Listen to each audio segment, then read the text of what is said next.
The Brand of Silence, Harrington Strong, Chapter 1. In the harbor. Now the fog was clearing and the mist was lifting, and the bright sunshine was struggling to penetrate the billows of damp vapor and touch with its glory the things of the world beneath. In the lower harbor there still was a chorus of sirens and foghorns, as craft of almost every description made way toward the metropolis or out toward the open sea.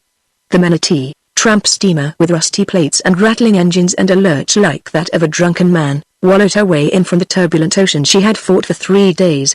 Her skipper standing on the bridge and inaudibly giving thanks that he was nearing the end of the voyage without the necessity for abandoning his craft for an open boat, or remaining to go down with the ship after the manner of skippers of the old school. Here and there showed a rift in the rolling fog, and those who braved the weather and lined the damp rail could see other craft in passing. A giant liner made her way past majestically, bound for Europe, or a seagoing tug clad by as if turning up her nose at the old, battered Manatee, standing at the rail, and well forward. Sidney Prill strained his eyes and looked ahead, watching where the fog lifted, an eager light in his face, his lips curved in a smile, a general expression of anticipation about him. Sidney Prill himself was not bad to look at.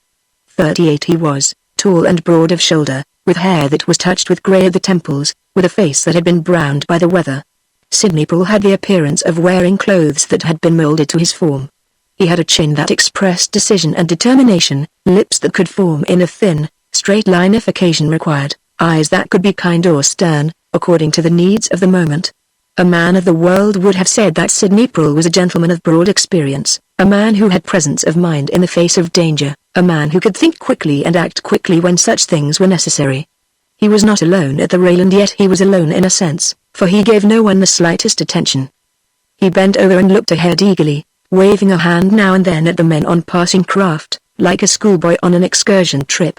He listened to the bellowing sirens and foghorns, drank in the raucous cries of the ship's officers, strained his ears for the land sounds that rolled now and then across the waters. "It's great, great," Sidney Prill said, half aloud. He bent over the rail again. A hand descended upon his shoulder, and a voice answered him. "You bet it's great, Prill." Sidney Prill's smile weakened a bit as he turned around, but there was nothing of discourtesy in his manner. "You like it, Mr. Shepley?" he asked. "Do I like it?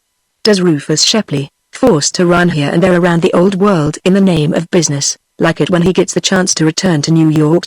"Ask me, I have my answer," Prill said, laughing a bit. "And judge, then, how I like it when I have not seen it for 10 years, haven't seen New York for 10 years." Rufus Shepley gasped. "A whole decade," Prill admitted. "Been down in Honduras all that time?" "Yes, sir. And you live to tell it? You're my idea of a real man," Rufus Shepley said. Shepley took a cigar from his vest pocket, bit off the end, lighted it, and puffed a cloud of fragrant smoke into the air. Rufus Shepley was a man of 50, and looked his age.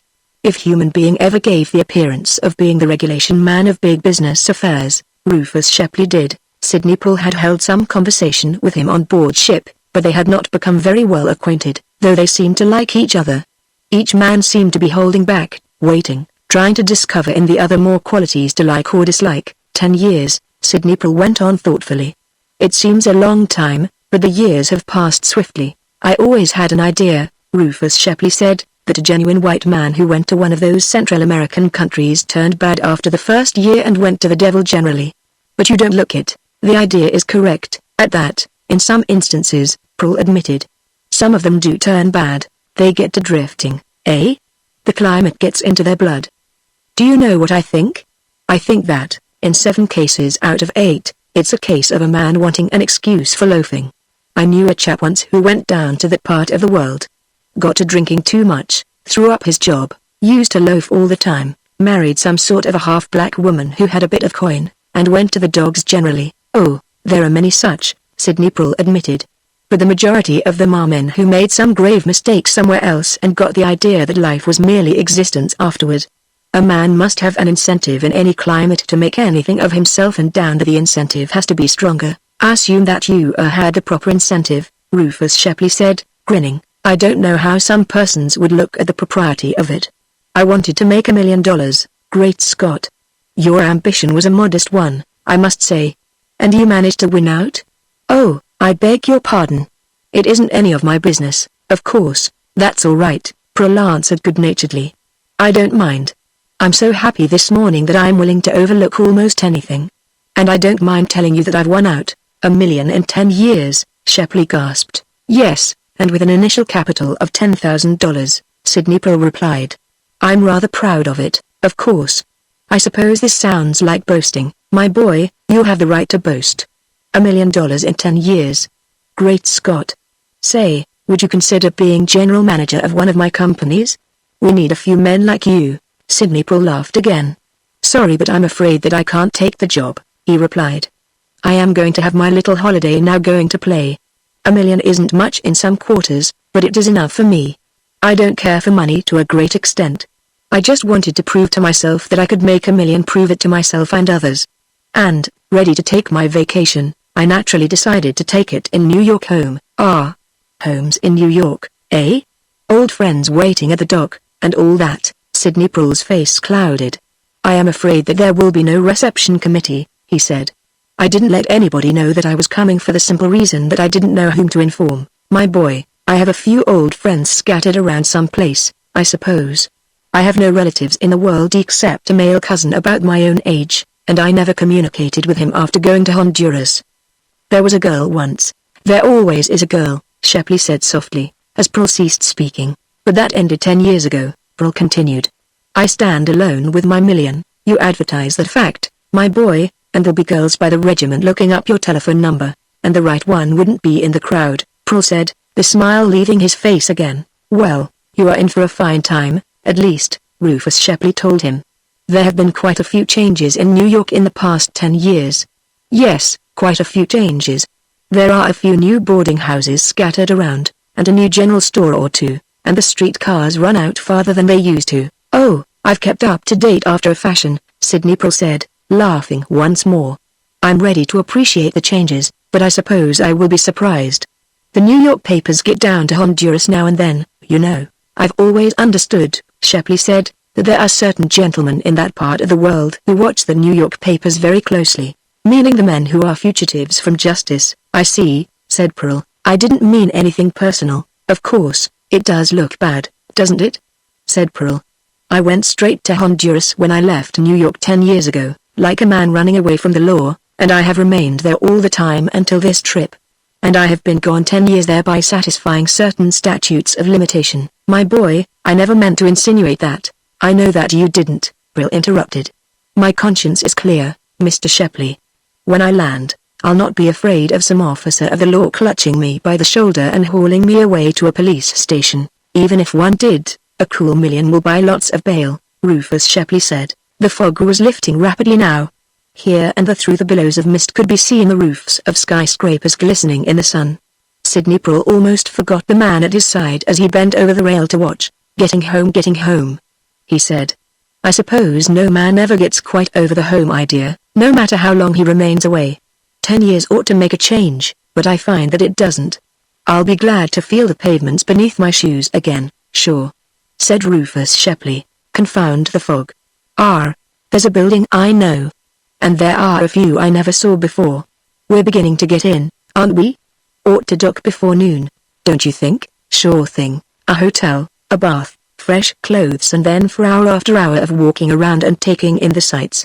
Pearl said, better engage a taxi if you expect to take 'em all in before night. My boy, Shepley said, I forgot. We haven't any too many taxis in Honduras.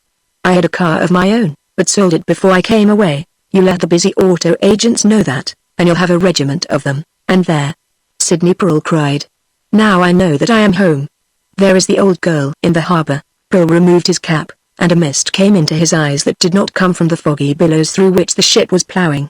The sun was shining through the murk at last, and it touched the Statue of Liberty. The great figure seemed like a live thing for a moment. The mist made it appear that her garments were waving in the breeze. Now I know that I am home. Sidney Pearl repeated. She sure is a great old girl. Rufus Shepley agreed. Always glad to see her. Well, I've got to get ready to land. I'm not going to waste any time, Pearl said. I'm glad that I met you, and perhaps we'll meet again in the city. Hope we do, said Shepley, grasping Pearl's hand. Our factories are out in Ohio, but the company headquarters are in New York, of course. Here's my business card, my boy. And I generally put up at the Graymore. Sidney Pearl took the card, thanked Rufus Shepley, and hurried down the deck toward his stateroom, one of the best on the ship. Rufus Shepley looked after him sharply. Went straight to Honduras and stayed there for 10 years, eh? Rufus Shepley said to himself. Looks bad. I never put much stock in those Honduras chaps, but this one seems to be all right. Never can tell, though. Sidney Prule, still smiling, and humming a Spanish love song, reached his stateroom and threw open the door, and just inside, he came to a stop, astonished. Somebody had been in that stateroom and had been going through his things. The contents of his suitcase were spilled on the floor. A bag was wide open. He had left it closed and in a corner less than an hour before. Prule went down on his knees and made a quick inspection. There did not seem to be anything missing. A package of papers, business documents for the greater part, had been examined. He could tell at a glance, but none had been taken. Peculiar. Prule told himself. Some sneak thief, I suppose. No sense in complaining to the ship's officers at this late hour, especially since nothing has been stolen. Makes a man angry, though. He put the suitcase on the table and began repacking the things that had been scattered on the floor. Then he gathered up his toilet articles, bits of clothing he had left out until the last minute, a few souvenirs of Honduras he had been showing a tourist the evening before. He turned toward the berth to pick up his light overcoat. There was a sheet of paper pinned to the pillow, paper that might have been taken from an ordinary writing tablet. Sidney Prule took it up and glanced at it. A few words of handwriting were upon the paper, words that looked as if they had been scrawled hurriedly with a pencil that needed sharpening badly. Retribution is inevitable and comes when you least expect it. The smile fled from Sidney Prule's lips, and the Spanish love song he had been humming died in his throat. He frowned, and read the message again. Now what the deuce does this mean? He gasped. Chapter 2. The Girl on the Ship. Sidney Prule folded the piece of paper carefully and slipped it into his wallet. Winning a fortune in 10 years in a foreign country had taught Prule many things, notably that everything has its cause and effect, and that things that seem trifles may turn out to be of great importance later. He finished his packing, locked the suitcase, put on coat and hat and went out upon the deck. The Manatee was docking. A throng was on the wharf. Prule glanced at the buildings in the distance and forgot for the time being the scrap of paper, because of his happiness at being home again and his eagerness to land. Returning to New York after an absence of so many years was in the nature of an adventure. There would be exploring trips to make, things to find, surprises at every turn and on every side. The passengers were crowding forward now, preparing to go ashore. Sidney Prule picked up his suitcase and started through the jostling crowd. Already those on board were calling greetings to relatives and friends on the wharf, and Prule's face grew solemn for a moment because there was nobody to welcome him. Not a friend in the world, he had said to Rufus Shepley that morning. A man with $1 million has 1,000,000 friends, Shepley had replied. The only trouble is, you can't enjoy that sort of friends except by getting rid of them, unless you happen to be a miser. Well, that was something, Sidney Prule told himself now. He had ample funds, at least, and perhaps he could enjoy himself after 10 years of battling with financial sharks, of inspecting and working mines, of cutting through dense forests and locating growths that could be turned into wealth. Prule put his suitcase against the rail to wait until he could move forward again. He looked down at the throng on the wharf, and up and down the rail at his fellow passengers. Then he saw the girl again. He had seen her before. The first time had been at Tegucigalpa, at a ball given by some society people for charity. He had known her at once for an American, and finally had obtained an introduction. Her name was Kate Gilbert, and she lived in New York. It was understood that she was of a wealthy family and traveling for her health. She was accompanied only by a middle-aged maid, a giant of a woman who seemed to be maid and chaperone and general protector in one. That night at Tegucigalpa, Prule had talked to her and had danced with her twice. He judged her to be about 28, some 10 years younger than himself. She was small and charming, not one of the helpless butterfly sort, but a woman who gave indication that she could care for herself if necessary. Prule had been surprised to find her aboard the Manatee, but she had told him that she was going home, that her health had been much benefited, and that she felt she could not remain away longer. It had seemed to Prule that she avoided him purposely, and that puzzled him a bit. He could not understand why any woman should absolutely dislike him. His record in Honduras was a clean one. It was known that he did not care much for women, and surely she had learned that he was a man of means, and did not think he might be a fortune hunter wishing to marry a prominent heiress. He had not spoken to her half a dozen times during the voyage. She made the acquaintance of others aboard and, for the first few days, had been busy in their company.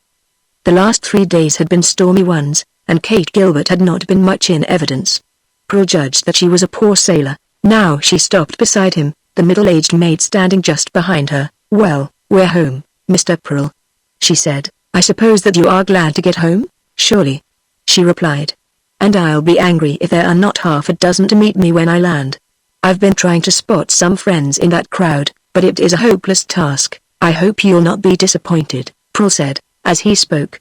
He glanced past her at the middle-aged maid, and surprised a peculiar expression on the face of the woman. She had been looking straight at him, and her lips were almost curled into a sneer, while her eyes were flashing with something akin to anger. Pearl did not understand that. Why should the dragon be incensed with him? He was making no attempt to lay siege to the heart of Miss Kate Gilbert. He was no fortune hunter after an heiress. The expression on the face of the maid amused Pearl even while he wondered what it could mean. "Picked your hotel?" Kate Gilbert was asking. "Not yet, but I hope to get in somewhere," Pearl told her. "May I be of assistance to you when we land?" "Marie will help me, thanks, and there will be others on the wharf," she answered. A cold look had come into her face again, and she turned half away from him and looked down at the crowd on the wharf. Sydney Pearl looked straight at her. Despite the glare of the middle-aged maid, Kate Gilbert was a woman who would appeal to a majority of men, but there seemed to be something peculiar about her, Pearl told himself. He knew that she had avoided him purposely during the voyage, and that she had spoken to him purposely now, yet had asked nothing except whether he had chosen a hotel. Why should Kate Gilbert wish to know where he was going to stop? Perhaps it had been only an idle question, he explained to himself. In her happiness at getting home, she had merely wished to speak to somebody, and none of her shipboard friends happened to be near. He turned from her and glanced at the maid again. She was not the sort to be named Marie, Pearl told himself. Marie called up a vision of a petite, trim woman from sunny France, and this Marie was nothing of the sort. She appeared more to be a peasant used to hard labor, Pearl decided, and he could not understand the expression on the woman's face as she looked at him. It was almost one of loathing. "Got me mixed up with somebody else, or somebody has been giving me a bad reputation," Pearl mused. Enough to make a man shiver, that look of hers. Kate Gilbert, apparently, did not intend to have anything more to do with him. Smiling a little at her manner, Pearl lifted his hat, picked up the suitcase, and turned away.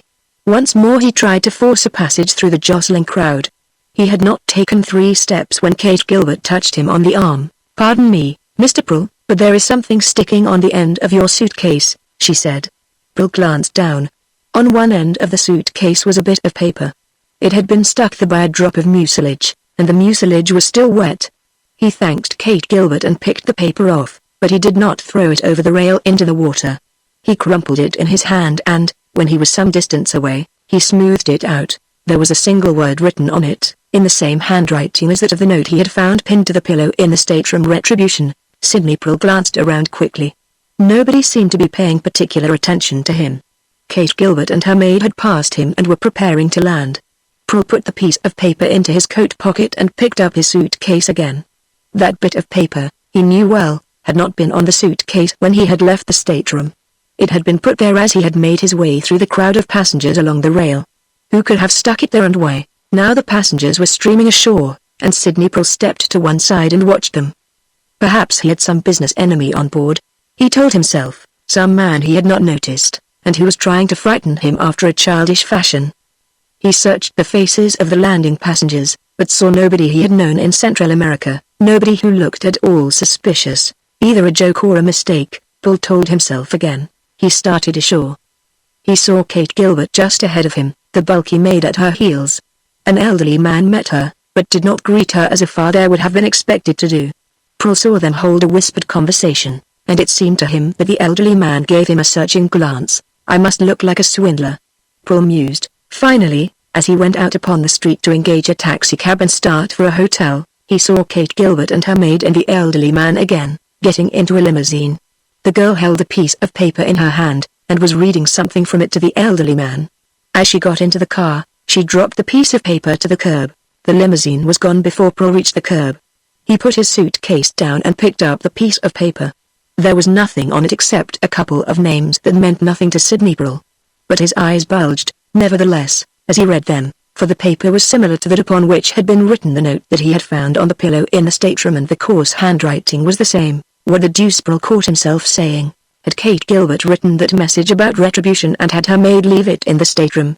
Had Kate Gilbert written that single word and had her maid paste it on his suitcase as he passed, or pasted it there herself? Why had Kate Gilbert, whom he never had seen and of whom he never had heard until she appeared at the ball in Tegucigalpa, avoided him in such a peculiar manner?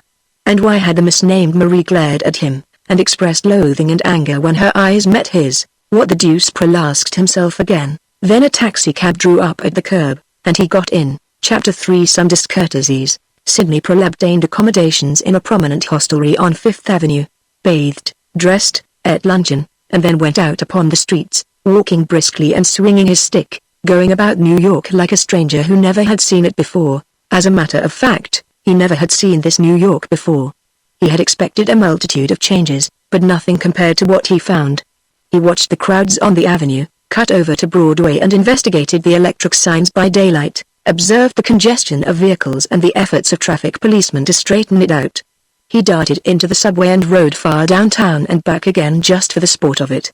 After that he got on an omnibus and rode up to Central Park, and acted as if every tree and twig were an old friend. He made himself acquainted with the animals in their zoo there, and promised himself to go to the other zoo in the Bronx before the end of the week. He stood back at the curb and lifted his head to look at new buildings after the manner of the comic supplement farmer with a straw between his teeth. Great, said Sidney Prol. Then he hurried back to the hotel, dressed for dinner, and went down to the dining room, stopping on the way to obtain a ticket for a musical revue that was the talk of the town at the moment. Prol ordered a dinner that made the waiter open his eyes. He made it a point to select things that were not on the menus of the hotels in Honduras. Then he sat back in his chair and listened to the orchestra, and watched well-dressed men and women come in and get their places at the tables. But the dinner was a disappointment to Prol after all. It seemed to him that the waiter was a long time giving him service. He remonstrated, and the man asked pardon and said that he would do better, but he did not. Prol found that his soup was lukewarm, his salad dressing prepared imperfectly, the salad itself a mere mess of vegetables. The fish and fowl he had ordered were not served properly, the dessert was without flavor, the cheese was stale. He sent for the head waiter. "I'm disgusted with the food and the service," he complained. "I rarely find fault, but I am compelled to do so this time. The man who has been serving me seems to be a rank amateur, and twice he was almost insolent. This hotel has a reputation which it scarcely is maintaining this evening." "I'll see about it, sir," the head waiter said. Prol saw him stop the waiter and speak to him, and the waiter glared at him when he brought the demitasse. Prol did not care. He glared back at the man, drank the coffee, and touched the match to a cigar. Then he signed the check and went from the dining room, an angry and disgusted man. "Another thing like that, and I look for the manager," he told himself. He supposed that he was a victim of circumstances, that the waiter was a new man, and that it happened that the portions he served were poor portions. His happiness at being home again prevented Sidney Prol from feeling anger for any length of time. He got his hat and coat and went out upon the street again. He had an hour before time to go to the theater. He walked over to Broadway and went toward the north, looking at the bright lights and the crowds. He passed through 2 or 3 hotel lobbies, satisfied for the time merely to be in the midst of the throngs. At the proper time, he hurried to the theater and claimed his seat. The performance was a mediocre one, but it pleased Sidney Prol. He had seen a better show in Honduras a month before, had seen better dancing and heard better singing and comedy, but this was New York. The show at an end, Prol claimed his hat and coat at the check room and walked down the street toward a cabaret restaurant. He reached into his overcoat pocket for his gloves, and his hand encountered a slip of paper. He took it out. There was the same rough handwriting on the same kind of paper, and evidently with the same blunt pencil. "Remember, retribution is sure. This thing ceases to be a joke," Prol told himself, his face flushed with anger, and he turned back toward the theater. But he had been among the last to leave, and already the lights of the playhouse were being turned out. The boy in charge of the check room would be gone, Prol knew. He thought of Kate Gilbert again, and the bit of paper she had dropped as she got into the limousine down on the waterfront. Surely she could have no hand in this, he thought. What interest could Kate Gilbert, a casual acquaintance and reputed daughter of a wealthy house, have in him and his affairs? "Somebody is making a mistake," he declared to himself, "or else it is some sort of a new advertising dodge. If I ever catch the jokesmith who is responsible for these dainty little messages, I'll tell him a thing or two." Prol turned into the restaurant and found a seat at a little table at one side of the room. The after-theater crowd was filling the place. The orchestra was playing furiously, and the cabaret performance was beginning.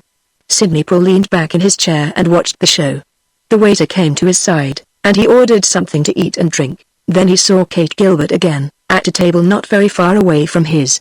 She was dressed in an evening gown, as if she had just come from the theatre or opera. She was in the company of the elderly man who had met her at the wharf, and a young man and an older woman were at the same table. Pearl's eyes met hers for an instant, and he inclined his head a bit in a respectful manner. But Kate Gilbert looked through him as if he had not been present, and then turned her head and began talking to the elderly man. Pearl's face flushed. He hadn't done anything wrong, he told himself. He merely had bowed to her, as he would have bowed to any woman to whom he had been properly introduced. She had seen fit to cut him. Well, he could exist without Kate Gilbert, he told himself, but he wondered at her peculiar manner. He left the place within the hour and went back to the hotel and to bed.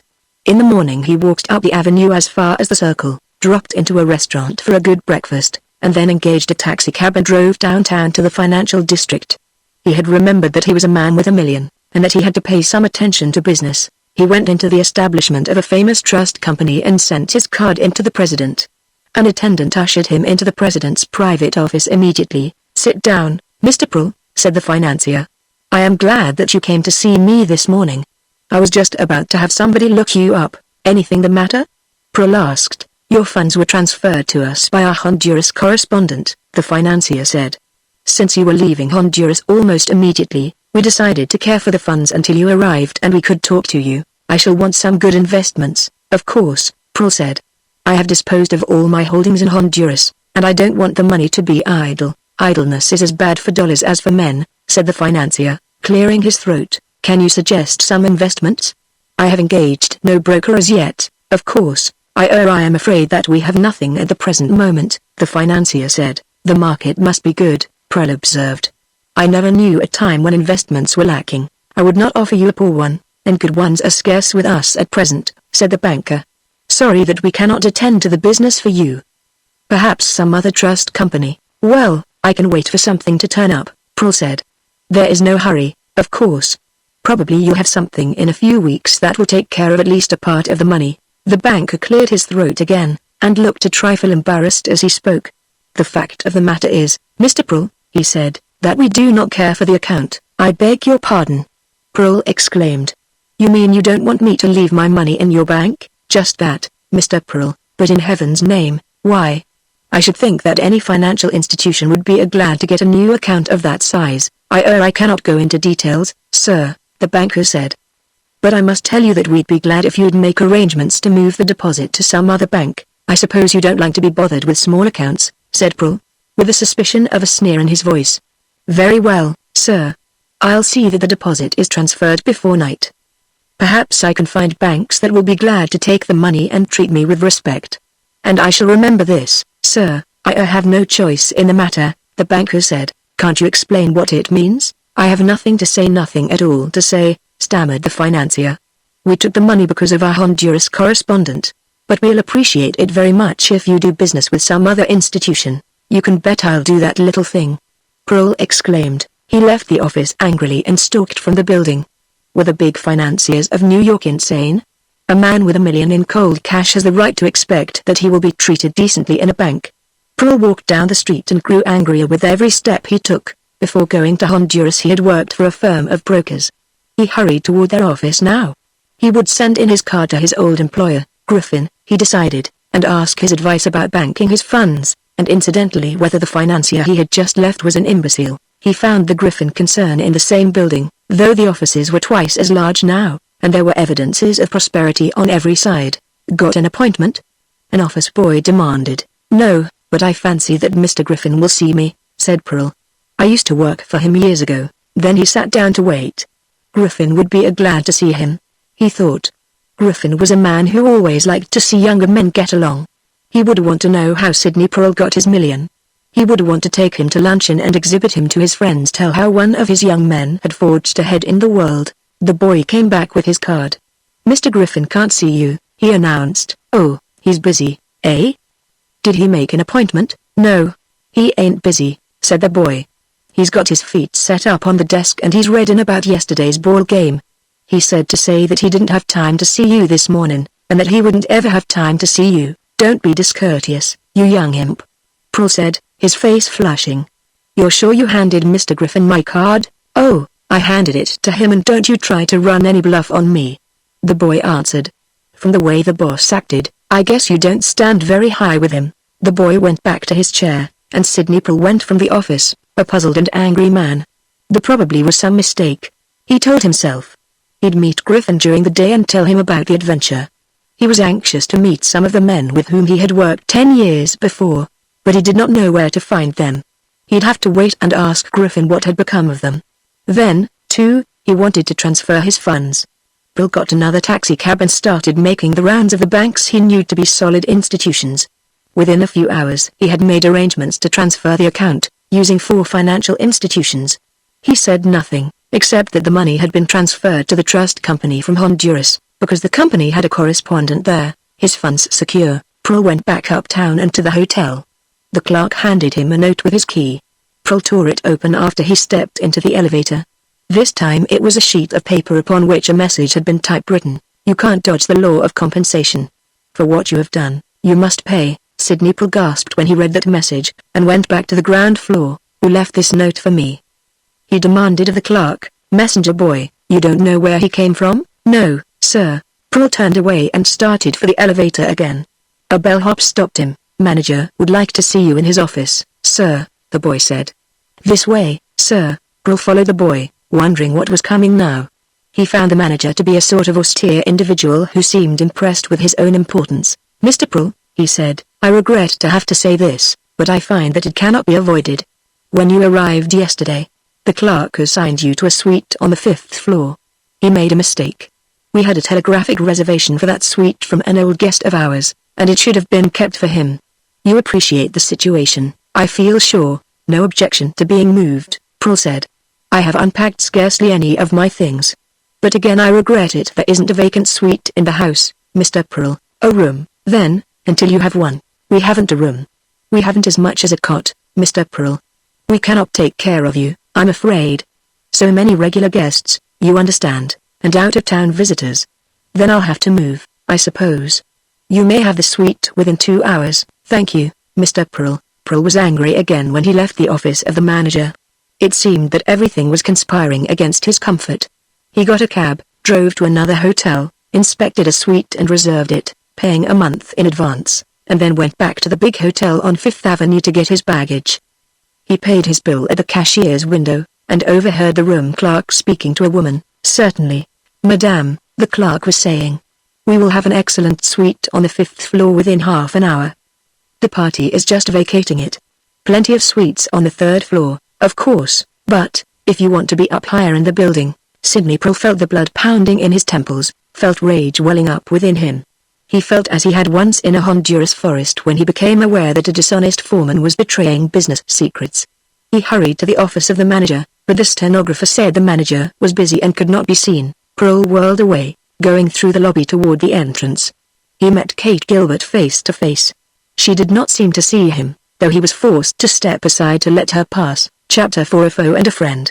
After settling himself in the other hotel, Prill ate a belated luncheon. For the first time that day, he looked at the newspapers.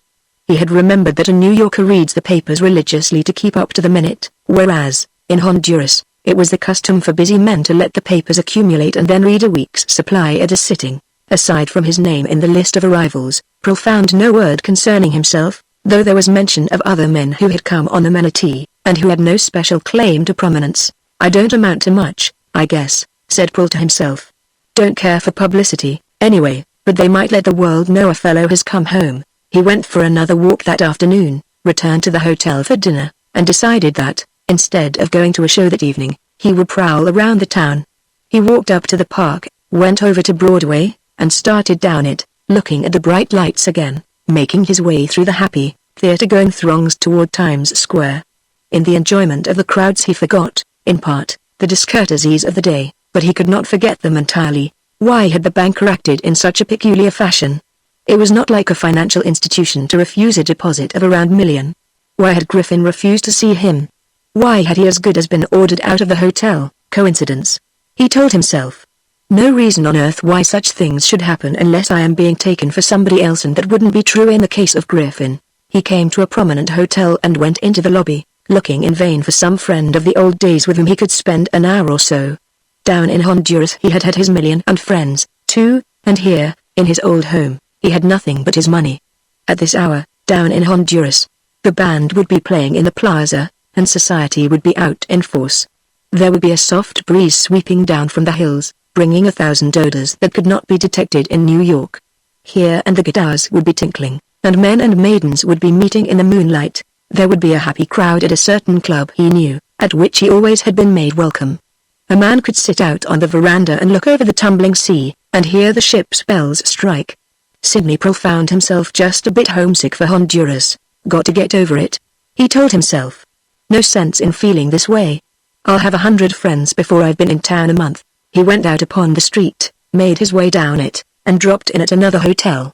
There he saw Rufus Shepley sitting in an easy chair, smoking and looking at an evening paper. Well, he knew Shepley, at least.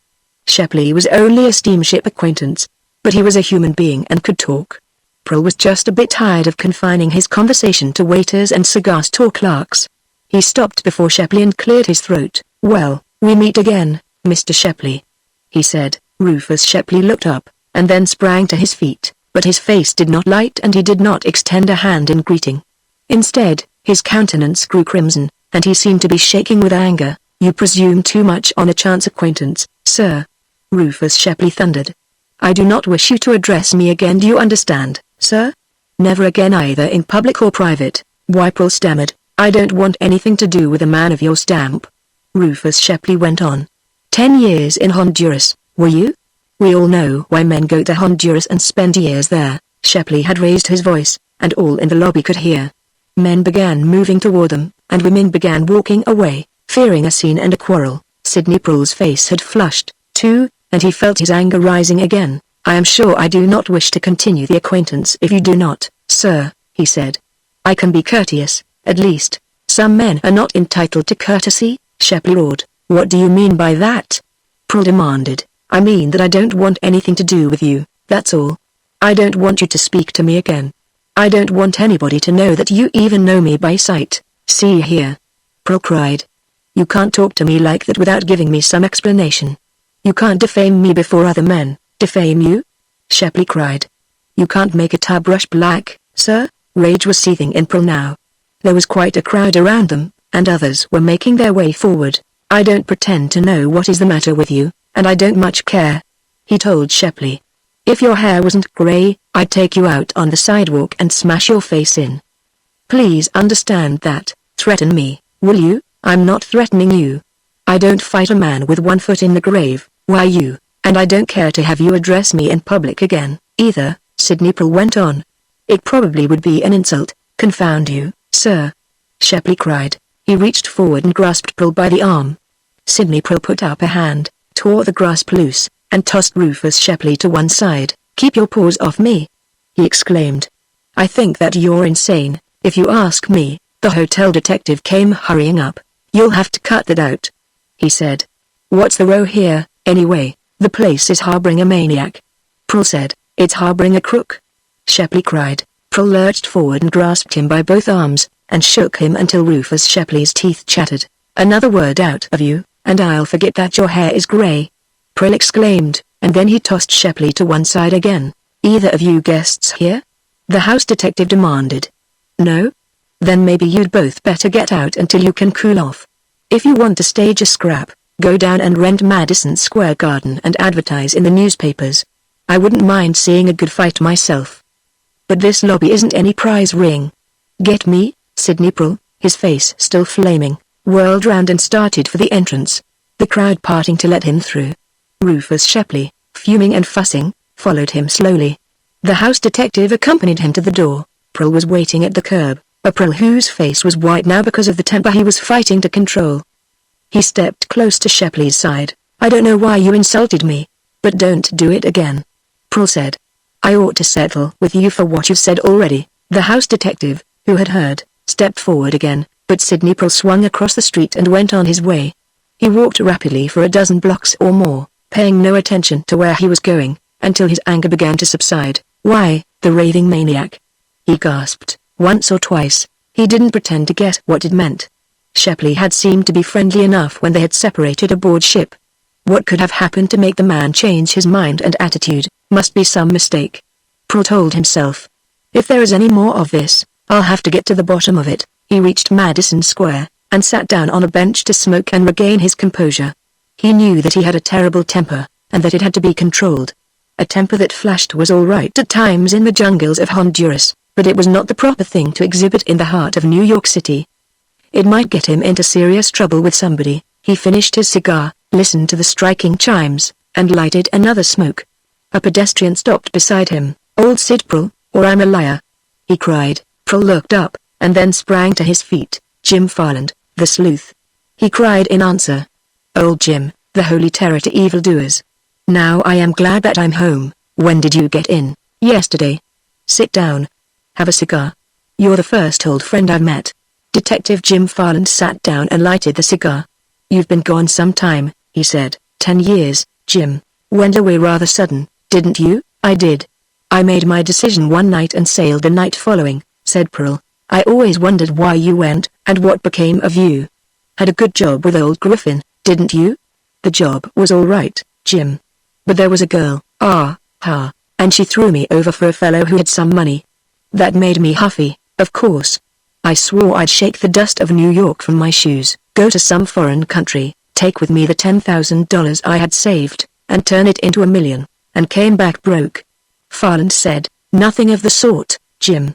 I came back with $1 million, great Scott. I suppose I'd better be on my way then. I ain't in the habit of having millionaires let me associate with them. You sit where you are, or I'll use violence," Prul told him. "I suppose you are still on the force?" "Still fussing around down in the financial district watching for swindlers. I left the force 3 years ago," Jim Farland replied. "Couldn't seem to get ahead. Too honest, maybe, or too ignorant. I'm in a sort of private detective business now, got an office up the street. Doing fairly well, 2 lots of old friends give me work. If you have anything in my line." "If I have, you'll get a job," said Prul. "Let me slip you a card," said Farland. "You never know when you may need a detective. So you came back with $1 million, eh? And ran into a mess," Prul added. "I can't imagine a man with $1 million running into much of a mess," Farland said. "That's all you know about it. I may need your services sooner than you think. There is a sort of jinx working on me, it appears." "Spill it," Jim Farland said. Sidney Prul did. He related what had happened at the bank, at the hotel, in Griffin's office, and told of the scene with Rufus Shepley. "Funny," Farland said, when he had finished.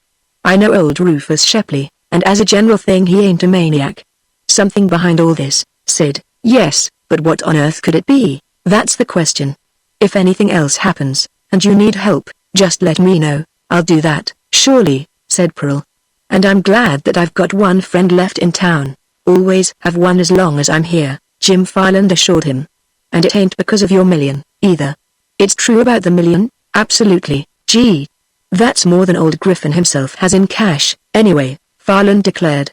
"Maybe it's a good thing that girl turned you down. You'd probably be a clerk at a few thousand a year, if she hadn't."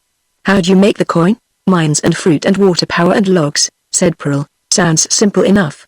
When the detective business goes on the blink, I may take a turn at it myself. If you ever need money, Jim, call on me. If you want to engage bigger offices, hire operatives, branch out, stop it." Farland cried. "I want nothing of the kind. I'm a peculiar sort of duck, don't care about being rich at all. I just want to be sure I'll have a good living for myself and the wife and kids, and have a few friends, and be able to look every man in town straight in the eye. I'd rather work for a friend for nothing than do work I don't like for $10,000 an hour." "I believe you," Prul said. Chapter 5 The Cousin. An hour later. Having parted with Detective Jim Farland, Sidney Prul walked slowly up Fifth Avenue, determined to go to his hotel suite and rest for the remainder of the evening. His conversation and short visit with Farland had put him in a better humor. There was no mistaking the quality of Farland's friendship. He and Prul had been firm friends 10 years before, when Farland was on duty in the financial district, and they had made it a point at that time to eat luncheon together when Farland's duties permitted. New York seemed a better place, even with one friend among several million persons.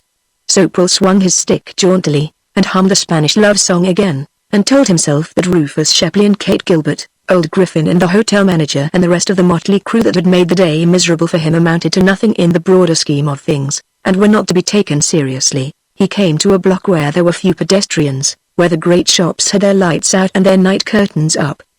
He heard steps behind him, and presently a soft voice, "Sid.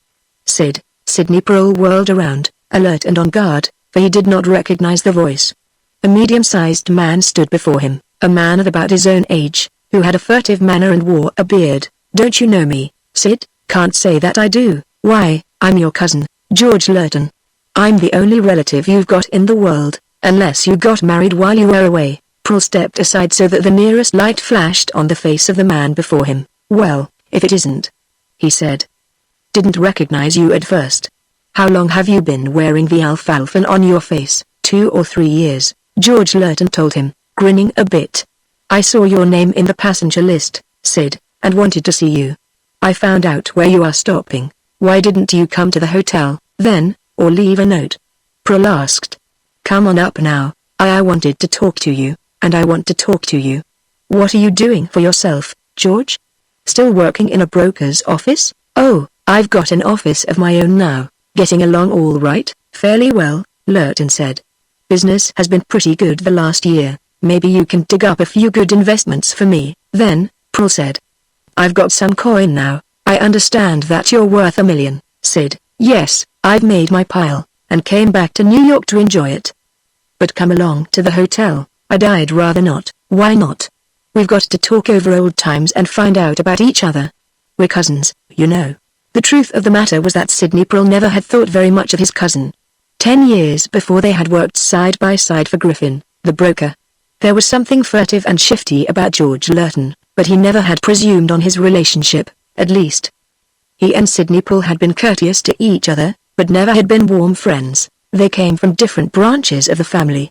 Lurton had some traits of character that Pearl did not admire, but he always told himself that perhaps he was prejudiced. They had seen a deal of each other in a social way in the old days. "Let us just talk as we walk along," Lurton now said. "All right, if you have an engagement," Pearl replied. "We can get together later, I suppose. How have the years been using you?" "Married? I am a widower, sorry," said Pearl. "Children?" "No, not any children. I married Mary Slade." "What?" Pearl cried. He stopped, aghast. Mary Slade had been the girl who had turned him down for a man with money, and that man had not been George Lurton, who did not have as much as 5,000 at that time. "It is a peculiar story," Lurton said. "You went away so quick after you quarreled with her. And that other man, she threw him over, soon.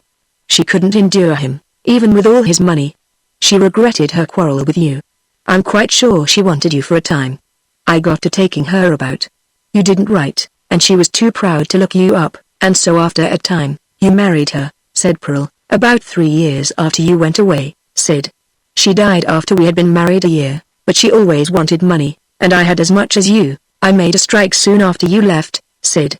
I plunged with my 5,000, and turned it into 100,000 inside 4 months. I kept on, and got more. I was worth almost $500,000 when we were married." "I see. Well, there are no hard feelings, George. She was a good woman, in a way, and I'm sorry you lost her. I suppose we'll have to get together, for old time's sake." "Are you going to stay here long, Sid?" "Long? I've sold out all my Honduras holdings, and I'm here to spend the rest of my days. I've come home for good, George. The United States is plenty good enough for me. I'm going to be a civilized gentleman from now on." "You're not going back?" "Why should I? I brought that $1 million with me. I left nothing in Honduras except a few friends. I suppose I'll run down there someday and see them, but this is going to be home, you can bet." "Don't do it, Sid," Lurton exclaimed. "Don't do what?" "Don't stay here, Sid. Get out as quick as you can. Go back to Honduras anywhere, but don't stay in New York." "Why shouldn't I? What on earth is the matter with you? Are you insane?" I can't tell you, Sid. But you are in danger if you don't leave New York. I can tell you that much. That's why I didn't call at the hotel. I'm afraid. Sid, I'm afraid to have anybody see me talking to you. If you came to my office, I'd refuse to see you." "Why?" demanded Sidney Pearl, in a stern voice. I can't explain, Sid. I've endured a lot of nonsense today, and I'm not going to endure any more." Pearl said. "You're going to open your mouth and tell me what you mean. If I have to manhandle you, you can beat me until I'm unconscious, Sid. But you can't make me talk." Lurton told him. "But what does it all mean?" "You'd better go away, Sid. You'd better get out of the country and stay out." "No reason why I should. I never gave up my citizenship. I haven't done anything wrong. I'm back in my old home, and I fail to see why I shouldn't remain here if that is my wish. But you're in danger. In danger from what? Sidney Pearl cried. You have powerful enemies, Sid. Why? I don't know, exactly. But you have powerful enemies.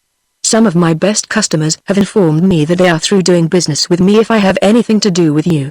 They told me that before you had been back 3 hours. Powerful enemies? Why? Business enemies? I don't know, So that is why the bank refused my deposit, why I was turned out of a hotel, and why old Rufus Shepley raised such a row with me. Powerful enemies. Have I? But there isn't sense in it. I haven't done anything to make powerful enemies, or any other kind. I'm about fed up with this stuff. Go away, Sid. You've got money, you can live anywhere. You bet I can.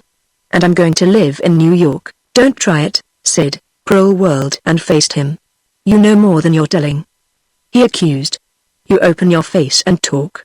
I never did have any too much love for you, and you can wager that I'm not going to let you frighten me into running away from New York.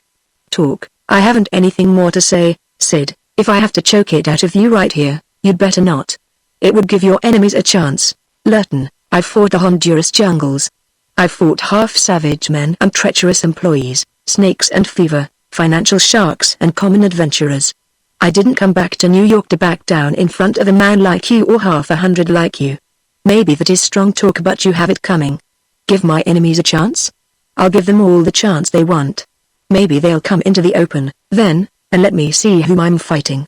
I don't like foes that fight from the dark. You'd better go away, Sid. I'm talking for your own good. For my good? For yours, you mean? Afraid you'll lose a few customers and a few dollars, by standing by your cousin, are you? Why don't you be a man? Tell me what you know, help me to fight. Bah. I'm disgusted with you. He hurled George Lurton away from him, curled his lips in scorn of the man. I've tried to warn you, Lurton whimpered. I don't understand this, and I'm sure you could explain a lot, if you would. Perhaps I've got more dollars than the customers you are so afraid of losing. Suppose I hand my $1 million to you for investment. Will you talk, then? I wouldn't dare touch it, Lurton whimpered. Pearl looked at him closely. It must be something pretty bad to make you toss aside the chance to handle $1 million in investments, he said. I know you, George. You'd sell your soul for money. You got anything more to say to me about this? I dare not say anything more. Very well. If you are afraid to be seen in my presence, kindly keep away from me hereafter and don't worry about me looking you up at your office. I'll not take the trouble. Sidney Pearl said nothing more. He whirled round and walked rapidly up the avenue, enraged, wondering what it all meant. Determined to find out as soon as possible, Lurton ran after him. Won't you go away, Sid? He whimpered. No. I'll stay here, and if I have enemies I'll fight them. Pearl told him. Why are you so eager to have me run away? I don't want to see you in trouble, Sid. That's peculiar. In the old days you used to gloat whenever I got in trouble. You seem to have a wonderful and sudden regard for my welfare, and I can't explain it to myself. Once more, Pearl whirled around and started up the avenue. His brain was in a tumult. What did George Lurton know that he refused to tell? Why should there be powerful enemies? He knew of no reason in the world. He's dead eager to get me out of town, Pearl mused. There's something behind it, all right. Chapter 6 Murk and Murder. Instinct, intuition, or some similar faculty caused Pearl to turn off the avenue eastward toward the river. He was not angry now. His mind was in action. He had convinced himself that there was something behind all this, and he was eager for the solution. Those mysterious warnings had begun on board ship, he remembered. The piece of paper Kate Gilbert had dropped, and which he had picked up, had writing similar to the messages he had received. He would have to engage Jim Farland, he told himself, and learn a few things concerning Miss Kate Gilbert. Had the journey because of ill health been a subterfuge? Had Kate Gilbert gone to Honduras to watch him? If she had, what was the reason for it? It's enough to make a man a maniac, Pearl mused. And that Shepley man. He was all right when we parted on the ship. Somebody said something to him about me after he landed. He treated me as if I had been a skunk. Then he thought of George Lurton, his cousin. He couldn't quite make up his mind about Lurton. The man seemed frenzied in his eagerness to get Pearl to leave New York. And Pearl knew that it was not because of an overwhelming love George Lurton had for him, not anxiety lest ill fortune should come to Sidney Pearl. He would have to think it out. He told himself. At least, he knew that he had foes working against him, and could be on guard continually.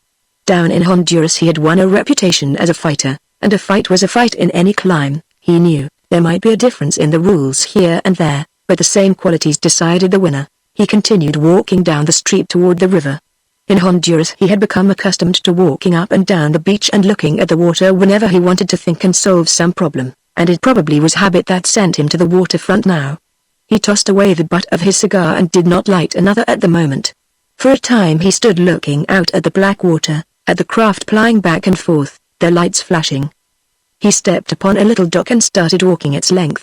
After a time he came near the end of it without having encountered a watchman, and sat down on a box in a dark, secluded corner. There, his back braced against the building and the building shielding him from the cold wind that came up from the distant sea, Sidney Prell sat and tried to think it out. One thing made a comfortable thought: he had money with which to fight. Either he was the victim of some injustice, or a grave mistake was being made.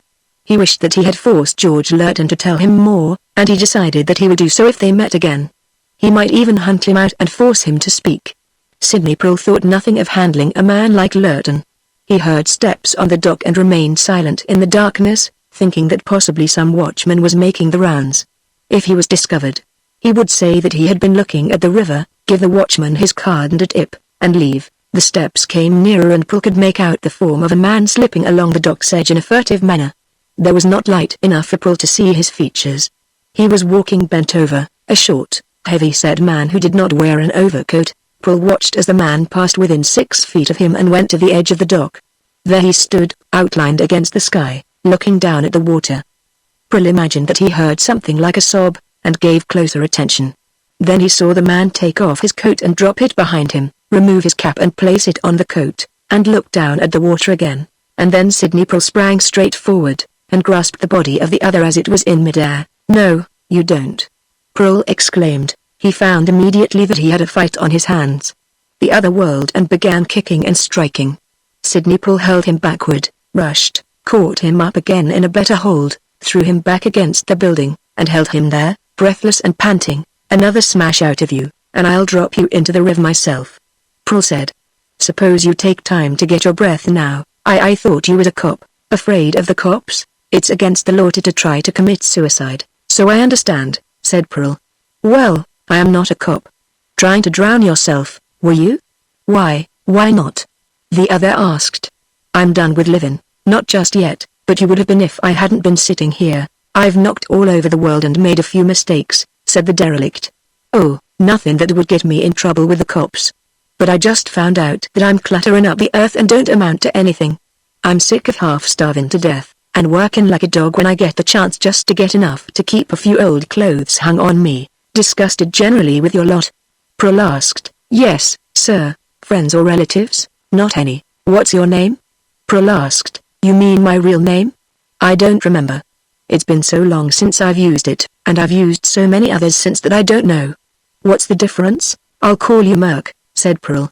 "That expresses the dark river, the deed you were about to do, and the evident state of your feelings. It's as good as any, I suppose." "What's your particular grievance against the world in general?" "It ain't anything in particular," said Merc. "It's just general, I see." "A drifter, are you?" "I reckon I am. Sore at existence, eh? Well, what's the use of living?" Merc demanded. "There ain't a man, woman or child in the world that gives a whoop what becomes of me. I'm just in the way to be kicked around. Maybe you haven't found your proper place in the scheme of things. I've sure done some traveling looking for it, boss. But maybe I ain't found it, as you say. I sure ain't found any place that looks like it needed me bad. Hard to make a living? Oh, I get along. But, what's the use?" Merc wanted to know. "I ain't got anybody. I get lonesome lots of times. If I had money, it might be different." "I'm not so sure about that," said Prell, smiling a bit. "I've got $1 million, and, as far as I know right this minute, I have just one friend in New York. If I had $1 million I wouldn't care whether I had a friend or not," Merc said. "You can be just as lonesome with $1 million as you can without a cent," Prell told him. "I was sitting down here because I was lonesome, and because there are some enemies working at me, and I don't know who they are or why they want to trouble me." "Well, let's jump in the drink together," Merc said. "Why not fight it out?" asked Sidney Prell. "Mister, I've been fighting for years, and it don't get me anything. It just tires me out, that's all. The next world can't be any worse than this. Are you a fighter, or a quitter?" "Nobody ever called me a quitter, but you were trying to be a few minutes ago." You were going to quit like a yellow dog. Pearl told him. You were going to throw up the sponge and give the devil a laugh. That's between me and the devil. Nobody else would care. If you had a friend, an influential friend, and didn't have to keep up a continual fight to hold body and soul together, could you manage to face the world a little longer? I reckon I could. How old are you? 35, said Merc. Old enough to have some sense. I am 3 years older. I'm almost as lonesome as you are. Why not join forces, Merc, sir? If I showed you a corner where you would fit in, would you be loyal? Would you stand by me, help me fight if it was necessary, and all that? You just try me, that's all. Very well, Merc, I'm going to trust you. I told you the truth when I said I had $1 million. I have but one friend I can depend upon, and I have enemies. I like to fight, Merc, but I like to have a good pal at my back when I do. That's me, too, sir, but I ain't ever had the pal. You've got one now, Merc. You'd be dead now, but for me. So you must be my man, understand? I don't quite getcha. You're under my orders from now on, Merc. We'll have a nice row, standing back to back perhaps. I'll take you on as a sort of valet and bodyguard. You'll have good clothes and a home and plenty to eat and a bit of money to spend. I'll expect you to be loyal. If I find that you are not well, Merc, I got back yesterday from Central America. I got my $1 million down there, by fighting for it, and there were times when I had to handle men roughly. I can read men, Merc. Can you imagine what I'd do to a man who double-crossed me? I getcha now. You needn't be afraid I'll double-cross you. I don't think this is real. It's real, Merc, if we strike a bargain. Do we? I've got everything to win and nothing to lose, so we do. Merc said. Fair enough. Now we'll get off this dock. Pick up your cap and coat. Merc picked them up and put them on, and then he followed at Pearl's heels until they were on the street and beneath the nearest light. That they stopped and looked each other over. Merc was short, but he was built for strength. Pearl could tell at a glance that the man, even poorly nourished as he was, had muscles that could be depended on. Pearl liked the look around Merc's eyes, too. Merc was a dog man, the sort that proves faithful to the end if treated right. Well, how do you like me? Pearl asked. You look good to me, sir. My name is Sidney Pearl. Yes, Mr. Pearl. You understand our little deal thoroughly? Yes, sir. Come along, then. Here is a cigar, light up. Merc lighted the cigar, and Pearl lighted another, and they went rapidly up the street to Fifth Avenue. Pearl signaled a passing taxicab, and they got in. When the cab stopped, it was in a district where some cheap clothing stores remain open until almost midnight. Half an hour later they emerged again. Merc was dressed in a suit which was somber in tone, and which was not at all a bad fit. He was dressed in new clothing from the skin out. Pearl took him to a barber shop, and waited until the barber gave Merc a haircut and a shave. Gosh. Merc said, when he looked at himself in the glass. This can't be me. It is, however, Pearl assured him. Now, we'll go home, Merc, and get settled. Where is home? Pearl named the hotel. I'd get thrown out on my bin if I ever stuck my nose in the kitchen door, Merc said. You're not going into the kitchen, Merc. You're going to be registered as my valet and bodyguard, and you're going up in the elevator with me. Kindly remember, Merc, that you are the personal servant of Mr. Sidney Pearl. Yes, sir. And your boss has $1 million and nobody knows how many secret enemies. Those things give you a standing, Merc. When we are alone, of course. You'll be a sort of pal. I never had a valet before and I couldn't stand a regular one. Instead of being a valet, when we are alone, I want you to be a regular fellow. I getcha, Mr. Pearl. Off we go, then. They arrived at the hotel, and Pearl registered Merc as his valet and took him up to the suite. You bunk in there, Merc, Pearl said, pointing to another room. Take a bath and go to bed and get some rest. If you are inclined to throw me down, you'll find some money and jewelry in the top drawer of the dresser. Rob me and sneak out during the night, if you want to. Cut my throat, if it's necessary. You needn't be afraid, sir, you can trust me. I do, said Sidney Pearl. Pearl slept well that night. When he awoke in the morning, Merc was dressed and sitting by the window. He drew Pearl's bath without being told, and then stood around as if waiting to be of service. I found this slipped under your door, sir, he said, after a time. What is it, Merc? A piece of paper with writing on it, sir. More news from the enemy, I suppose. What does it say? It says as how a man's sin always finds him out. That's interesting, isn't it? Do you think I am a sinner of some sort, Merc? I don't care if you are, sir, Merc. You needn't get excited about it. Put the paper in the lower drawer of the dresser. I'm making a collection of them, Pearl said. He went back into the other room and continued dressing. Go to the telephone and order breakfast served to us here, Merc, he directed. What shall I order, sir? Order plenty of whatever you like, and tell them to make it double, said Pearl. Merc grinned and gave a proper order. Pearl was dressed by the time the breakfast was served. He and Merc made a hearty meal, and then Pearl lighted his morning cigar and began reading the newspapers. Merc went around the suite, straightening things and trying to be of service. He looked at Sidney Pearl often. It was plain to be seen that Pearl was Merc's kind of man. There came a knock at the door. See who it is, Merc, Sidney Pearl said. He did not even look up from the paper he was reading. He supposed it was some hotel employee. Merc stalked across to the door and threw it open. Two men stood there. Merc flinched when he saw them. He did not know either of them, but he knew them immediately for what they were. Merc was a man of experience. Mr. Prelin? One of them asked. Yes, sir. Without asking permission, the two men stepped inside, and one of them closed the door. Pearl dropped the newspaper and turned around to face them. Are you Sidney Pearl?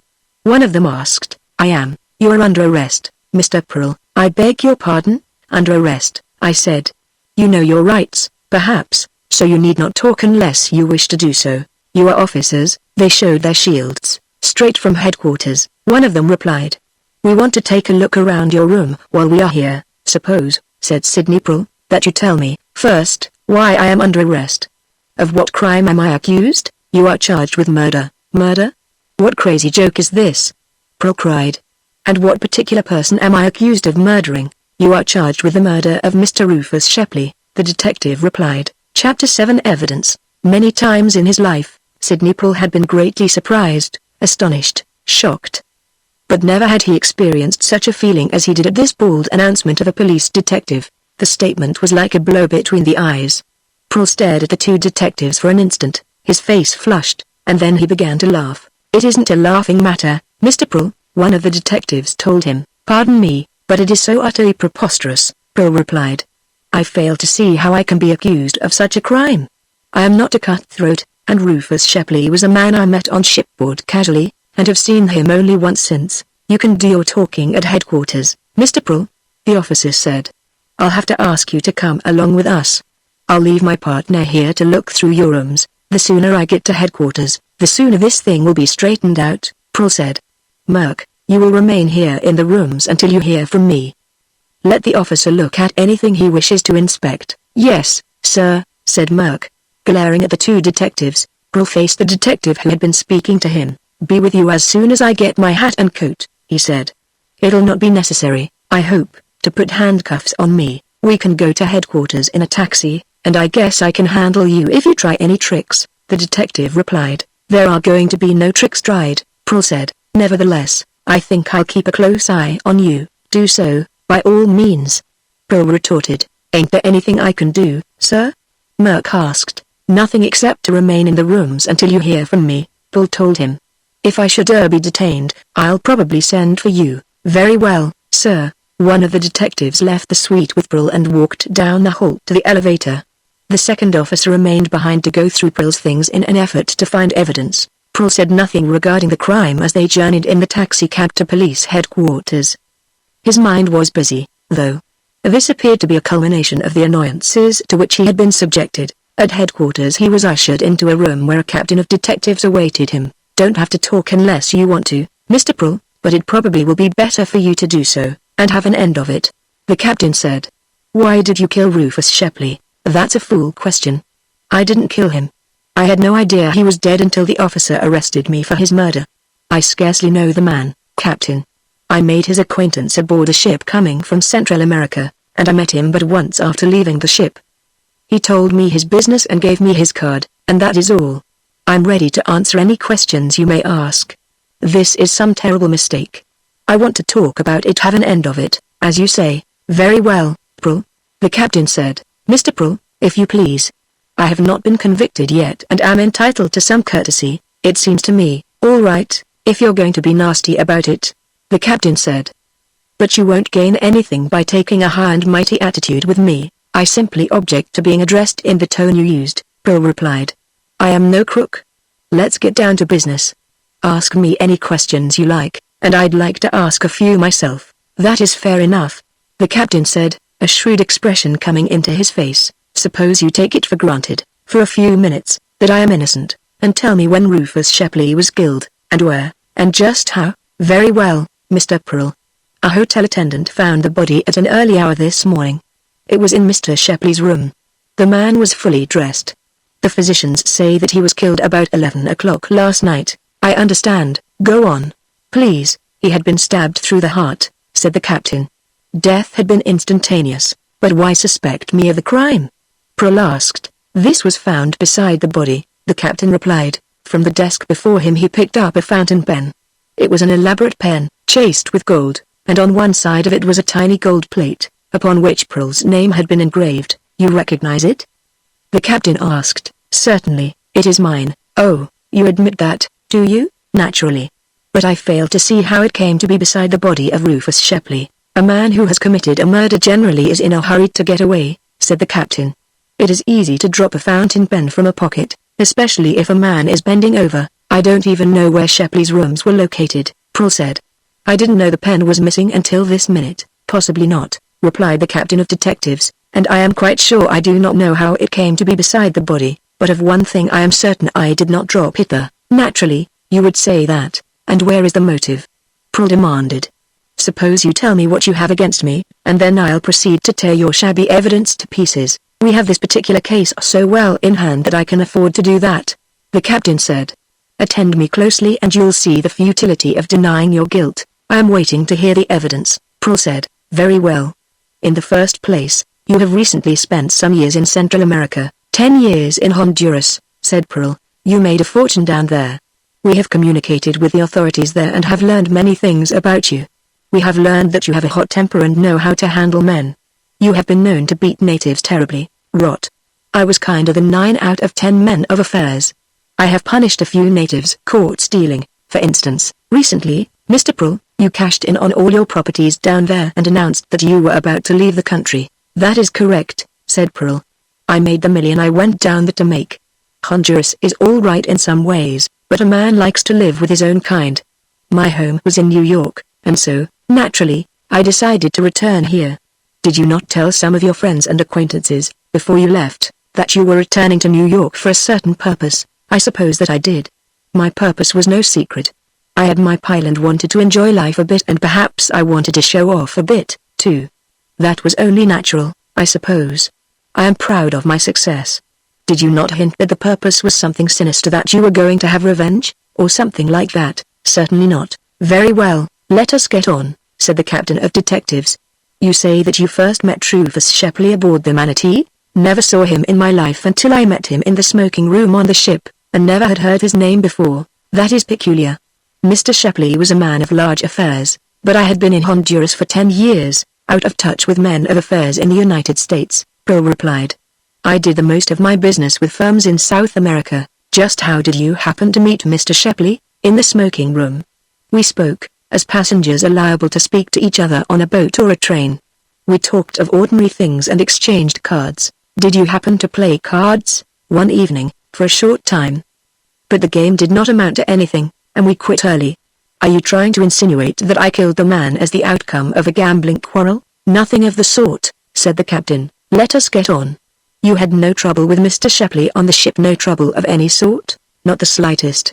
We parted good friends just before the ship docked. I went to my stateroom for my things, and I suppose that he did the same. When did you see him next? The captain asked. Last evening, in the lobby of a hotel on Broadway, said Pearl. What happened then? Ah, I see where you are trying to get the motive, Pearl said. But I think that you will agree with me, before we are done, that it is a slim thing upon which to hang a serious charge of murder. I saw Mr. Shepley sitting in the lobby and went up and spoke to him. We had been friendly on the ship. I was feeling lonesome, and was glad to find somebody with whom I could talk. Besides, he had expressed a desire to see me again. Well, what happened? Something I am at a loss to understand. He berated me for daring to address him. He acted like a maniac.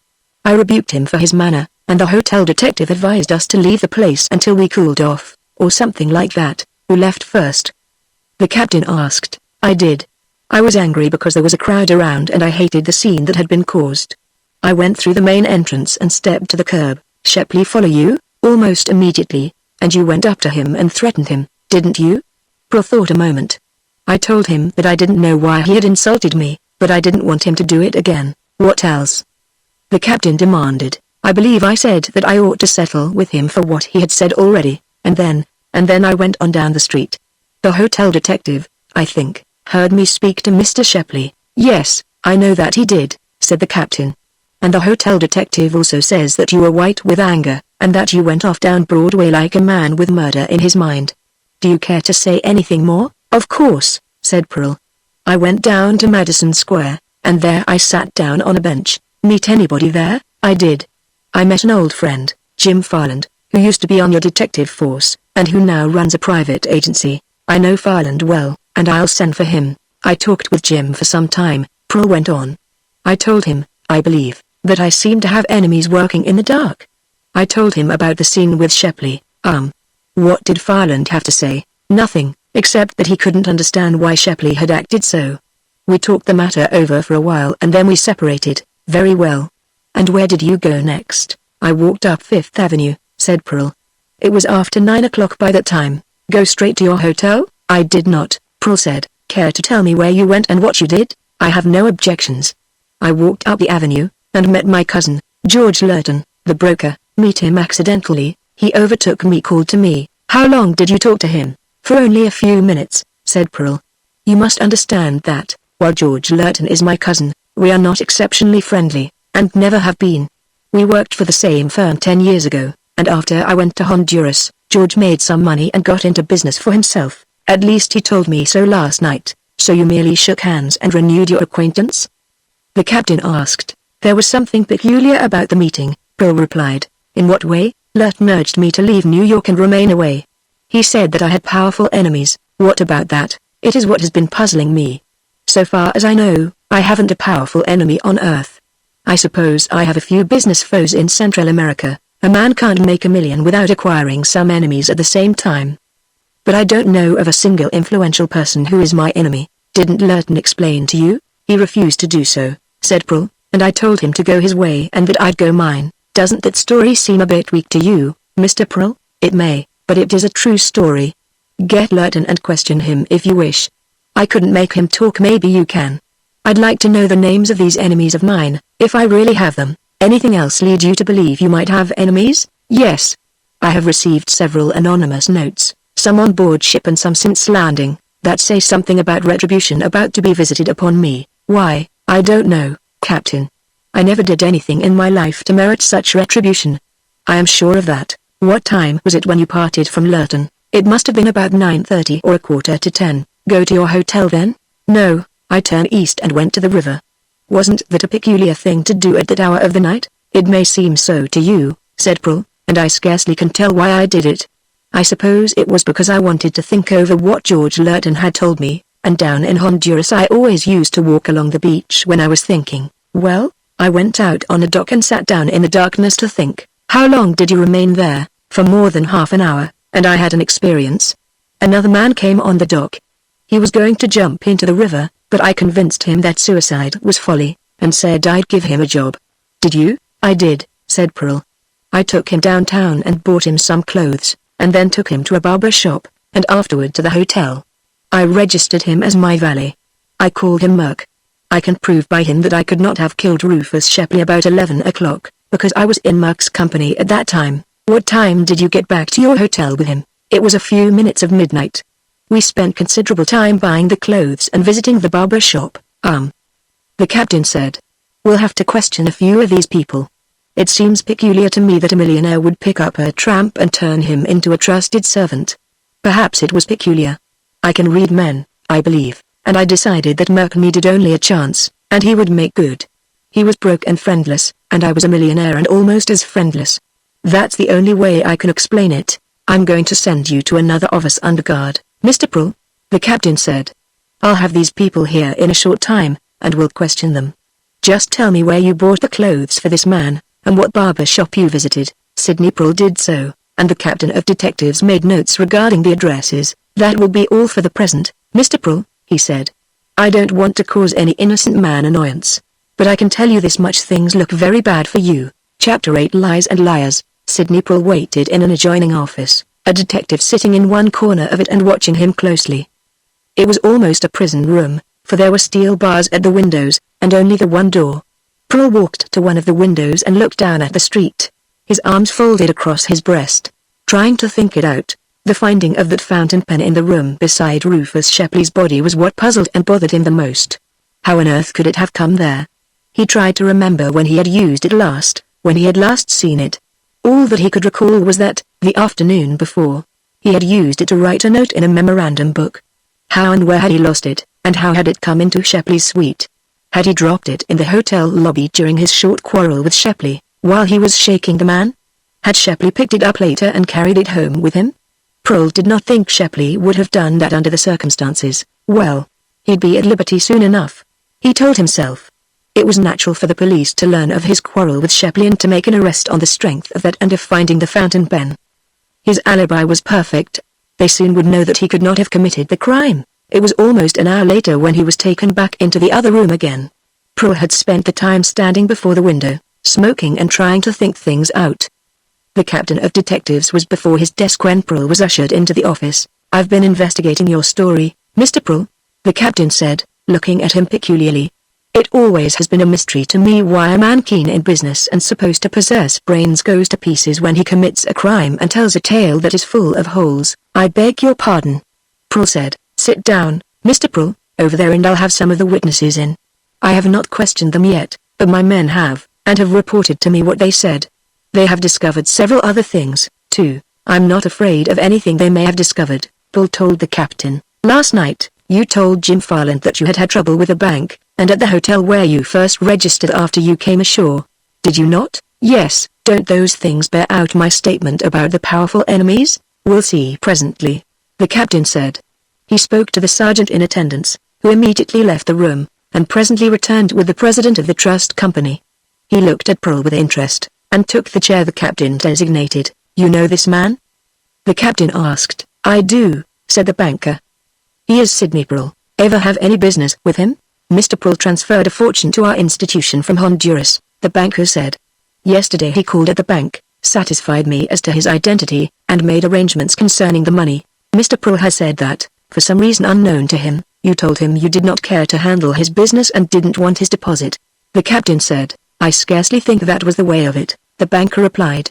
"We would have been glad to take care of the deposit, which was practically $1 million. But Mr. Pearl told me he had other plans and that he would remove the deposit during the day, which he did." Sidney Pearl sat up straight in his chair. "Didn't you tell me that you didn't want anything to do with me and my money?" he demanded. "Certainly not," lied the banker. "You said that you wished to put your funds in other institutions." Pearl gasped at the man's statement.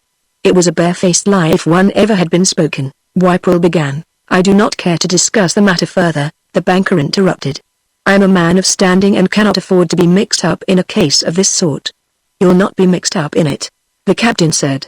"I just wanted to show Mr. Pearl that there were some holes in his story.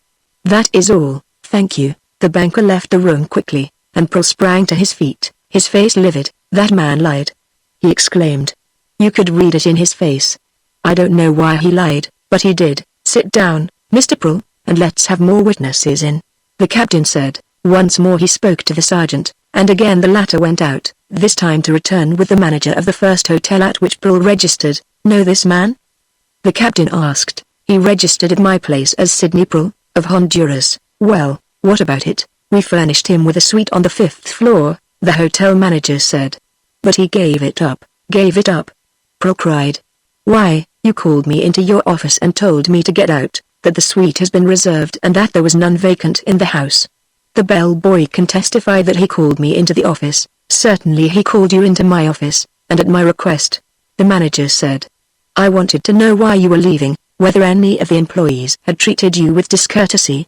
You told me that you had been served poorly in the dining room the evening before, and that you were done with the hotel." Pearl sprang to his feet. "That's a lie, and you know it," he cried. "Captain," said the hotel man, "do I have to sit here and be insulted by a man charged with a heinous crime?" "That will be all, thank you," the captain said. The hotel manager hurried from the room, and the captain grinned at Pearl. "So he lied, too, did he?" the captain asked.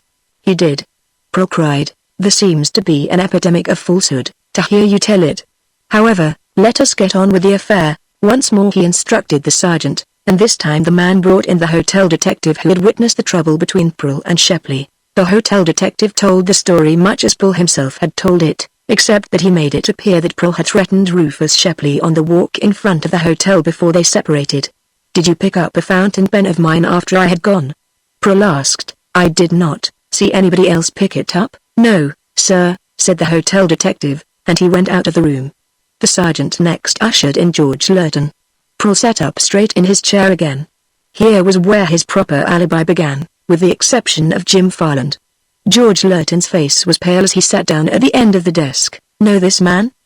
the captain asked. "He is my cousin, Sidney Pearl." "How long has he been away from New York?" "About 10 years, Lurton said. "He returned day before yesterday, I believe. I saw his name in the passenger list. Mr. Pearl says that he met you last night on Fifth Avenue, and that you told him he had some powerful enemies seeking to cause him trouble, and advised him to leave New York and remain away. Why this is not so?" Lurton cried. "I haven't seen him until this moment. I would have looked him up, but did not know at what hotel he was stopping, and thought that he'd try to find me." Pearl was out of his chair again, his face flaming. "You mean to sit there and tell me that you didn't talk to me on Fifth Avenue last night?" he cried. "Why, of course I never talked to you, Sid. I never saw you. What are you trying to do, Sid? Why have you done this thing? We never were close to each other, and yet we are cousins, and I hate to see you in trouble. Stop your hypocritical sniveling." Pearl cried. "You are lying and you know it. You saw me last night. But I didn't. You didn't try to get me to run away, and wouldn't tell me your reason for it." George Lurton licked at his lips and looked appealingly at the captain of detectives. I am a man of standing," he whimpered. "I am a broker. Here is my card. This man is my cousin, but I cannot lie to shield him. I never saw him last night, and did not speak to him." Lurton got up and started for the door, and Sidney Pearl did not make a move to stop him. "It appears that your story is full of flaws," the captain said. "A little of it is true, however. You did meet Jim Farland and talked to him in Madison Square, and remained for the length of time you said. Jim has told me that much. But he does not know where you went and what you did after leaving him. What we are interested in is what you did in the neighborhood of 11 o'clock last night. That is when Rufus Shepley was killed. And now we'll have in that new valet of yours." There was a snarl on Merck's face as he came into the room and sat down in the chair at the end of the desk. Merck did not like policemen and detectives, and did not care whether they knew of his dislike. He flashed a glance at Sidney Pearl and then faced the captain. "Well, what is it?" he asked. "Tell us where and how you met Mr. Pearl first, what happened, and bring the story right up to date," the captain commanded. "Well, I went down to the river to jump in," Merck said, as if stating a simple fact. "I was tired of fighting to live and had decided to end it all. Mr. Pearl grabbed me and hauled me back, and then he made me see that suicide was foolish.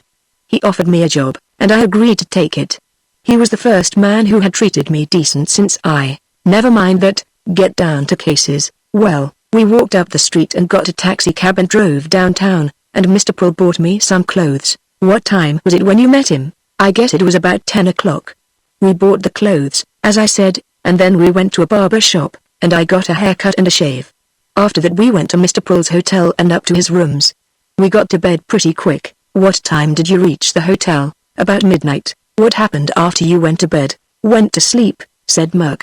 "Never mind the jokes," the captain rebuked sternly. "Well, I stayed awake about an hour or so thinking how lucky I was, and then I went to sleep. I woke up early in the morning and got up and dressed.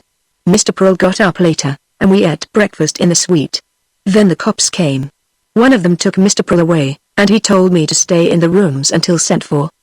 The other cop rummaged around the rooms and then left." Pearl bent forward. "There is one man who can speak the truth," he told the captain. "His story corresponds with the one I told you, doesn't it? And doesn't it show that I could not have murdered Rufus Shepley at 11 o'clock last night?" "The story is all right, and it certainly corresponds with yours," replied the captain. "Just a minute." He faced Merck again. "Who are you and where did you come from?" he demanded. "I ain't anybody in particular. I've been hanging around town a couple of months doing odd jobs. Before that I was bumming around the country working whenever I got a chance." "You felt grateful to Mr. Pearl for giving you a job and a home, didn't you?" "Sure," said Merck. "He talked to me decent, like I was a man instead of a dog." "Well, you don't seem to have much standing in the world," the captain said. "Your word, against that of several prominent citizens, does not carry much weight. You must see that. And there happens to be something else, too. I had the clothing merchant and the barber you mentioned look you over while you were in the other room. The clothing merchant says he sold some clothes a couple of days ago, the ones you are wearing now, but that he certainly did not sell them last night, and the barber swears that he never saw you before. Why, the dirty liars! Merc cried. Did they say that? Pearl demanded. They did, the captain replied. And they said it in such a way that I believe them. Pearl, your alibi is shot full of holes. You told the truth about meeting Jim Farland, and that much is in your favor. Aside from that, we have only the testimony of a tramp you said you picked up and gave a job. You had plenty of time to kill Rufus Shepley. You had ample time to concoct the story and get this man to learn it, so he could tell it and match yours. You are worth $1 million, and this man probably was ready to lie a little for a wad of money. He tells the truth. It's too thin, Pearl. And don't forget the fountain pen that was found beside Shepley's body, either. As for you, Merc, or whatever your right name is, you are under suspicion yourself. What's that? Merc snarled. You are under suspicion, I said. You might have assisted at the murder, for all I know. I don't know when you met Mr. Pearl, or where, but I do know that you got back to the hotel with Mr. Pearl about midnight, an hour after the crime was committed. You can't hang anything like that on me. Merc snarled. All the cops in the world can't do it. I met Mr. Pearl just like I said, and he bought me the clothes and took me to the barber shop, no matter what the storeman and the barber say. It's a black lie they're telling. Mr. Pearl is a gentleman, that'll be enough. The captain exclaimed. I'm going to allow you to go, Merc, but you are to remain in Mr. Pearl's rooms and take care of his things. And you can bet that you'll be watched, too. I don't care who watches me. As for you, Mr. Pearl, you'll have to go to a cell, I think. The evidence against you is such that I cannot turn you loose. You must realize that yourself. Pearl realized it. His face was white and his hands were shaking. He looked across the room at Merc. You go back to the hotel, Merc, and do as the captain says, he ordered. I'll come out of this all right in time. There are a lot of things I cannot understand, but we'll solve the puzzle before we're done. Ain't there anything I can do, sir? Merc asked. Perhaps, later. I'll engage a detective and a lawyer, and they may visit you at the hotel. I'll send you money by the lawyer. That's all now, Merc. Merc started to speak, then thought better of it and went from the room slowly, anger flushing his face. Sidney Pearl faced the captain of detectives again. No matter what you think, I am innocent, and know that my innocence can be proved, Pearl said. You are only doing your duty, of course. I want Jim Farland to attend to things for me. He is an old friend of mine and he is an honest man. Will you send for him? He's waiting in the other room now, the captain said. I'll let you have a conference with him before I order you into a cell. Chapter 9. Puzzled. Once more Pearl was taken to the room in which he had first waited, the room with the barred windows. This time the watching detective was missing. When Jim Farland entered, he found Pearl pacing back and forth from one corner to the other. He was trying to think out his problem, wondering what it all meant, why the witnesses had lied, and what would be the outcome. Farland rushed into the room, grasped Pearl by the hand, led him across from the door, and forced him into a chair. This done, the loyal detective sat down facing him. Now let us have it from beginning to end. Farland commanded. I don't want you to leave out a thing. I want to get to the bottom of this as soon as possible. Sidney Pearl started at the beginning and talked rapidly, setting forth all the facts, while Jim Farland sat back in his chair and watched him. Now and then he frowned as if displeased at the recital. Well, there is something rotten, he said, when Pearl had concluded his statement.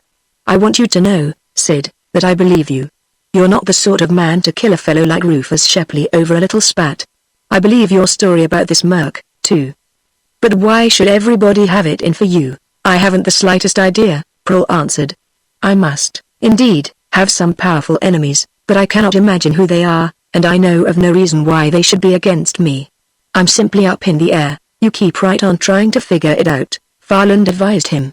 You might think of something in time that will give me a start in my work. Why did the banker and hotel manager lie? Pearl asked. Why did the clothing store man and the barber lie? Why did George Lurton declare that he did not see me and speak to me last night? And how did my fountain pen get into Shepley's room? Huh. When we know a few of those things, we'll know enough to wipe this charge away from your name, Jim Farland told him. It's my job to answer those little questions for you. And now you want a lawyer, I suppose? Yes. Can you suggest one? The greatest criminal lawyer in town is named Godley. I'll send him right up here after I explain about this case to him. Thank heaven, you have plenty of money. A poor man in a fix like this would be on his way to the electric chair. Cody can fix you up, if anybody can. He can make a sinner look like a saint, but I'm not guilty. I understand that, Sid, but it doesn't hurt an innocent man to have the best attorney he can get. I'll send you Cody. Give me a note to that fellow Merc, for I may want him to help me. Sure he's loyal to you? I never saw him until last night, but I'd bank on him, said Pearl. He'll stand by us. Fair enough. You write that note right now, and try to get out on bail. Tell Cody to get busy on that right away. Get out under police supervision, under guard anyway, but get out. Jim Farland hurried away, and Sidney Pearl was conducted through dark corridors to a cell, where he had the experience of hearing a door clang shut behind him and the bolts shot. Pearl never had expected to get into jail when he was worth $1 million, and most certainly he never had expected to face a charge of murder. He was allowed to send out for some luncheon, and it was more than an hour before Cody, the attorney, arrived.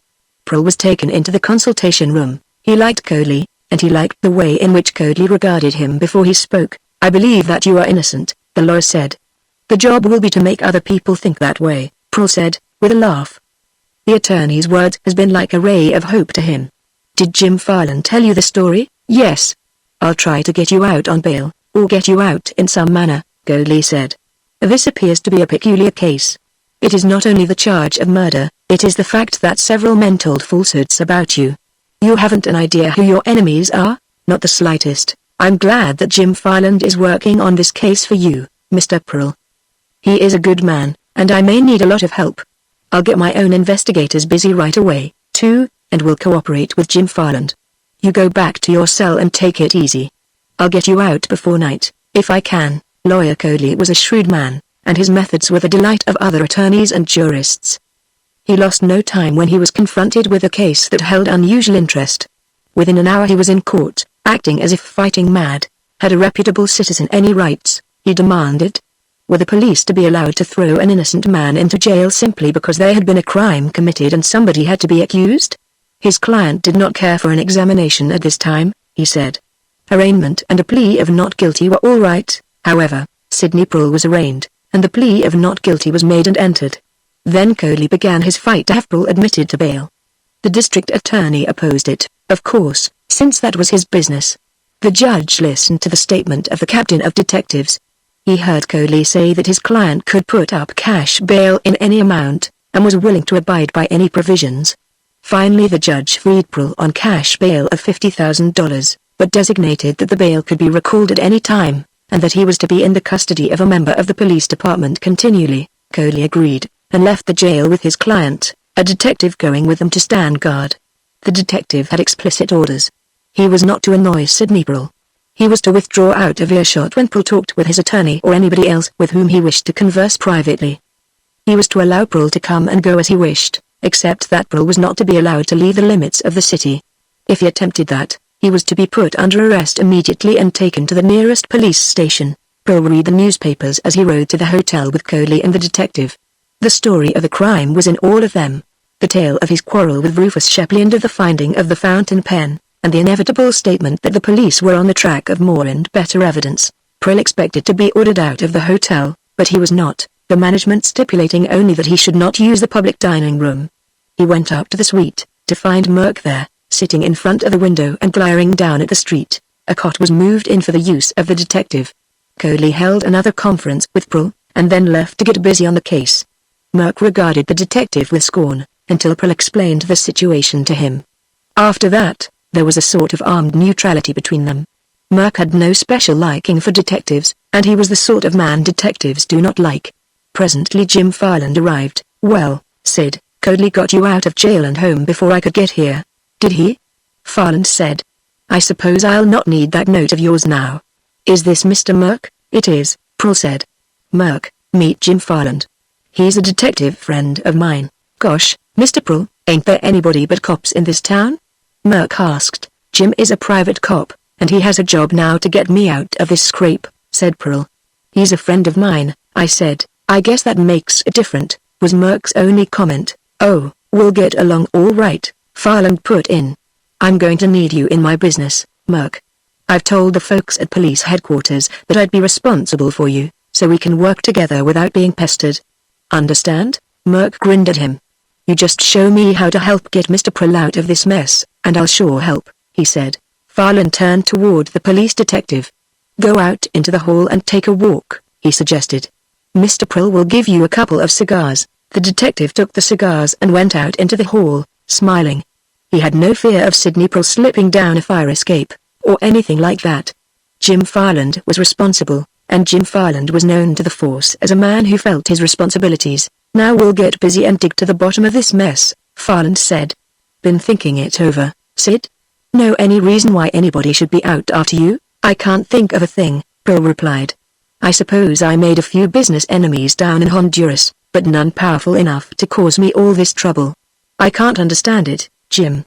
It must be something big to cause all those men to lie as they did. Maybe it is, and maybe it is very simple when we get right down to it, Farland said.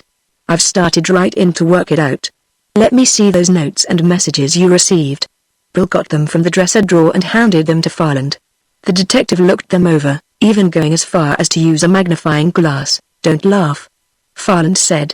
A lot of folks make fun of the fiction detective who goes around with a magnifying glass in one hand, but, believe me, a good glass shows up a lot of things. It isn't showing up anything here, though. Where do you suppose these things came from? I don't know, said Prill. Got the first one on the ship. Did you? The first two. One was pinned to the pillow in my stateroom, and the second was pasted on the end of my suitcase as I was landing. The mucilage was still wet. Didn't suspect anybody. I didn't think much about it at first, said Prill. I thought it was a joke, or that somebody was making a mistake. Sid, have you told me everything? Prill remembered Kate Gilbert and flushed. I see that you haven't, Farland said. Out with it. Some little thing may give me the start I am looking for. Prill told about Kate Gilbert, about the piece of paper she had dropped as she got into the limousine, about the peculiar way she acted toward him, and the attitude of Marie, the misnamed maid. Farland grunted. We had one thing lacking in this case and we have that. The woman, but I only met her down there and danced with her twice. Don't know anything about her, I suppose? Not a thing. It was understood that she belonged to a wealthy New York family and was traveling for the benefit of her health. At least, that was the rumor. I know of a lot of wealthy families in this town, but I never heard of a Kate Gilbert, Farland said. I think I'll make a little investigation, but why on earth should she be taking a hand in my affairs? Prill wanted to know, why should you be accused of murder? Why should men tell lies about you? Farland asked. Excuse me for a time, I'm going down to the hotel office to find out a few things. Farland hurried away, and the police detective entered the suite again and made himself comfortable. Jim Farland went directly to the office of the hotel and looked at a city directory. He found no Kate Gilbert listed, except a seamstress who resided in Brooklyn. The telephone directory gave him no help, but that was not conclusive, of course. 1,000 Kate Gilberts might be living in New York, in apartments or at hotels, without having a private telephone. Have to get a line on that girl, Farland told himself. She's got something to do with this.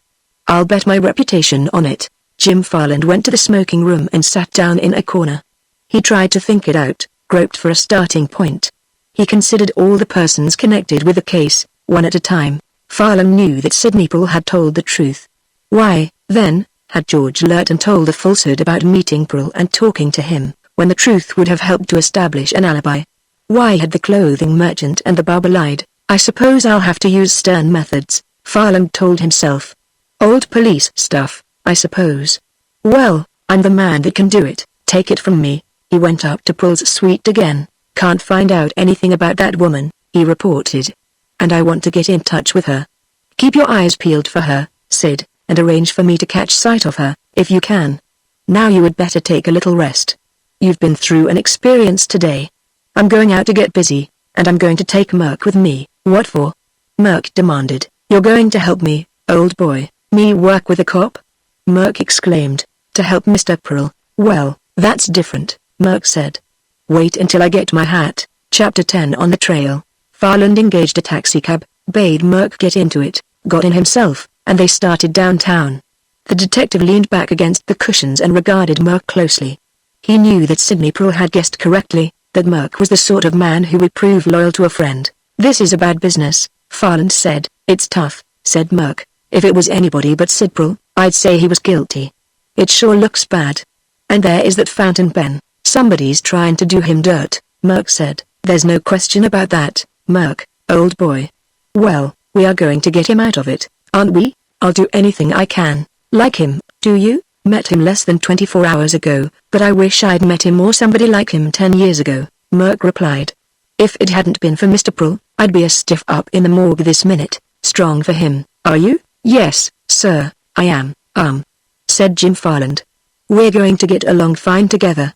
I was strong for Sid Prul 10 years ago, before he went away. And I'll bet that, when we get to the bottom of this, we'll find something mighty interesting. The taxi cab stopped at a corner, and Farland and Merc got out. Farland paid the chauffeur and watched him drive away, and then he led Merc around the corner. Know where you are? He asked. Sure. Right over there is the little shop where Mr. Prul bought me my new clothes, Merc said. Fine. That goes to show that Prul told the truth. Well, Merc, you stand right here by the curb and watch the front door of that shop. And when you see me beckon to you, you come running. Yes, sir. Jim Farland hurried across the street, opened the door of the little shop, and entered. The proprietor came from the rear room when he heard the door slammed. He knew Jim Farland and had known him for years. There were few old-timers in that section of the city who did not know Jim Farland. The man who faced the detective now was small, stoop-shouldered, a sort of a rat of a man who had considerably more money to his credit than his appearance indicated, and who was not eager to have the world in general know how he had acquired some of it. Evening, Mr. Farland, he said. Anything I can do for you, sir? Maybe you can and maybe you can't, Farland told him.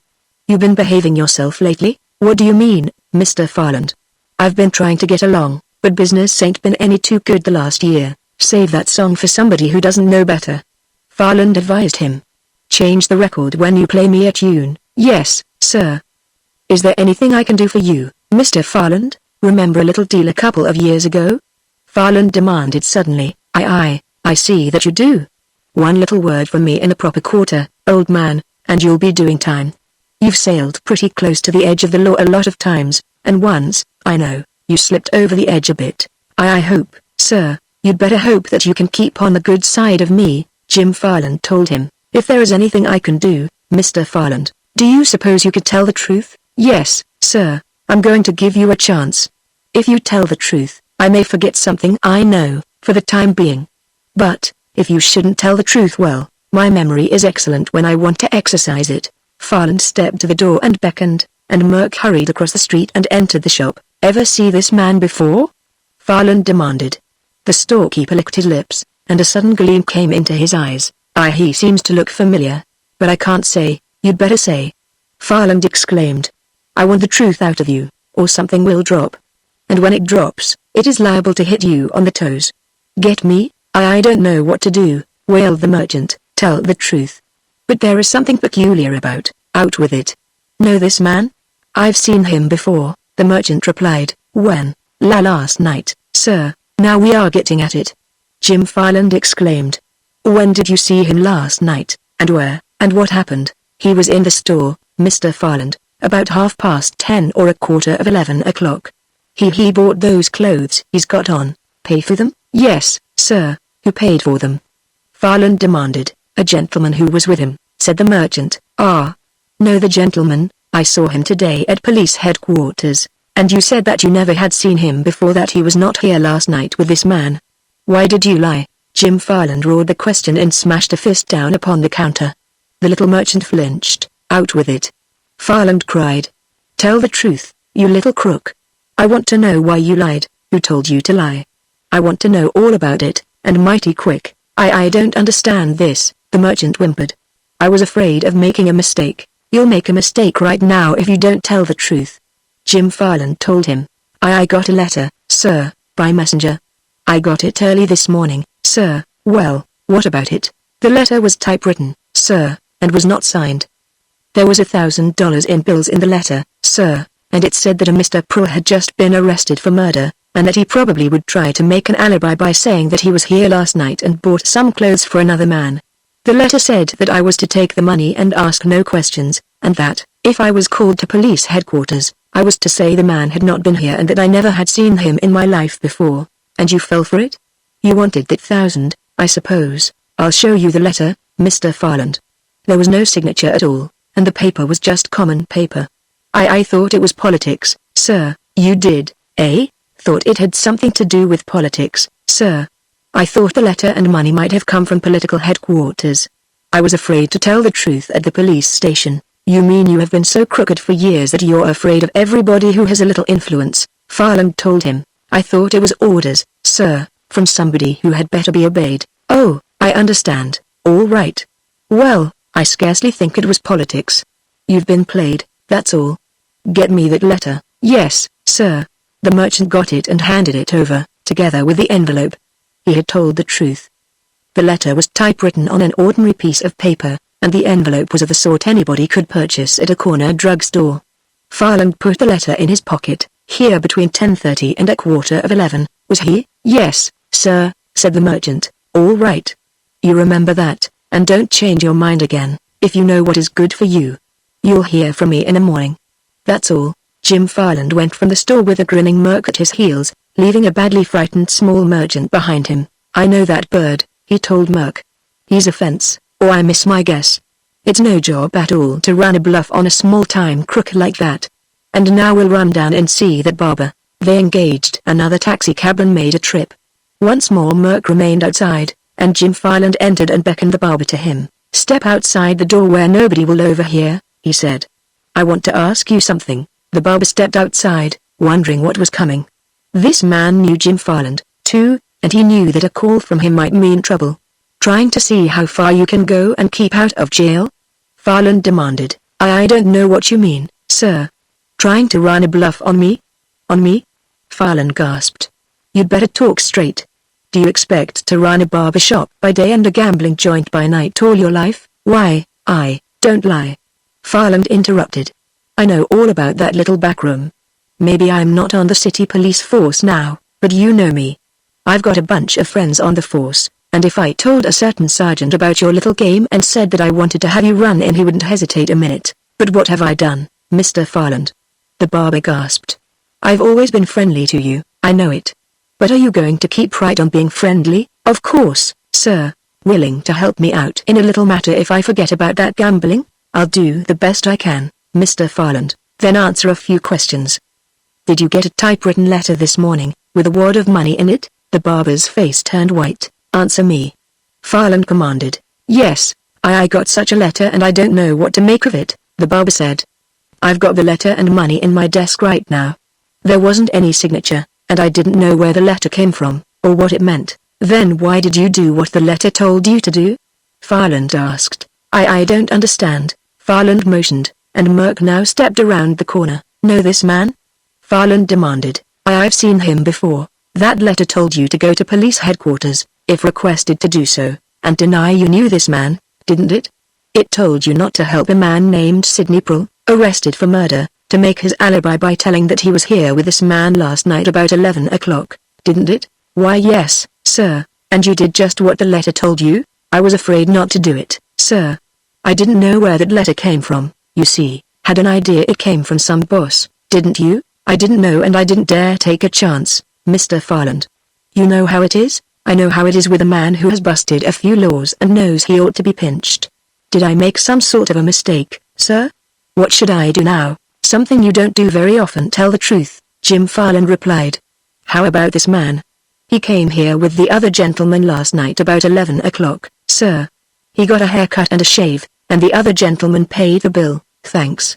Sure about the time? I know that it was almost 11:15 when they left the shop. Well, I'm glad you can speak the truth. Get on your hat and coat. What do you mean, sir? Am I arrested? No. Get that letter and come with me. I want you to tell the truth to somebody else, that's all. The frightened barber got his hat and coat and the letter, and followed Jim Farland and Merc to the corner. There Farland engaged another taxicab, and ordered the chauffeur to drive back to the little clothing store, running up a nice expense bill for Proul, but he won't care, Jim Farland said to Merc. He compelled the merchant to shut up his shop and get into the cab, and then the chauffeur drove to police headquarters.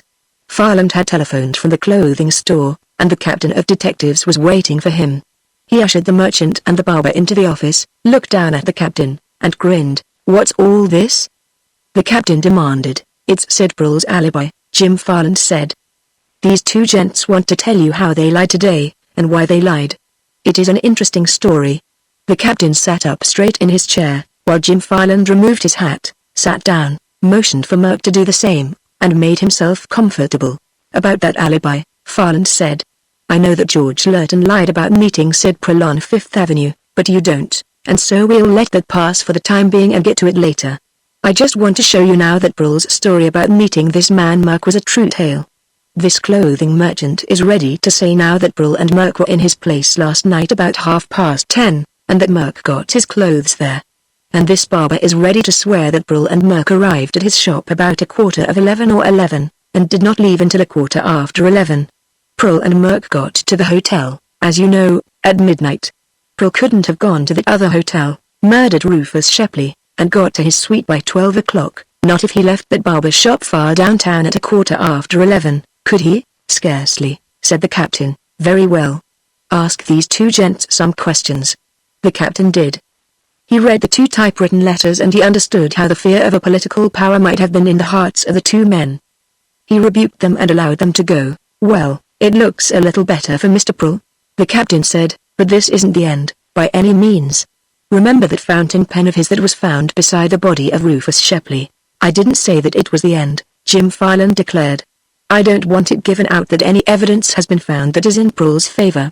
I just want you to whisper in the ear of the court that the alibi looks good, and let it go at that. There's something behind this case, and we want to find out what it is. Prill is out on bail and let it go at that, as far as the public is concerned. I grasp you, said the captain. You want these enemies of his to think he is in deep water, so they'll be off guard and you can do your work. Exactly, said Jim Farland. Good enough. I'll do my part. Know anything about a woman calling herself Kate Gilbert? Never heard of her. Farland explained what Prill had told him. The captain fingered his moustache. Several thousand women in this town answer the general description, he said. I'm afraid I can't help you, unless you can pick her up. That's what I'll do as soon as I can, Farland replied. If I can get my eyes on her once, I'll trail her and find out a few things. She may have nothing to do with this, and she may have a great deal to do with it. What do you know about George Lurton, shady broker? The captain replied. Never done anything outside the law, as far as I know, but he's come pretty close to it. I'd hate to have him handling my money. Well, he lied about meeting Prill. He did his best to get Prill to run away from town. That was a couple of hours before the murder, of course, so it probably had nothing to do with that. But why should he try to get Prill out of town? And, being a man of that sort, why did he say that he wouldn't handle Prill's funds? You'd think a man of his sort would like nothing better than to get his fingers tangled up in that million. I'll have a man take a look at George Lurton. Don't strain yourself, said Jim Farland. I'm going to take a look at him myself, the first thing tomorrow morning. He left headquarters with Merc, and this time he did not engage a taxicab. He walked up the street, Merc at his side, and puffed at a cigar furiously. Well, Merc, we've made a good start, Farland said, after a time. Yes, sir. How do you like working with a detective now? Or, you ain't regular detective, Merc said. What's that? I mean you ain't an ordinary dick. You got some sense. Thanks for the compliment. I know men who would dispute the statement, Farland told him. They walked, and after a time were on 5th Avenue and going toward the hotel where Prill had his suite. Suddenly, just ahead of them, they saw Sidney Prill and the man from headquarters. They hurried to catch up with them. What's the idea? Farland asked. Needed a walk, Prill replied. Didn't feel like going to bed, and a walk would do me good. I knew. I'll have some things to tell you in the morning, Farland said. But I'm not going to tell you tonight, except to say that it is good news, and I'm issuing orders to Merc not to tell you, either. I want you to forget the thing and get some rest. All right, Prill said, laughing, and then he stopped still and gasped. What is it? Farland asked. Kate Gilbert, where? They're just getting into that limousine. See her? The girl with the red hat. I see her, Farland replied, signaling the chauffeur of a passing taxicab. This is what I was hoping for, Sid. Go on to the hotel with Merc and guard. I'm going to find out a few things about Miss Kate Gilbert. He gave the chauffeur of the taxicab whispered directions, and then sprang into the machine. Chapter 11 Concerning Kate Gilbert. Given a definite trail to follow, Jim Farland was one of the best trackers in the business. He liked to know his quarry by sight, and conduct the hunt in a proper manner. And so he rejoiced, that now he was following a person he believed to be interested in some way in the Shepley case. The limousine went up Fifth Avenue towards Central Park, and the taxicab with Jim Farland inside followed half a block behind. Farland did nothing except look ahead continually and make sure that his chauffeur did not lose the other machine. He wanted to discover, first, where Miss Kate Gilbert was going, and after that he wanted to acquire all the information he could concerning her. There was little traffic on the avenue at this hour, and the limousine made good progress. It curved around the circle and went up Central Park West. In the 80s it turned off into a side street, and finally drew up to the curb and stopped. The taxicab came to a halt 100 feet behind it. "Wait," Jim Farland instructed the chauffeur, showing his shield. "Wait until I come back, even if I don't come back until morning. You will get good pay, all right." The chauffeur settled back behind his wheel, and Farland stepped to one side in the darkness and watched. He saw an elderly gentleman emerge from the limousine and turn to help Kate Gilbert out. Then the elderly gentleman got into the car again and was driven away, and Kate Gilbert went into the apartment house before which the limousine had stopped. Detective Jim Farland hurried forward, but when he came opposite the apartment house he slowed down and walked slowly, glancing in. It was not an apartment house of the better sort. The lobby was small, there was an automatic elevator, and no hall boy was on duty, that Farland could see. There was a row of mailboxes against a wall, with nameplates over them. Farland went up the steps, opened the door, and stepped inside the lobby. He walked across to the mailboxes and began looking at the names. He found someone named Gilbert had an apartment on the 3rd floor, front. The stairs were before him, and Farland was about to start up them when a door leading to the basement was opened, and a janitor appeared. He was an old man, bent and withered, and he looked at Farland with sudden suspicion. "You want to see somebody in the house?" he asked, in a voice that quavered. "I want to see you," Jim Farland answered. "What about, sir?" Farland exhibited his shield, and the old janitor recoiled, fright depicted in his face. "I ain't done anything wrong, mister," he said hoarsely. "I obey all the regulations about ashes and garbage and everything like that. Don't be afraid of me," Farland said.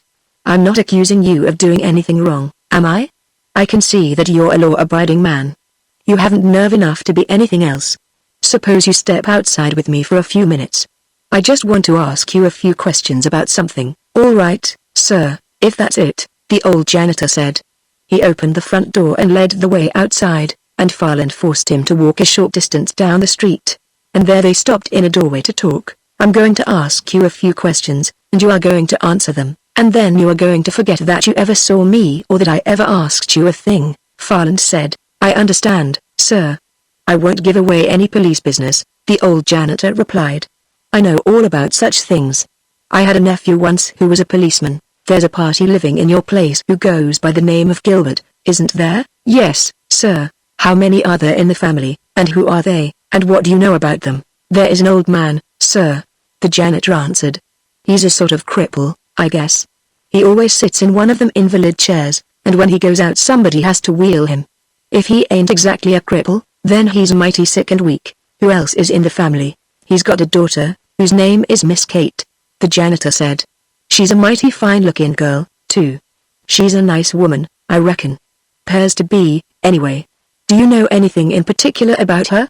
Jim Farland asked him. "Well, she's been away for about 3 months, and she just got back," the janitor replied. "I don't know where she was, didn't hear.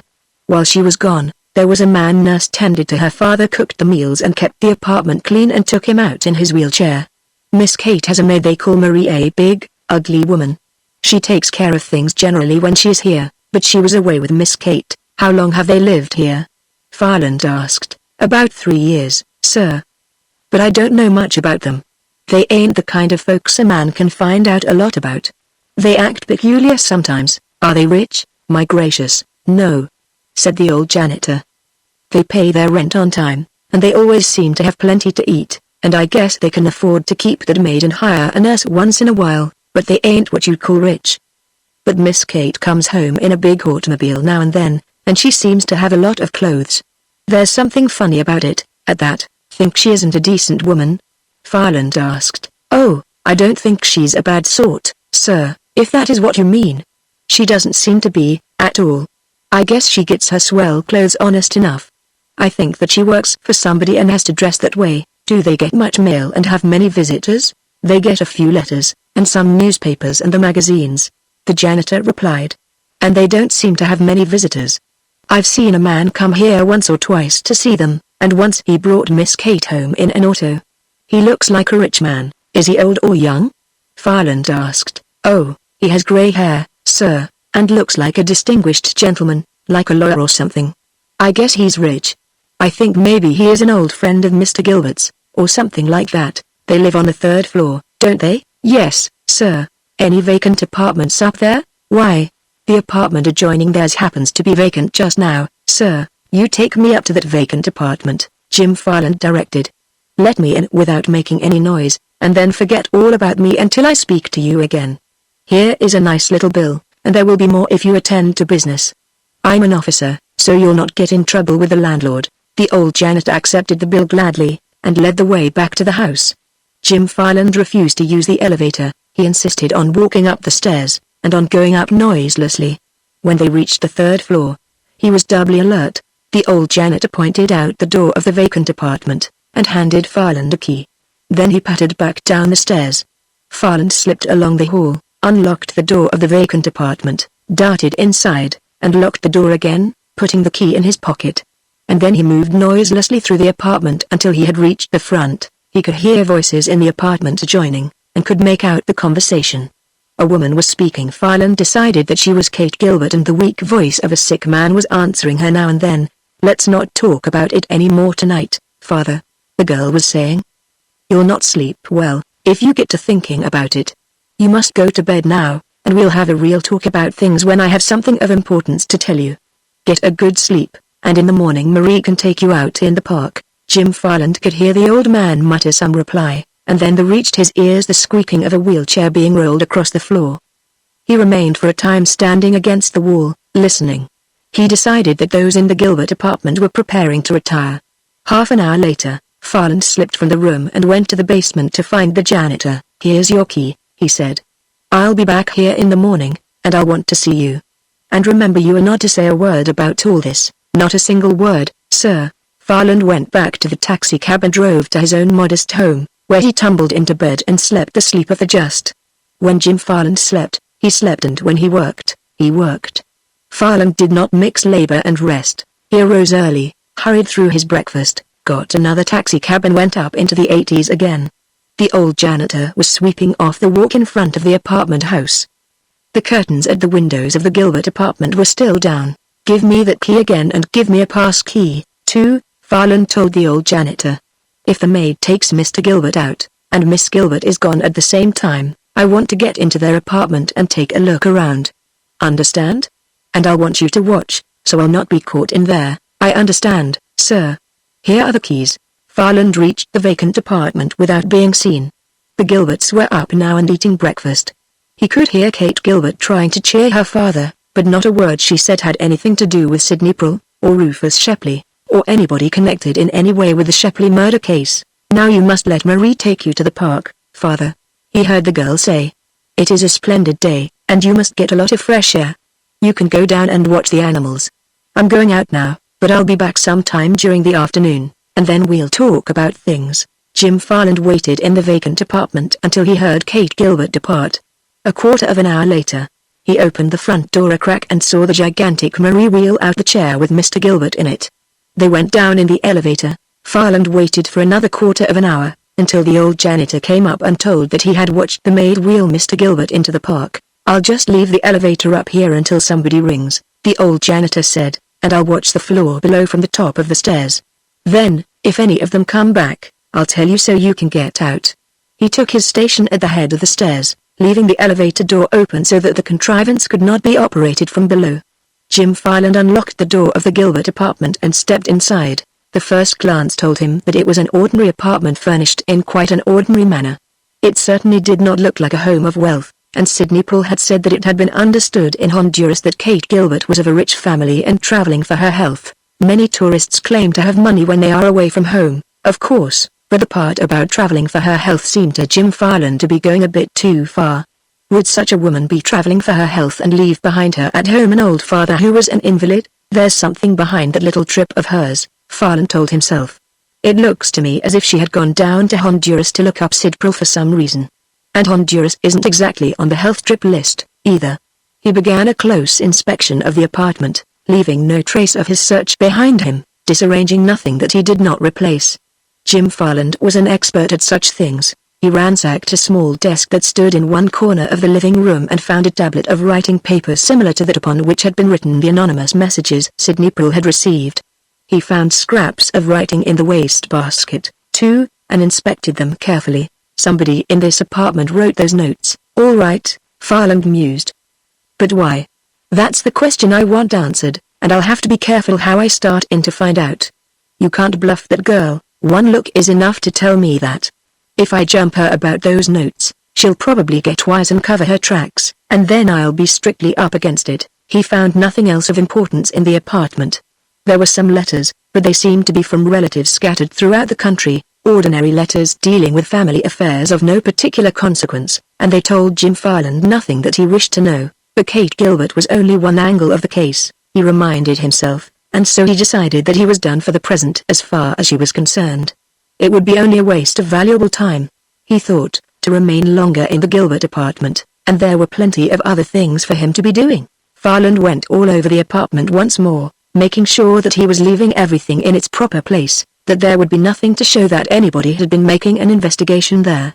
Then he hurried out and locked the door, returned the keys to the old janitor, gave him another bill and instructed him to forget the visit, lighted a black cigar, and started walking rapidly southward. When the proper time arrived, Jim Farland would tell Miss Kate Gilbert that he knew she had written the anonymous notes to Sidney Prul or that her maid hadn't. He would ask her why. He reached Columbus Circle, made his way over to Fifth Avenue, and continued his walk down that broad thoroughfare. Farland had decided to go to the hotel and have a talk with Sidney Prul and Merck. He told himself that he was going to like Merck, the human Hulk who suddenly had become of some use in the world, but he did not get a chance to go to the hotel just then. He came to a busy corner, and stopped to wait for a chance to cross the street congested with traffic. Suddenly, a few feet to his right, he saw Kate Gilbert, who had left her apartment only a short time before. There was nothing startling in that fact alone, for this was a district where there were fashionable shops and beauty parlors, and well-dressed women were on every side. What interested Detective Jim Farland the most was that Kate Gilbert was standing before the show window of a fashionable shop in intimate conversation with George Lurton, Sidney Prul's cousin. Chapter 12 Battered Keys. Farland started moving slowly toward them, making his way through the crowd in such fashion that he did not attract too much attention to himself. He was feeling a sudden interest in this case. There were great possibilities in the fact that two persons connected with it from different angles were in conversation. As he made his way toward the show window, he remembered how this George Lurton had tried to induce Sidney Prul to leave the city and remain away, and how, afterward, he had denied that he had seen Prul on Fifth Avenue and had spoken to him. He's connected with this thing in some way, Farland told himself. It's my job to discover exactly how, but he was doomed to be disappointed. Before he could get near enough to make an attempt to overhear what they were saying, they suddenly parted. Kate Gilbert went into the shop, and George Lurton crossed the street and hurried down the avenue. It was no use wasting time on Kate Gilbert. Farland knew where to find her if he wanted her, and he knew there would be no use in shadowing her now, since she probably had gone into the shop to purchase a hat. But George Lurton was quite another matter. The detective did not hesitate. He swung off down Fifth Avenue in the wake of George Lurton. Farland was a rough and ready man, and he had little liking for male humans of the George Lurton type. Lurton always dressed in the acme of fashion, running considerably to fads in clothes, appearing almost effeminate at times. And yet it was said in financial circles that Lurton was far from being effeminate when it came to a business deal. There had been whispers about his dark methods, and it was well known that business folk got small sympathy or consideration from him. He was a fashionable cutthroat without any of the milk of human kindness in his system. It was a surprise to Jim Farland to see Lurton walking. He was the sort of man who likes to advertise his success, and he had a couple of imposing motor cars that he generally used. But he was walking this morning, and the fact gave Farland food for thought. Lurton continued down the avenue, and Jim Farland followed him closely. He expected to see Lurton meet someone else and engage in another whispered conversation, but Lurton did not. That boy is worried, Farland told himself. He's one of those birds who like to walk when they want to think something out. If I could only know what was going on in that mind of his. Lurton had reached Madison Square, and there he did something foreign to his nature. He crossed the square, proceeded to 4th Avenue, and descended into the subway. Farland was a few feet behind him, and got into the same car when Lurton caught a downtown train. He followed when Lurton got off and went up to the street level again, and now the broker made his way through the throngs and along the narrow streets until he finally came to the financial district. After a time he turned into the entrance of an office building, the building where his own offices were located. The detective watched him go up in the elevator, and then he turned back to the cigar stand in the lobby and purchased more of the black cigars he loved. For a time he stood out at the curb, puffing and thinking.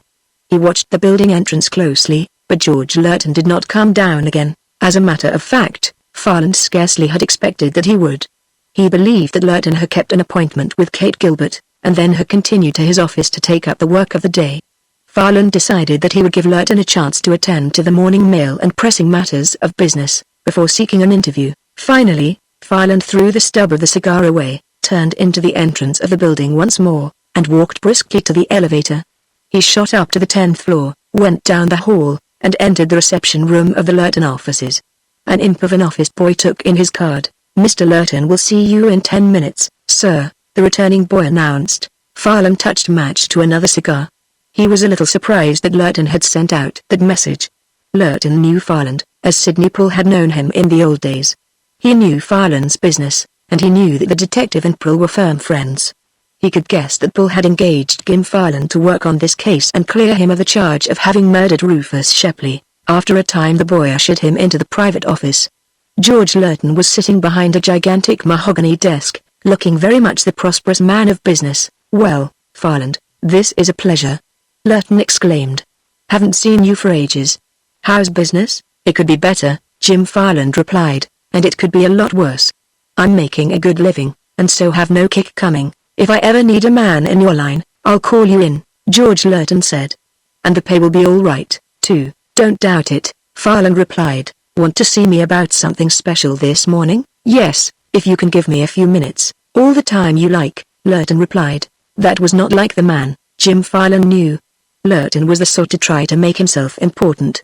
The always busy man who had no time for anybody less than a millionaire. Farland smiled and sat down in a chair at one end of the desk.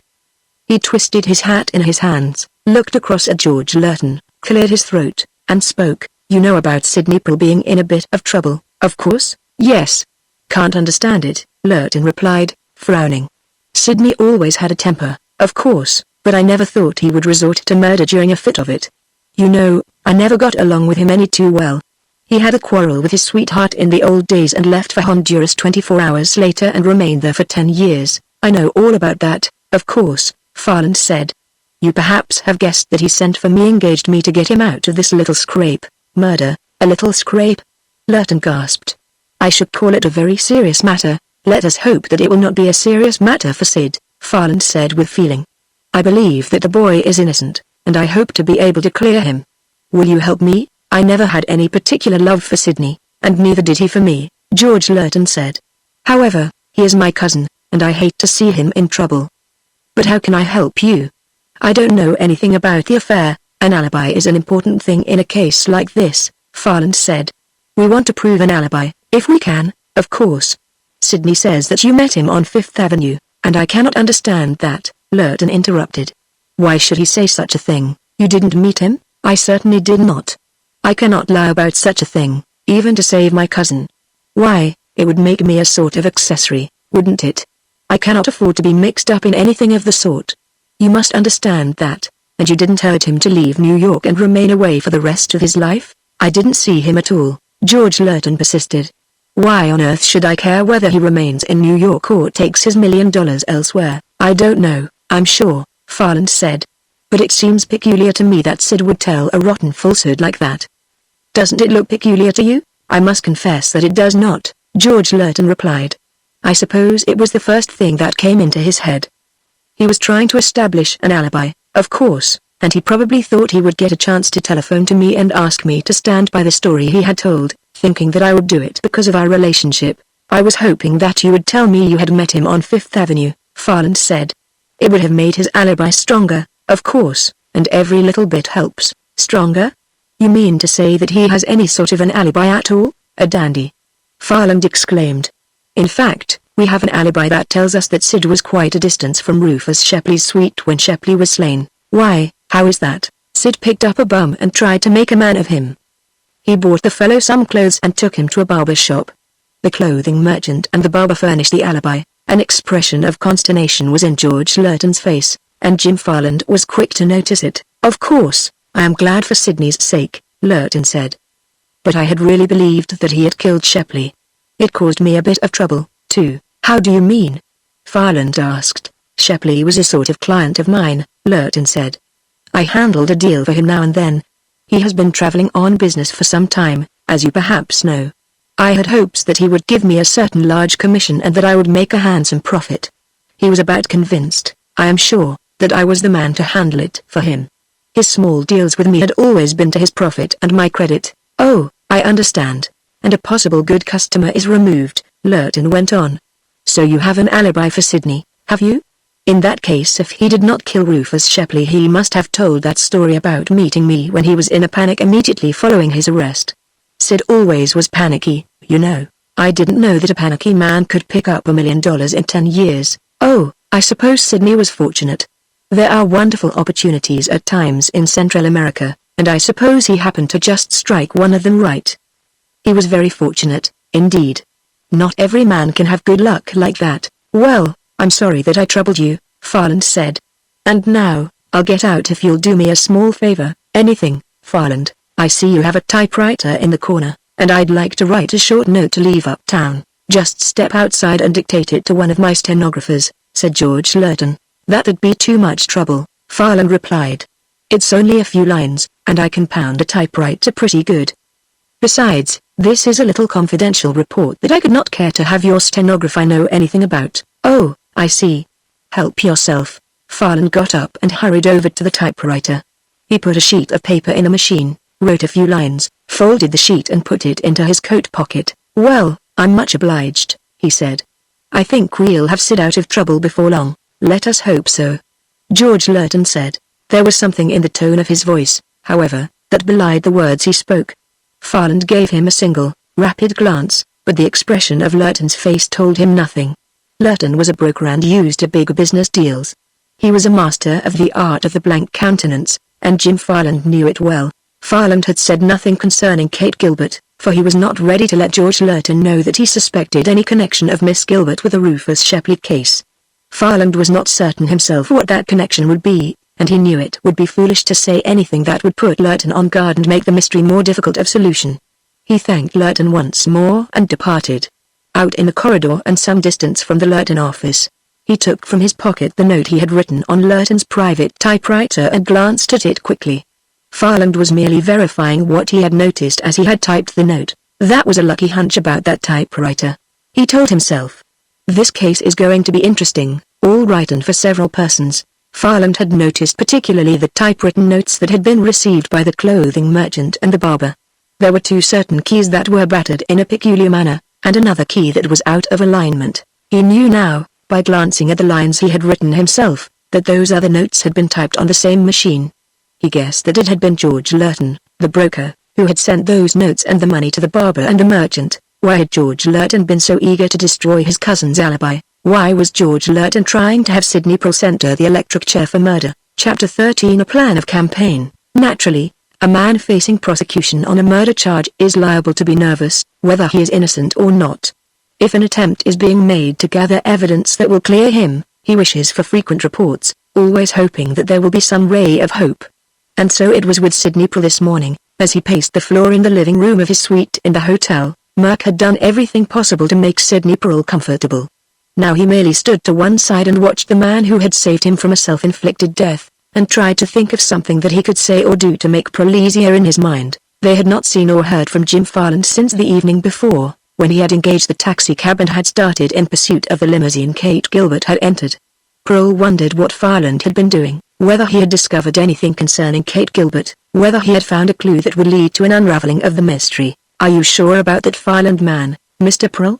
Merck asked, after a time. "What do you mean by that, Merck?" "Well, he's a kind of cop, and I never had much faith in cops," said Merck. "Farland is an old friend of mine, Merck, and he is on the square if that is what you mean. He sure started out like a house afire, "Sir, but he seems to be falling down now," Merc declared. "He sure did handle that barber and the clothing merchant, but he ain't showed us any speed since he left us last night. He is busy somewhere, you may be sure of that," Sidney Prule declared. "Well, boss, I ain't got any education, and I ain't an expert in any particular line, but I've often been accused of having common sense, and I'm strong for you." "Meaning what, Merc?" "Nothing, boss, except that I'd like to be busy getting you out of this mess. Seems to me I know just as much about it as you do, and if we'd talk matters over, maybe I'd get some sort of an idea, or something like that." Prule sat down before the window, lighted a cigar, and looked up at Merc. "Go ahead," he said. "It won't hurt anything, and it will serve to kill time until we hear from Jim Farland. What do you want to talk about first?" "It seems to me," said Merc, clearing his throat and attempting to speak in an impressive manner, "that this is a double-barreled affair." "What do you mean?"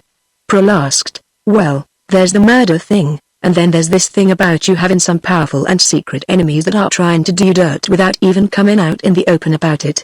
Maybe them two things are mixed together, and maybe again they ain't. If they ain't, we've got two jobs on our hands, and, if they are?" Prule asked. "Then it looks to me, boss, like the gang that's after you is trying to hang this murder on you after having had somebody croak that Shepley guy." "I've thought of that, Merc. But it doesn't look possible," Prule said. "If my enemies merely wanted to hang a murder charge on me, as you have suggested, I think they would have planned better and would have made the evidence against me more conclusive. It would mean that there would be a lot of persons in the secret. The men who plan murder do not like to take the entire town into confidence about it." "Well, that sounds reasonable," Merc admitted. "And why Rufus Shepley?" "Because you had that spat with him in the lobby of the hotel, and it could be shown that you had a reason for knifing him," Merc said, with evident satisfaction. "Nobody could have known I was going to have that quarrel with Shepley, because I had no idea of it myself when I entered the hotel lobby," Prule said. "After I left the hotel, I met Farland and then walked down to the river and met you, and you know the rest. How could they have contemplated hanging that crime on me when they did not know but that I had a perfect alibi?" "I think we're on the wrong track, Merc." "Well, boss, how about your fountain pen?" Merc asked. "How come it was found beside the body? That is one of the biggest puzzles in the whole thing, Merc. I cannot remember exactly when I had the pen last. I cannot imagine how it got into Shepley's room and on the floor beside his body. That fountain pen of mine is an important factor in this case, Merc, and it has me worried. It seems to me," Merc said, "that if I had any powerful enemies after my scalp, I'd know the birds and be watching out for them all the time, to see that they didn't start anything when I was looking in the other direction. But, Merc, I haven't the slightest idea who they are," Sidney Prule declared. "I don't know why I should have enemies that amount to anything, and that is what makes it so puzzling. How can I work this thing out when I don't even know where to start? I wish Jim Farland would come." Jim Farland did, at that moment. Merc let him in, and the detective tossed his hat on a chair, sat down in another, lighted one of his own black cigars, and looked at Sidney Prule through narrowed eyes. "Well, Jim?" Prule asked. "I talk when I've really got something to say, but I'm not going to make a general conversation and muddle your brains with a lot of scattered junk," Jim Farland replied. "I'll say this much: things are looking much better for you." "That sounds good, Jim. Can't you tell me anything?" Prule asked, sitting forward on his chair. "The barber and the clothing merchant have fixed up a part of your alibi, Sid, as perhaps Merc has told you. That is the first point. It makes it look impossible for you to have slain Rufus Shepley, and I think Lawyer Coley could get the charge against you dismissed on that alone. But I want to be entirely cleared." "Exactly. You don't want to leave the slightest doubt in the mind of a single person. There is but one way to clear you absolutely, Sid. We've got to show conclusively that you could not have killed Shepley, and the best way to do that is to find the person who did." "I understand, Jim. There seems to be some sort of a mysterious alliance against you, Sid. You say that you can't understand why you should have enemies that hate you so, and I know you're telling the truth. Whether that business has anything to do with the murder, or not, I am not prepared to say now. But we want to find out about this enemy business, too, don't we?" "Certainly," Prule said. "I followed Kate Gilbert. I know where she lives. She does not belong to a rich family and does not live in splendor. But she wears expensive gowns and has plenty of spending money, and has mysterious dealings with a distinguished-looking man. Her father is mixed up in it in some way, too. I went through their apartment, Sid. Somebody in the department wrote the anonymous notes you received." "What?" Prule gasped. "I found a tablet of the same sort of paper, and scraps of writing in the wastebasket that were in the same hand. "Think, Sid. On the ship, by George!" Pearl exclaimed. "She could have slipped into my stateroom and pinned that note to my pillow, and she could have stuck the second one on my suitcase as I walked past her on the deck, and could have sent the others," Farland added. "But, why?" Pearl demanded. "I never saw the woman until I met her at a social affair in Honduras. What could she or any of her people have against me?" "Perhaps it was the maid," Farland said. "She could have done it, of course, the same as Kate Gilbert," Pearl said. "But the same difficulty holds good. Why? Kate Gilbert did seem to avoid me, and I caught her big maid glaring at me once or twice as if she hated the sight of me. But why on earth?" Farland cleared his throat. "Here is another thought for you to digest," he said. "This Kate Gilbert knows your cousin, George Lurton." Sidney Pearl suddenly sat up straight in his chair again, his eyes blinking rapidly. "Doesn't that open up possibilities?" Jim Farland asked him. "The woman seems to be working against you for some reason, and we know that George Lurton lied about meeting you on Fifth Avenue that night. It appears that he is working against you, too, for some mysterious motive." A dangerous gleam came into Sidney Pearl's eyes. "That simplifies matters," he said.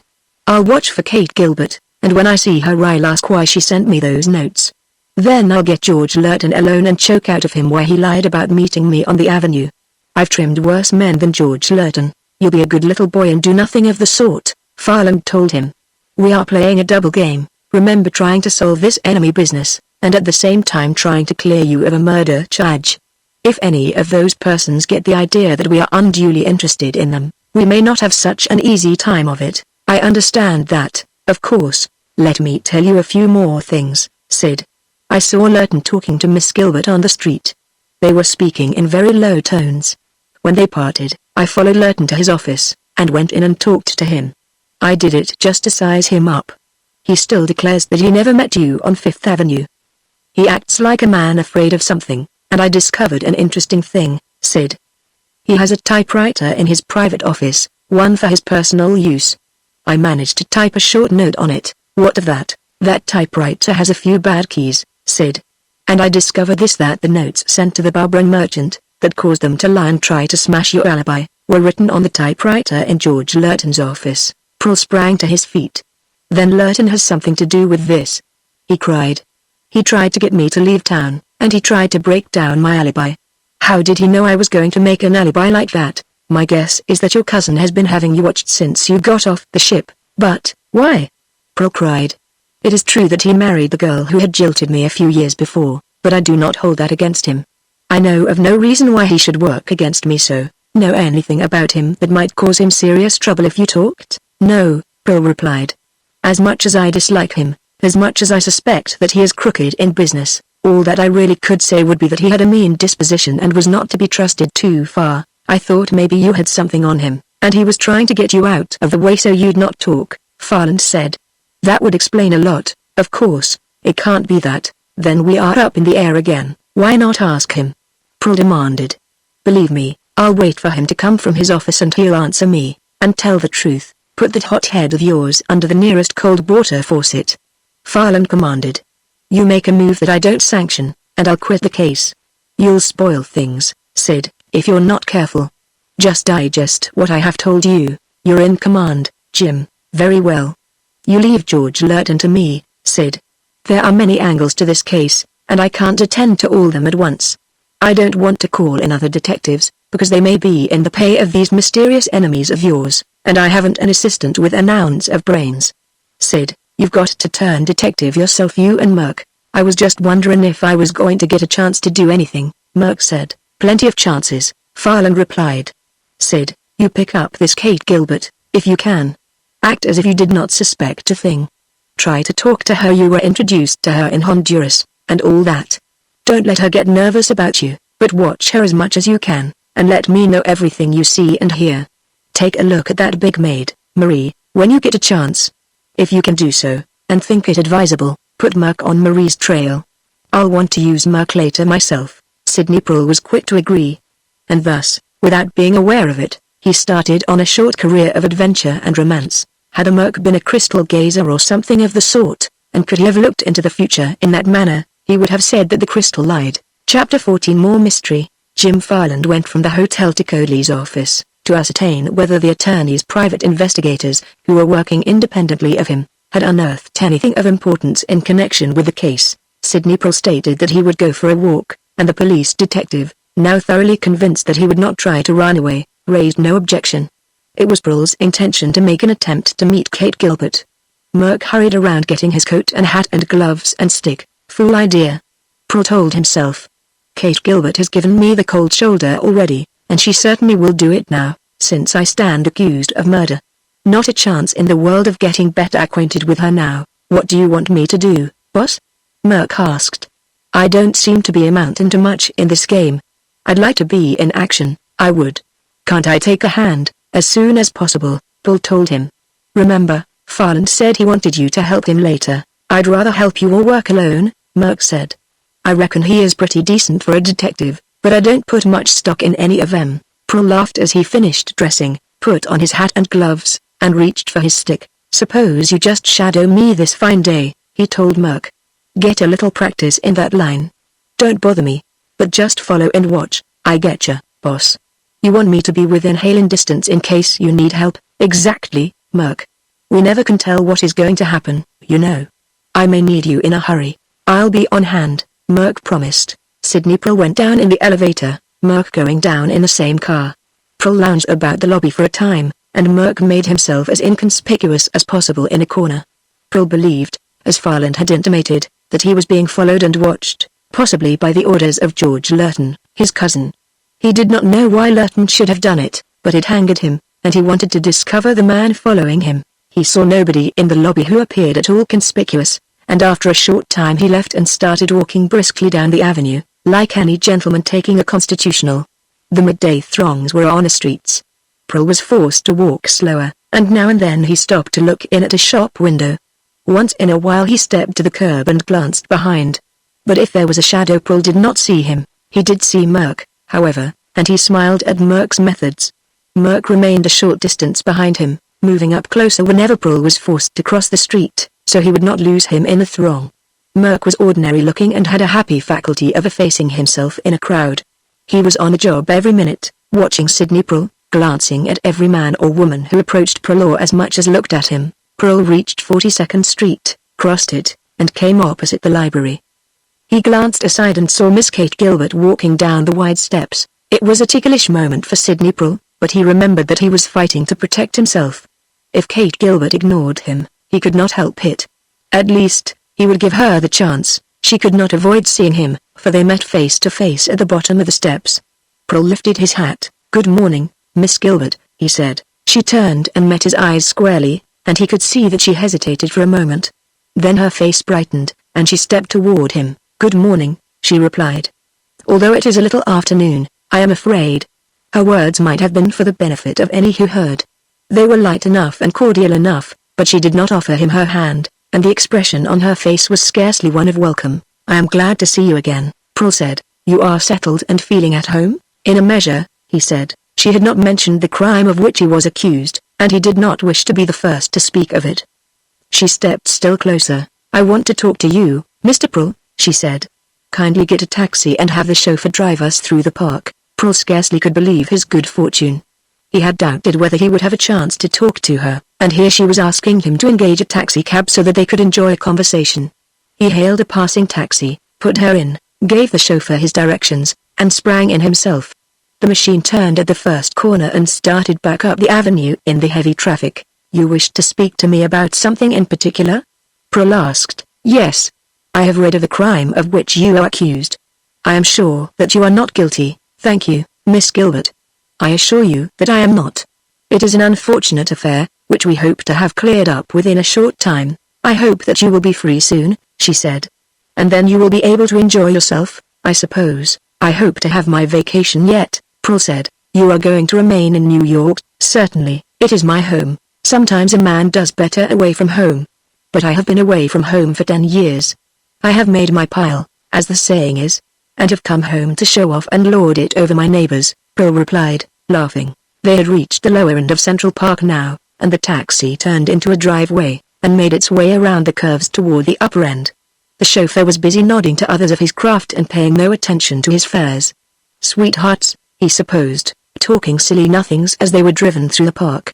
The chauffeur was used to such, he hauled many of them. Kate Gilbert leaned a bit closer to Pearl, and when she spoke it was in a low, tense voice. "Go away from New York, Mr. Pearl." "Why should I do that?" he asked. "It would be better for you, I feel sure, because of the absurd charge against me. I intend to have my innocence proved, and I'd hate to run away and let people think that perhaps I was guilty after all." "You have the right to prove your innocence of such a charge to all the world," she said. "But, after you have done it conclusively, you should go away." "Why?" he asked, again. "Because you have enemies, Mr. Pearl. I have discovered that, but I do not know why I should have enemies. Perhaps you did something, sometime, to create them, but I haven't," Pearl declared. "Retribution comes when we least expect it, Mr. Pearl." "Yes. I believe that you wrote that in one of your notes." He had said it. And Jim Farland had told him not to let her suspect that they knew. Well, he couldn't help it now. Kate Gilbert gasped and sat back from him. "In my note?" she said. "The notes interested me greatly, Miss Gilbert. I have saved them." "But why should you send them to me? You can ask me that," she exclaimed. "So you know that I wrote them, do you? In that case, Mr. Pearl, you know why I spoke of retribution, you probably know my identity and intentions, and you know why you have enemies. But I do not," he protested. "Please do not attempt to tell a falsehood, Mr. Pearl. You know I wrote the notes, do you? Then you know everything else. So you are going to fight." "I fail to understand all this." "Another falsehood," she cried. "I have asked you to leave New York and I fail to see why I should, then remain and receive the retribution," she said. "You will deserve all you get, Sidney Pearl. When I think of what you have done," she ceased speaking, and turned to glance through the window. "You were kind enough to say that you believed me innocent of the murder charge. I do. I hate to have you facing a thing like that when you are innocent. But this other thing is, can't you explain? I give you my word of honor that I do not understand this." "Your word of honor?" she sneered, facing him again. "You speak of honor, you? That is the best jest of all." Sidney Pearl's face flushed. "I had hoped that I was a man of honor," he said. "I always have tried to be honorable in my dealings with men and women, all my life. Please understand that, Miss Gilbert, if you have tried, you have failed miserably. Why do you persist in telling falsehoods, Mr. Pearl? Do you think that I am a weak, silly woman ready to be hoodwinked by lies? But I assure you, I do not care for any of your assurances," she interrupted. "I wish it understood that we are strangers hereafter. You are going to fight, are you?" "Fight, Sidney Pearl, and lose." "What I said was correct. You cannot dodge retribution. It will take more than $1 million to be able to do that, my dear young lady." "I am done, Mr. Pearl. I have said all that I intend saying to you." "Then it is my turn to talk," Pearl said. "This thing is getting to be so serious that I demand an explanation. Why should you, and others, be so eager to run me out of New York?" "Others?" "Yes, particularly one man we both know, his name." "Please." "Why ask, Miss Gilbert?" "Very well, why do you want me to run away?" "I did not know that others were trying to get you to leave," she said. "I suggested it because because I am a woman, I suppose. You deserve the worst that can happen to you. But a woman has a kind thought now and then. I hate to see any man ground down and down, no matter how much he deserves it, and that is what is to happen to you if you do not go away. If you leave, your enemies will not use such harsh measures, perhaps. But when you are here before their very eyes, they will lift their hands against you. Who are these enemies, and why are they after my scalp?" "You know, Sidney Pearl, as well as I. I can see that it is useless to talk to you. I am sorry that I had a moment's compassion and made the attempt. Please stop the cab and let me out here, but I demand to know, do as I say, or I shall make a scene." Pearl gave the signal, and the taxi stopped. He helped her out, and she started briskly down the nearest path. Sidney Pearl paid the chauffeur, and started to follow. He glanced back, and saw Merck getting out of another taxicab. He had forgotten Merck in his interest in the conversation with Kate Gilbert. But Merck had not forgotten. Merck had his orders, and he was carrying them out. He was keeping in sight, to be on hand if he was needed. Merck had a little money Pearl had given him, enough to pay the taxi chauffeur. Pearl motioned for him to approach. "Here's a roll of bills," he said. "Keep up the game, Merck. Don't get too far away. I'll be right at your heels, boss, and keep your eyes open." "Yes, sir." That woman was Kate Gilbert. "Then I'll know her whenever I see her again, sir." Pearl hurried on down the path. Merck kept pace with him, a short distance behind. Kate Gilbert had been walking swiftly. She had reached the street, and, as Pearl watched, she crossed it. Pearl followed. The girl did not look behind. She came to the middle of the block and ran up the steps of an apartment house. Pearl passed the entrance, glanced at the number, and continued down the street. At the corner he allowed Merc to catch up with him. She turned in at the address Jim Farland gave us. Pearl said. She has gone home, Merc. I fancy that we are done with her for today. A lot he knew about it. Chapter 15. A moment of violence. Sydney Pearl turned around and walked back along the street to the park, Merc once more following at a short distance, as he had been ordered to do, because he wanted to think of his predicament. Pearl crossed into the park and began following one of the paths toward the south, making his way along it slowly, paying little attention to the persons he passed now and then. He crossed a drive and followed another path, and now he came to a secluded spot where the path was hidden from passers-by on the other walks and drives. Here the way ran through a tiny gulch, the sides of which were banked with bushes. Squirrels scampered and birds chattered at him, but Pearl saw none of them. He was trying to explain to himself why Kate Gilbert had warned him to leave New York, why she had interested herself in his affairs at all, asking himself for the 1000th time what species of net it was in which he suddenly had found himself enmeshed without knowing the reason for it. He had demanded information and it had not been given him. She had said nothing at all that gave him an inkling as to the nature of what seemed to be a plot against him. He had been as firm as he dared. He told himself. A man could not threaten a woman, could not use violence in an attempt to make her speak and reveal secrets. We'll have to work from another corner, Sydney Pearl told himself.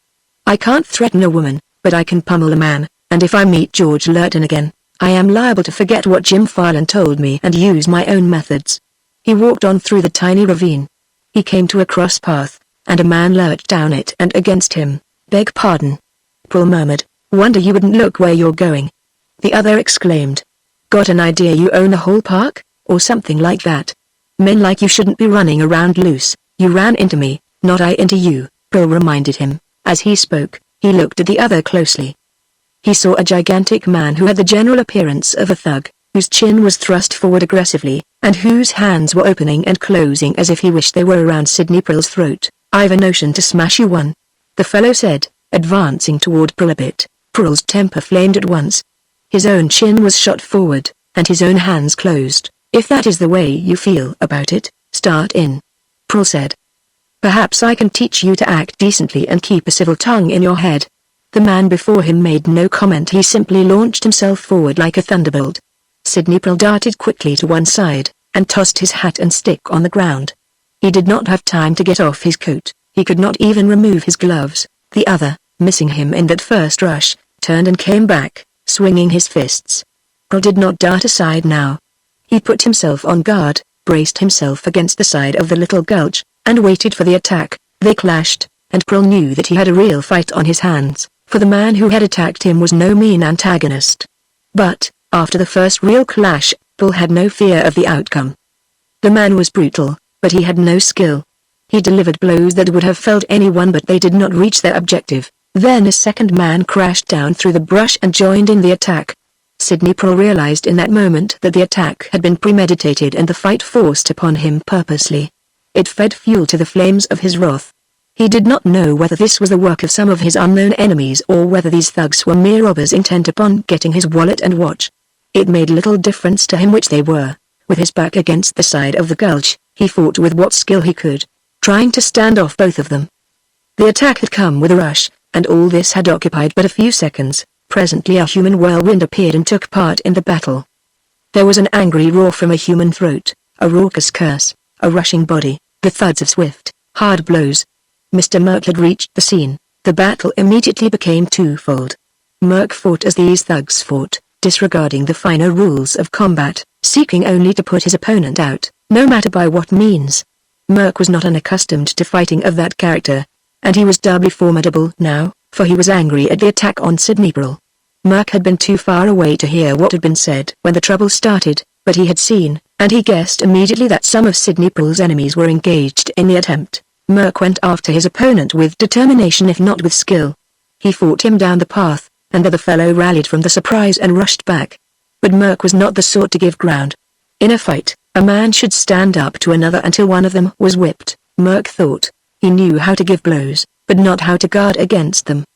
He was marked, and marked well, before the battle was a minute old. but he had the satisfaction of seeing blood on the face of his antagonist.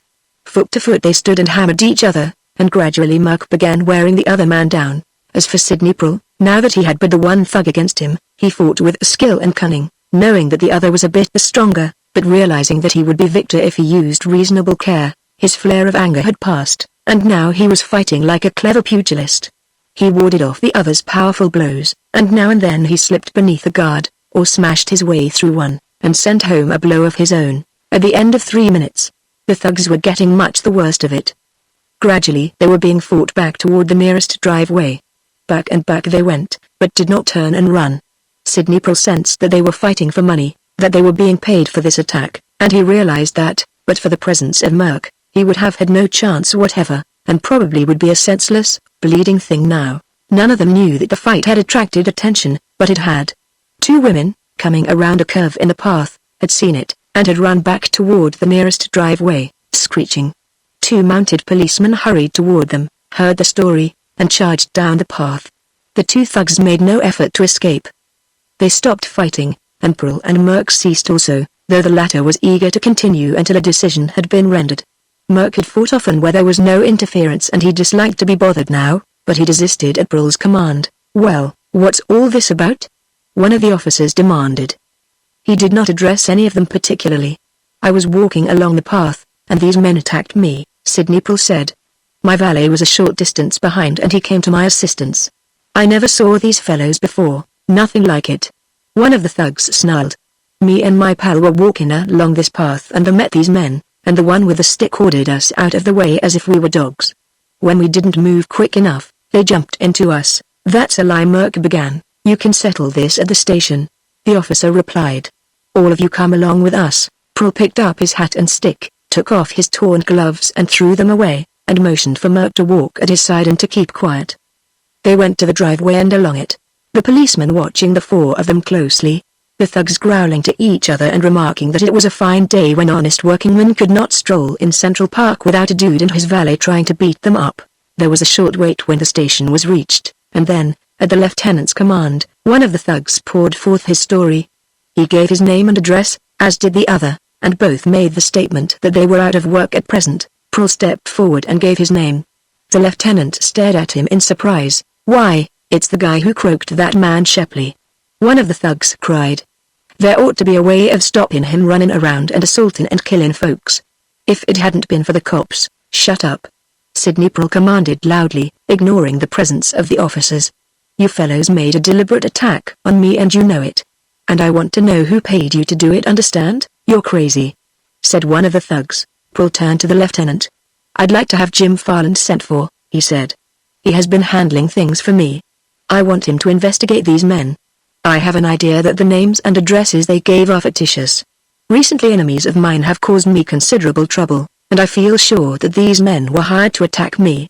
Fortunately, my valet was walking a short distance behind me, and rushed up and helped me hold them off. I'm ready to put up bail, and so is my pal," said one of the thugs angrily. "In that case, I'll have to let you go for the present," the lieutenant said. "The charge is fighting and disorderly conduct, and bail will be $100 in each case. You may use the telephone if you wish, Mr. Prul." Prul hurried to the telephone, called Jim Farland's office, and was informed that Farland had not been there, and that the girl in charge did not know where he was, or what he was doing, or when he would return. Prul left instructions for Farland and went back to the desk. "This is a serious business, though it may not look like it on the face," he said. "I'd like to have these men held until we can make sure they have given correct names and addresses." "No use holding them if they have given bail," the lieutenant replied. "I think it's nothing but a regular scrap. You can talk to the judge later, all of you." Prul took a roll of bills from his pocket and put up cash bail for both Merc and himself. One of the thugs followed suit and pulling out a roll of bills, stripped off $200, and arranged for the release of himself and his partner. "You seem to have a lot of money for men who are out of work," Prul said. "Been saving it, and it's none of your business anyway," growled the other. They started toward the door, and Prul and Merc followed them, watched them until they started away, and then turned back to bathe their faces and hands. Then Prul got a taxicab, and drove to the office of a physician, who did his best to make the countenances of Prul and Merc presentable. It was an hour later when Jim Farland called Prul by telephone at the hotel. "I've investigated that little matter, Sid," he reported. Those fellows gave fictitious addresses, as you supposed they had done, and it is an even bet that the names they gave were fictitious, too. No doubt about it, said they were hired to get you. You'd better be on guard and a bit careful. Chapter 16 Merc receives a blow. An hour before dinner, Detective Jim Farland suddenly appeared in Sidney Prull's suite at the hotel. They are working on me now, Sid, he said.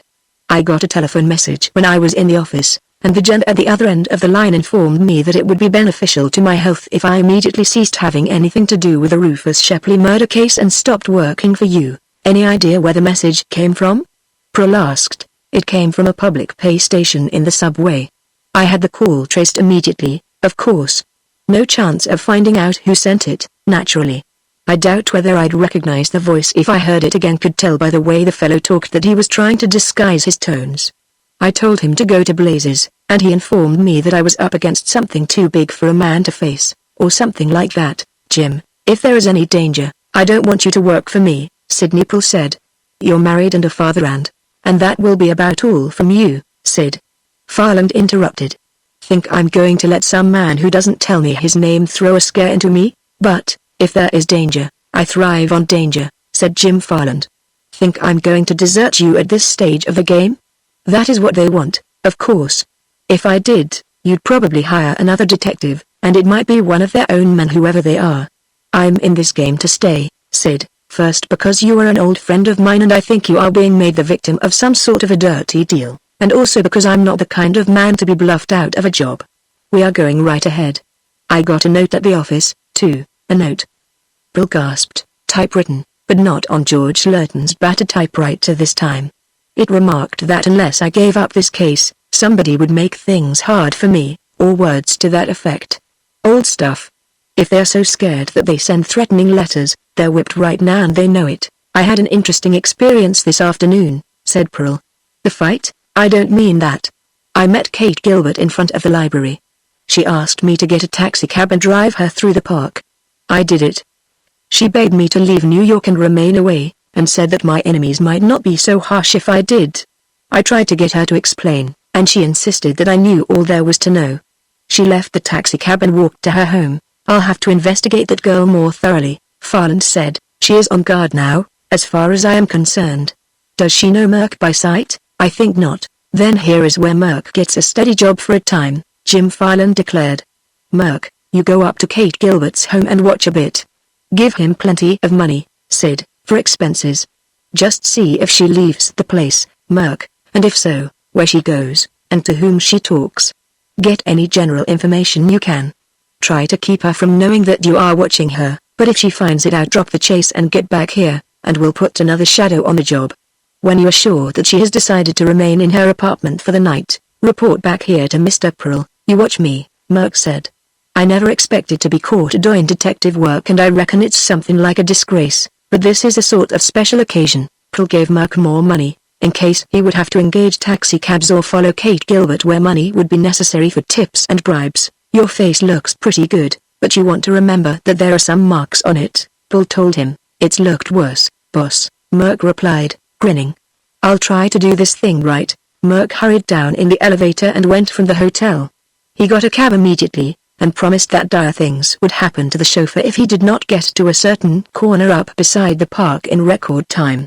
Jim Farland had given him a badge to be used if he was questioned by a police officer, and he was to say that he was an operative attached to Farland's office. Merc discharged the taxi at the proper corner, touched match to cigarette, and walked slowly down the street toward the apartment house where Kate Gilbert lived with her father and her maid. Jim Farland had told him the location of the Gilbert apartment, and Merc saw that the lights in it were burning. It was about time for dinner, he knew. He went to a drugstore on the nearest corner and hurried into a telephone booth. He called the apartment house and asked to be connected with the Gilberts. A woman's hoarse voice answered his call, and he guessed that it was the maid speaking. Miss Kate Gilbert there? Merc asked. Who is calling? Please, tell her it is about that Prull affair, Merc replied. One moment. I'll call her. Kate Gilbert's voice came to him over the wire almost immediately. Miss Gilbert? Merc asked. I was to tell you that, and then Merc jerked down the receiver hook, and grinned as he put the receiver on it. Kate Gilbert would believe that a careless Central girl had cut them off and put an end to the conversation. He had learned what he had wished to learn, that Kate Gilbert was at home. He walked back up the street. All he had to do now was to watch, and if Kate Gilbert left the place, follow her. If she did not, Merc would wait half an hour or so after the lights in the apartment were turned out, to be sure that she had retired, and then would hurry back to the hotel. Merc watched from a distance at first, and then went slowly forward, for he did not wish to attract attention by remaining in one position too long. There were few persons on the block, and now and then some automobile or taxicab would discharge a passenger and go on. Merc made his way slowly to the end of the block, always watching the entrance of the apartment house, crossed the street, and started back on the other side. He came in front of a dark passageway between two buildings, and went on. And out of the mouth of that dark passageway came a blow that caused Merc to groan once and topple forward. Hands gripped his unconscious body and drew him back into the darkness. Chapter 17. Merc is tempted. The next thing that impressed itself upon Merc's consciousness was the fact that he had a terrific pain in the back of his head. Many times during his career Merc had experienced similar pains. And he knew that the best thing to do was to remain quiet for a short time, keep his eyes closed, and gradually pull himself together, so he pretended that he had not regained consciousness. He knew that he had been stretched upon a bed or couch of some sort, and that his wrists were lashed together, and his ankles. He was not gagged, however. Gradually the pain ceased, Merc's senses cleared and he became aware of what was going on around him. He could hear whispered voices, but could not distinguish words and sentences, neither could he tell whether the voices were those of men or women. Finally Merc opened his eyes. He found that he was in a small room furnished in quite an ordinary manner. He was stretched on an old-fashioned sofa. There were a few chairs scattered about, and a cupboard in one corner. In the middle of the room was an ordinary table covered with a red cloth. Upon the table a kerosene lamp was burning. Merc groaned and made an attempt to sit up, but fell back again because of a fit of dizziness. It became evident that his groan had been heard in the room adjoining, for the door, which had been ajar, now was thrown open wide, and two men entered. Merc knew them instantly. They were the men who had attacked Sidney Prill in the park. Back to earth, are you? One of them snarled. If I had my way, you'd have been cracked on the head for good, Merc snarled in reply, despite the fact that he was bound and at the mercy of these men. Sore because I smashed your face. Merc said, that'll be about all out of you. I may take a smash at you yet. You've got a good chance while my hands and feet are tied, Merc replied. It's the only time you could get away with it. All right.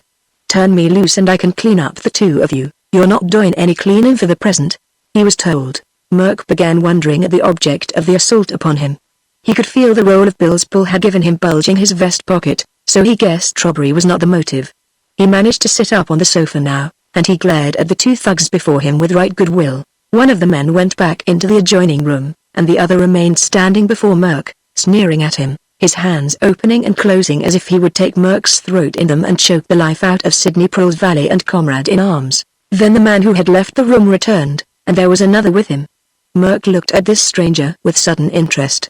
He was well dressed, Merc could see, but he wore an ulster that had the wide collar turned up around his neck, and he had a mask on his face, a homemade mask that was nothing more than a handkerchief with eye slits cut in it. Afraid to show yourself, are you? Merc sneered. Who are you? The chief thug. The masked man pulled a chair up before the sofa and sat down. His eyes glittered at Merc through the slits in the handkerchief. You are not going to be harmed, my man, if you are reasonable, he said. Reasonable about what? Merc demanded. We want some information and we think you can give it to us, that is all. I don't know much, said Merc. Tell us why you were prowling around that house near the park. Maybe I was taking a walk, Merc answered, and maybe you were spying, as I happen to know you were. We assume that Sidney Prill sent you to watch the comings and goings of a certain young woman and her friends. Go right ahead assuming. It will avail you nothing, my man, to adopt this attitude, Merc was told.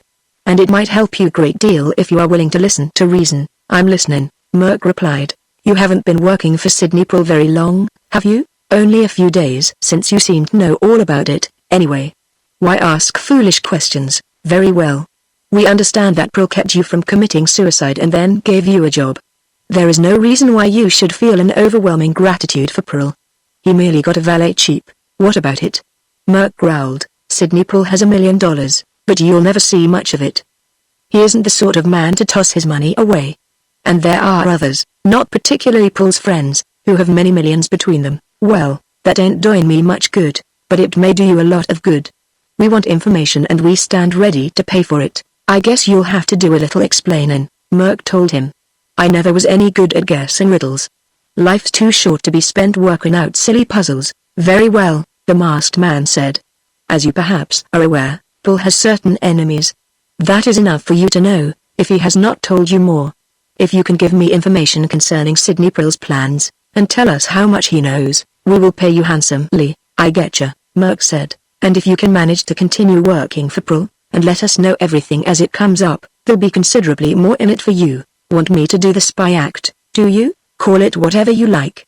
There is a chance for you to earn some good money. How much? Merc demanded. That depends upon the services you render us. But let me assure you that you will be richly rewarded.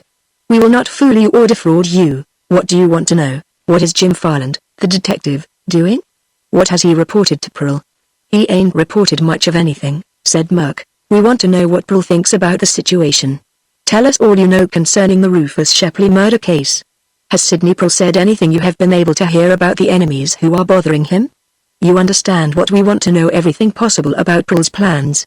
And we want you to watch henceforth, and keep us informed in a way I shall explain to you. Well, explain it, said Merc, scarcely, until we know that you are our man. Try to think of things now, and tell us. Be sure you let us have everything. What you deem unimportant may be really important to us. I'd feel a lot more friendly to you gents if you'd untie me, said Merc. I can't talk business when I'm treated like a prisoner, or something like that. You'll be untied as soon as we feel sure of you, and not before, Merc was told. We are not taking chances with you. Are you going to work for us? I'm not sure that the proposition looks good to me, Merc said. I make a deal with a man whose face I can't see, and do the dirty work, and then maybe you turn me down cold and don't give me a cent, and I lose my job with Mr. Prill and get in a nice fix. Don't you suppose I got some common sense? Make the deal with us, and you shall have $500 in cash before you leave this room, the masked man promised. And, take my word for it, you'll be rewarded richly if you serve us well. Well, I don't know much about this business, Merc said. You know I ain't been with Mr. Prill very long. All I know is that he's got some enemies who are trying to get the best of him. He says he ain't guilty of that murder charge, and I happen to know he ain't, because he was with me when Shepley was killed. Maybe you both had a hand in the killing, the masked man said. And if you don't come to terms with us, you may find yourself in jail charged with being an accessory. You can't bluff me, and you can't threaten me and get away with it. Merc cried. Softly, softly, said the masked man. I was merely showing you where you stand. Well, don't start talking to me that way, if you want to do business with me. If I'm going to work for you, I've got to know what's what. Who's got it in for Mr. Prill, and why? That's what I want to know. And what is it you're trying to do to him? How can I help if I ain't wise? Some of the wealthiest and the most influential men in the city are against Sidney Prill. They are determined to run him away from this, his old hometown. They are going to strip him of his fortune if they can. They are going to grind him down until he is nothing better than a tramp. Well, why are they going to do all this? It is not necessary for you to know at present.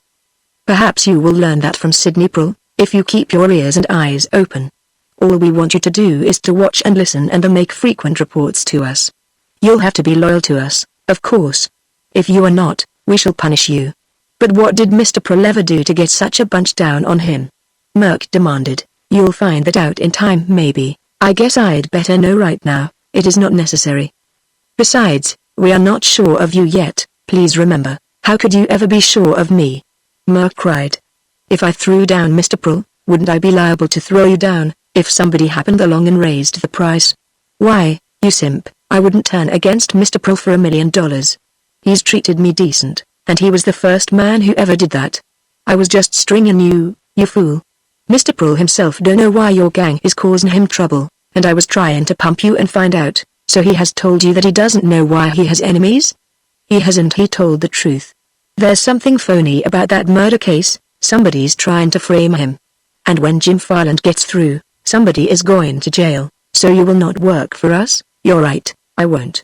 Maybe I don't amount to much, but I'm mighty square compared to some people I know about, and what do you suppose is going to become of you? If you refuse to do as I say, I guess I'll manage to struggle along, Merc said. We'll see about that. The masked man replied, getting up from the chair. Perhaps a night spent in your present position, without food or water, will cause you to change your mind. If it does not, there are other methods that can be used. Going to pull rough stuff, are you? Merc sneered. Go as far as you like. You can manhandle me. But you can't make me turn against Sydney Pearl. That's a golden little thought for today, as the preacher says. Chapter 18 A Woman's Way. The masked man stepped forward, snarling behind his mask, his hands closing, and the two thugs stepped forward also, as if to use Merc roughly if the other gave the command, but there was an interruption. Kate Gilbert came in from the adjoining room. The masked man whirled to meet her. You should not, he began. It makes no difference, Kate Gilbert said. This man knows me, or he would not have been set to spying on me.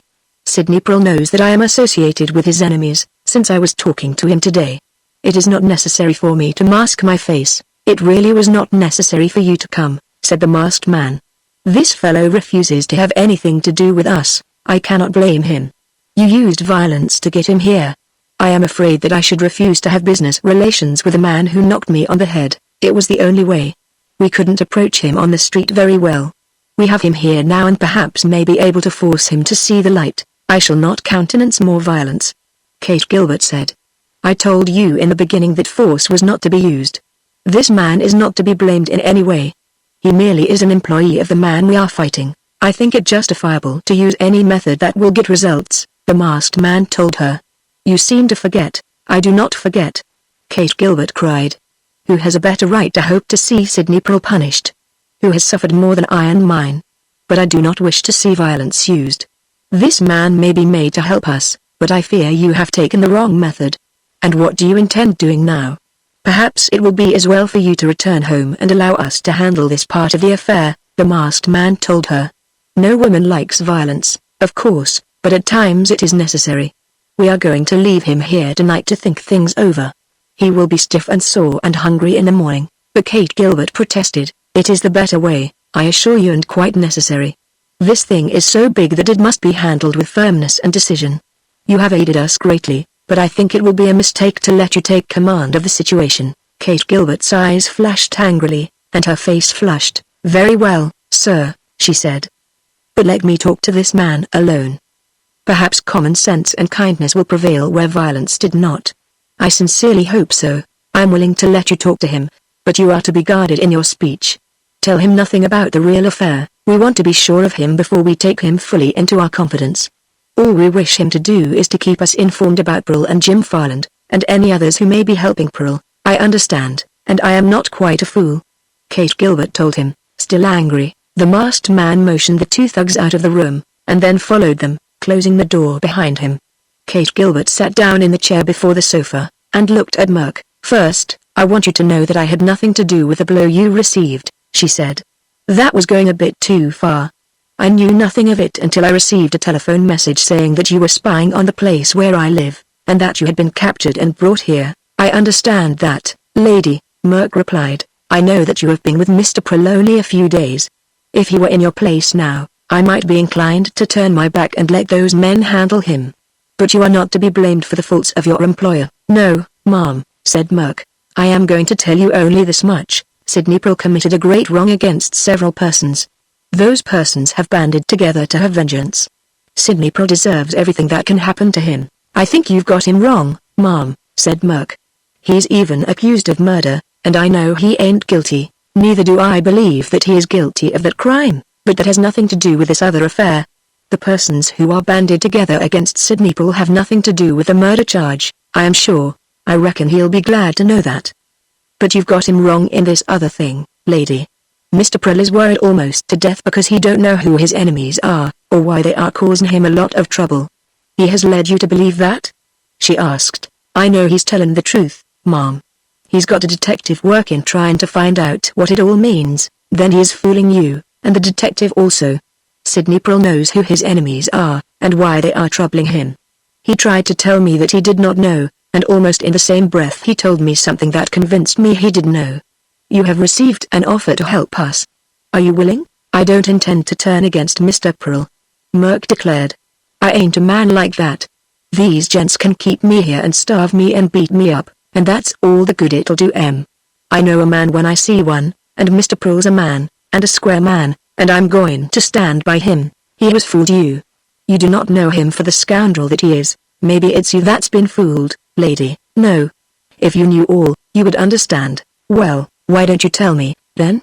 If you prove to me that Mr. Prill is a crook or something, and that you people ain't, maybe I'll change my mind about some things. I can tell you nothing now, except that I am right and that Sidney Prill is fooling you," Kate Gilbert said. "Then I'll stay right here and take my beating at the hands of them thugs." "You will do nothing of the kind," she said. "I will not see them use violence toward you. I don't see how you're going to help it, Mom. I am going to have you released. You may return to Sidney Prill and tell him that we intend to punish him, but that I, for one, will not resort to violence. He may fight unfairly, but we do not." She lowered her voice and bent toward him. "I'll attract their attention, and send my maid to release you," she said. "Remain where you are." "Yes, Without another word, Kate Gilbert got up and left the room, closing the door behind her. In the other room were the masked man, the two thugs, and Marie, the maid. "I have talked to him, and I have a plan," Kate Gilbert told the others. "Marie, I wish you to do something for me. Take the taxi cab and go on the errand, and after I am done here I will go home in another car." She stepped across to the maid and gave her whispered instructions, while the men waited. Marie left the room, walked through the hall, and left the house. Kate Gilbert sat down at the table and called the others to her. "That man is loyal to Prill," she explained. "Prill has fooled him. He honestly believes that Prill does not know his enemies or why he is being bothered, and he is grateful to Prill for what Prill has done for him. So, naturally, he refuses to turn against his employer. If you will leave the matter in my hands," the masked man suggested, "I may do so after we have had this little talk. Come closer, so I can speak in a low tone and you will not hear." They pulled their chairs up to the table. "This man is stubborn," she said. "You could starve him or beat him, and it would do you not the slightest good. It would only make him the more determined to be faithful to Prill. We would gain nothing. We've got to convince him that we are in the right." "I object to telling him the whole truth," said the masked man. "He could do nothing except tell it to Prill, and Prill knows it already." "Doesn't he?" Kate Gilbert asked. "You want to let the fellow go?" The masked man cried. "Why, we can use him as a sort of hostage, as if Sidney Prill would care if he never saw his valet again. He is more than a valet, he is one of Prill's spies. If we can hold this man prisoner, and attend to Jim Farland, the detective, Prill would stand alone. There are not many men he would trust to help him. And, if he stands alone, it will be easier for us to torment him, cause him trouble, drive him away." "Sometimes I regret that we started this thing," Kate Gilbert said. "What will it avail us to make Prill's life miserable?" "You seem to forget." "I forget nothing. I know how I have suffered, how my father and others have suffered. But I am not sure that retribution will not visit Sidney Prill even if we keep our hands off." "You're a woman, that is why," the masked man accused. "You have a soft heart, as is right and proper in a woman. But when you remember your father, I am not quitting," she declared. "I will continue the game. But I will not permit violence toward anybody, least of all to a poor fellow who has nothing to do with the affair except that he is working for Sidney Prill. We can accomplish our aims without becoming thugs and breaking laws ourselves. I understood that we always were to keep inside the law. Well, what have you to suggest?" the masked man asked. "Let Prill's valet go, for he can do us no harm. Prill knows that I am against him, but he can make no move unless we break the law, and his detective has us apprehended. We play into Sidney Prill's hands if we do that. Can't you see it? We do not want to give him an advantage, do we?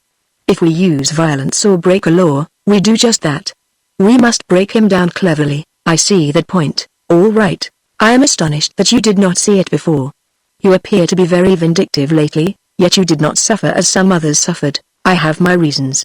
I always have hated Sidney Prill." "Then you are making this fight for personal reasons? Do not forget that some very good friends of mine suffered because of Prill. But, about the valet, let him go, I say. What harm can he do? We slugged him to get him here. He can report it to the police, and have you arrested, and these two men, and what evidence would he have?" she asked. "Who would testify that he was telling the truth? These two men can keep out of sight for the present. He has not seen your face because of your mask. And to charge me with slugging him would be ridiculous. This house is vacant, so far as the neighbors know. It is owned by a man whose wife died, and who has been gone for more than a year.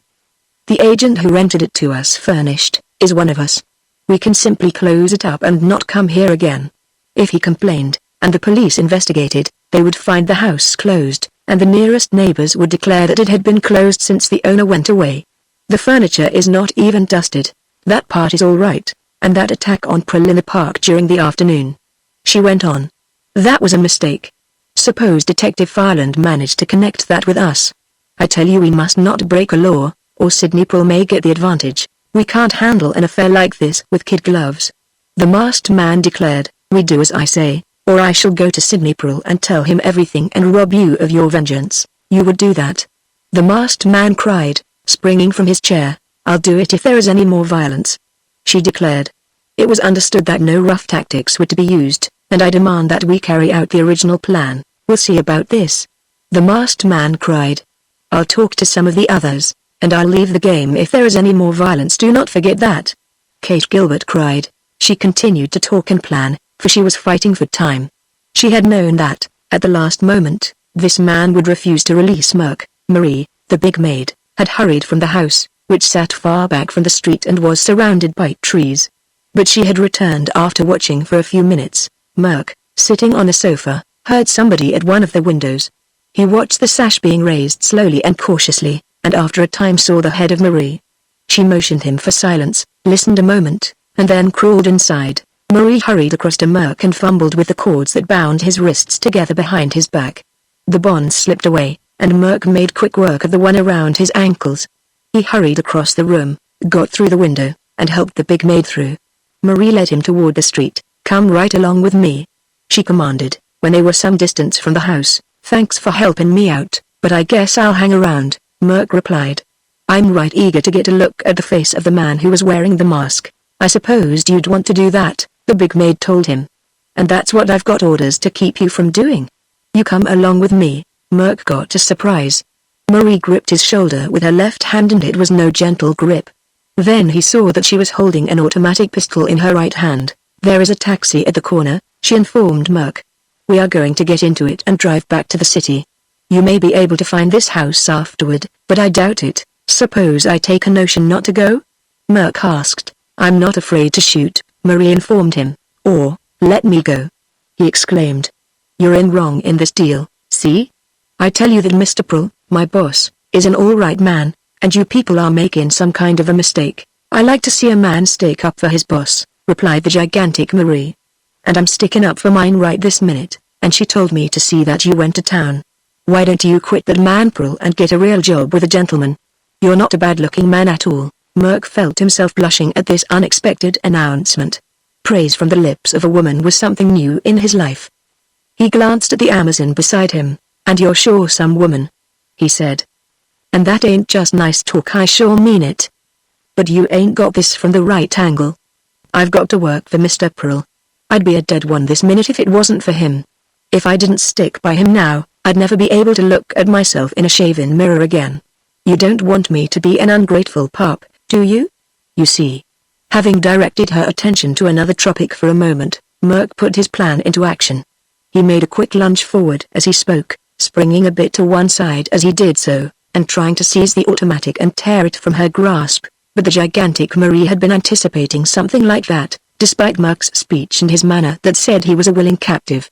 She lurched forward and hurled Merc back, sprang after him, crashed the butt of the weapon against the side of his head, and then, while he was a trifle groggy from the blow, she grasped him with her powerful hands and piloted him toward the street with strength and determination. Never try to play them child's tricks on me, she announced. Merc regarded her with mingled admiration and chagrin, and spoke with enthusiasm. Some woman, he commented. Chapter 19 Coley quits. Merc, compelled to ride back to the city in the taxicab with Marie, spent the time in ordinary conversation with the Amazon, and told himself repeatedly that she was a great woman, a dangerous state of mind for a bachelor. The only reason Merc wanted to remain in the vicinity of the cottage was to catch a sight of the countenance of the man who had worn the mask. As far as the cottage itself was concerned, he had noticed a signboard on a street corner not far from it, and he would be able to locate it again if Sidney Prule or Jim Farland thought it necessary. Marie stopped the taxicab near the park, and Merc got out and gallantly offered to pay the bill for his enemy, but Marie would not allow it. Hope to see you often and get to know you better when this little scrap is over, Merc made bold to say, and then, chuckling at her retort, he started walking down the street. He did not care to ride, for it was not so very many blocks to the hotel, and Merc wanted time to formulate in his mind the report he intended to make to his employer. Prule was waiting for him, and Merc told his story in detail and without embellishment. So Kate Gilbert had you freed, did she? Prule said. And she told the others that she would quit them if they used any more violence? Merc, old boy, when our foes begin fighting in their own camp, it is time for us to begin to hope.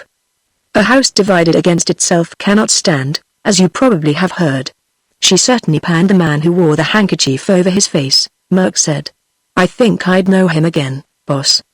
He talked a good deal, remember, and he got careless toward the last and used his regular voice. And I watched his hands. Boob didn't have sense enough to wear gloves. Anybody but a boob would know that a hand can be recognized as easy as a face. Let us hope that they make a lot of mistakes like that, Merc, Bill replied. I'll be glad if we ever solve this confounded mystery. It's getting on my nerves. They remained up until 1 o'clock in the morning. But Jim Farland neither visited the hotel again nor called them up, and so they went to bed. They did not rise early, but had breakfast in the suite and took their time about eating it. After that, they waited for Farland to arrive or telephone and give orders and tell news. Farland did not come, but Attorney Coley did, Merc admitted him, and the distinguished criminal lawyer sat in the window beside Pearl, a grave expression on his face, his manner that of a disconcerted man. I gather you do not bring good news, judging from your countenance, Pearl said. At least, I have not come to say that the case against you is any stronger, Coley replied. I'd like to speak to you alone, Mr. Pearl. Certainly. You may go into the other room, Merc, and remain until I call. Merc obeyed, and Sidney Pearl bent forward in his chair and looked at the attorney again, wondering what this visit meant, what was coming, half fearing that the news would be ill after all. Mr. Pearl, Coley said, I have come here to your apartment to tell you that I wish you to get another attorney. I beg your pardon. Pearl gasped. I wish to withdraw from the case, Mr. Pearl, that is all. An attorney does that frequently, you know. But I want you to handle my case, Pearl said. I have been given to understand that you are one of the foremost criminal lawyers in the city. And you have done so much already. I insist that I withdraw, Mr. Pearl. I shall be ethical. I shall give the man you name in my place all the knowledge at my command regarding this case, and I shall see that the change does not embarrass you or place you in jeopardy. The court will grant extensions if they are necessary. Farland has given me to understand that my alibi now is of such a nature that the case against me may be dismissed. I had hoped that you had come here this morning to tell me so. I fancy that any good attorney can get the charge dismissed, Coley said, but I do not want to be freed under a cloud. I want the public to be sure I did not kill Rufus Shepley. I want to have the public know the identity of the man who did. That is what I thought, and that will take considerable time, perhaps, Coley said. And so I wish to withdraw, if it is a question of fee. Nothing of the sort, Mr. Pearl. I am sure you would pay me any reasonable fee, I asked. There is no question regarding your financial ability. May I ask, then, why you desire to leave the case? Sidney Pearl asked. I'd rather not state my reasons, Mr. Pearl. Just let me withdraw, and make arrangements with the court, after you have named a man to take my place. The bail arrangement will stand, of course, so you do not care to tell your reasons. Pearl said. Mr. Coley, a banker refused to handle my funds. A hotel manager ordered me out, you might say, for no good reason whatever. I understand that I have some powerful enemies who are working in the dark, and who cause these annoyances. Do you wish me to understand, Mr. Coley, that they have been to see you? Do you wish me to think that you are under the thumbs of these persons, whoever they may be? The attorney's face flushed, and he looked angry for an instant, but quickly controlled himself. I do not care to go into details, Mr. Pearl, he said. Then it is the truth. Pearl said. The big criminal lawyer is not so big but that others can force him to do as they please. Let us say as I please, Mr. Pearl. Then you think that you have a good reason for withdrawing? I do. In other words, something has been told you that convinced you I am not a fit client. Is that it? And, instead of telling me what it is, and giving me a chance to refute the charge or explain, you simply take the easiest course and believe my enemies. Do you call that an example of the square deal? Let us not talk about it further, Mr. Pearl, Coley replied. I feel quite sure that you have a complete understanding of the situation. But I have not. I seem to be able to understand nothing in regard to this affair of which I am the central figure. I would give half my fortune, I believe, to have an explanation and be able to set things right. No doubt you would be willing to give half your fortune to set things right. Coley said. It is your privilege, of course, to say that you do not understand. Mr. Pearl, you must see that this interview is painful to me, and it must be painful to you. Why prolong it? As far as I am concerned, this interview may be terminated at once, sir. Sidney Pearl exclaimed. I'll send you a check for your services as soon as you submit your bill, and please do not neglect to do so at once. I'll inform you as soon as possible of the name of the man I select to fill your legal shoes in this matter. That is satisfactory? Very well. Merk hurried in from the adjoining room when he heard Sidney Prill's call. Show Mr. Codley to the hall door, Merk. Sidney Prill said. And while you are about it, please close that ventilator in the corner of the room. It creates a draft, I am sure, and Mr. Codley already has cold feet. The attorney glared at Prill, and then got up and walked quickly across to the door, which the grinning Merk held open to let him pass out. Chapter 20. Up the river. Codley had not gone for more than an hour when Detective Jim Farland arrived at the hotel and made his way immediately to Sidney Prill's suite. He found Prill pacing the floor angrily, and Merk sitting in a corner and watching him. The police detective, after doing duty for a few days, had been withdrawn, as it seemed evident that Prill had no intention of jumping his bail or eluding trial in any other way. What's the trouble now? Farland asked. Codley has just been here, Prill replied. He has quit us. Our friends the enemy have reached him. You couldn't get any sort of an explanation out of him? Farland asked. Nothing at all. He simply informed me that he was done, and that I had to get another lawyer. I'll try to find an honest one for you, Farland declared. I happen to know a clever young chap who probably will take the case, especially if I explain the thing to him, for he loves a fight. There is no special hurry, but I'll try to attend to it sometime today. Anything new? Prill asked. That is what I am waiting to hear. What did you do last night, Merk? Merk related his adventure at length, while Jim Farland listened gravely, nodding his head now and then, and looking puzzled at times. I'd like to know the identity of that masked man, the detective said, when Merk had finished. The main trouble in this case is that we do not know the people we are fighting. We know that Kate Gilbert is one of them, and have reason to suspect that George Lurton is another. But there is somebody bigger behind, and that's a fact. What are you going to do next? Prill asked. I'm going to pay a little attention to the Rufus Shepley murder case. I'm going to find out, if I can, who killed Shepley, and why. I am of the opinion that the murder is distinct from this other trouble, Sid. Perhaps a clue to the murder, however, will give us a clue to the whole thing, for it is certain that somebody has attempted to hang that crime on you. How about George Lurton? Prill asked. We knows that he tried to help smash your alibi by telling a falsehood, and by sending those notes to the barber and the merchant. But we do not know his motive, unless it is simply a hatred of you, Sid, and envy of the $1 million you got in Honduras. I'm going to get out of here now, and get busy. Anything for us to do? Prill asked. Keep out of trouble, that is the principal thing. It appears that every time either of you goes out, you get knocked on the head. I'll report again as soon as I can. Jim Farland left them and hurried from the hotel. He went to the hostelry where Rufus Shepley had met his death, was admitted to the suite, and made an exhaustive investigation, which revealed nothing of importance. He visited the New York offices of the company in which Shepley had been interested, and questioned officials and clerks, but got no inkling of a state of affairs that might have led to a murder. He was told that the company's business was in proper shape, and that Rufus Shepley had had no financial trouble of any sort so far as his associates knew. Farland left the office and continued his investigations. In the evening he went to his home for a meal, and admitted to himself that he did not know any more than when he had started out that morning. It gets my goat, he said to his reflection in the bathroom mirror. I'll have to begin working from some other starting point. I've made a mistake somewhere, or overlooked something that I should have seen. Makes me sore. The telephone bell rang, and Farland went to the instrument to hear the voice of a man he did not know. I understand that you are interested in the Shepley murder case, his caller said. I am working on it, yes. Who is talking? Farland demanded. I'm not ready to mention any names. If you want to hang up, go ahead and you'll miss something important. Or if you want to listen for a minute, I'll listen. Farland said. I know a lot about that Shepley case, but I am in a position where I have to be careful. If you'll do as I say, you can learn something you'd like to know. What do you want me to do?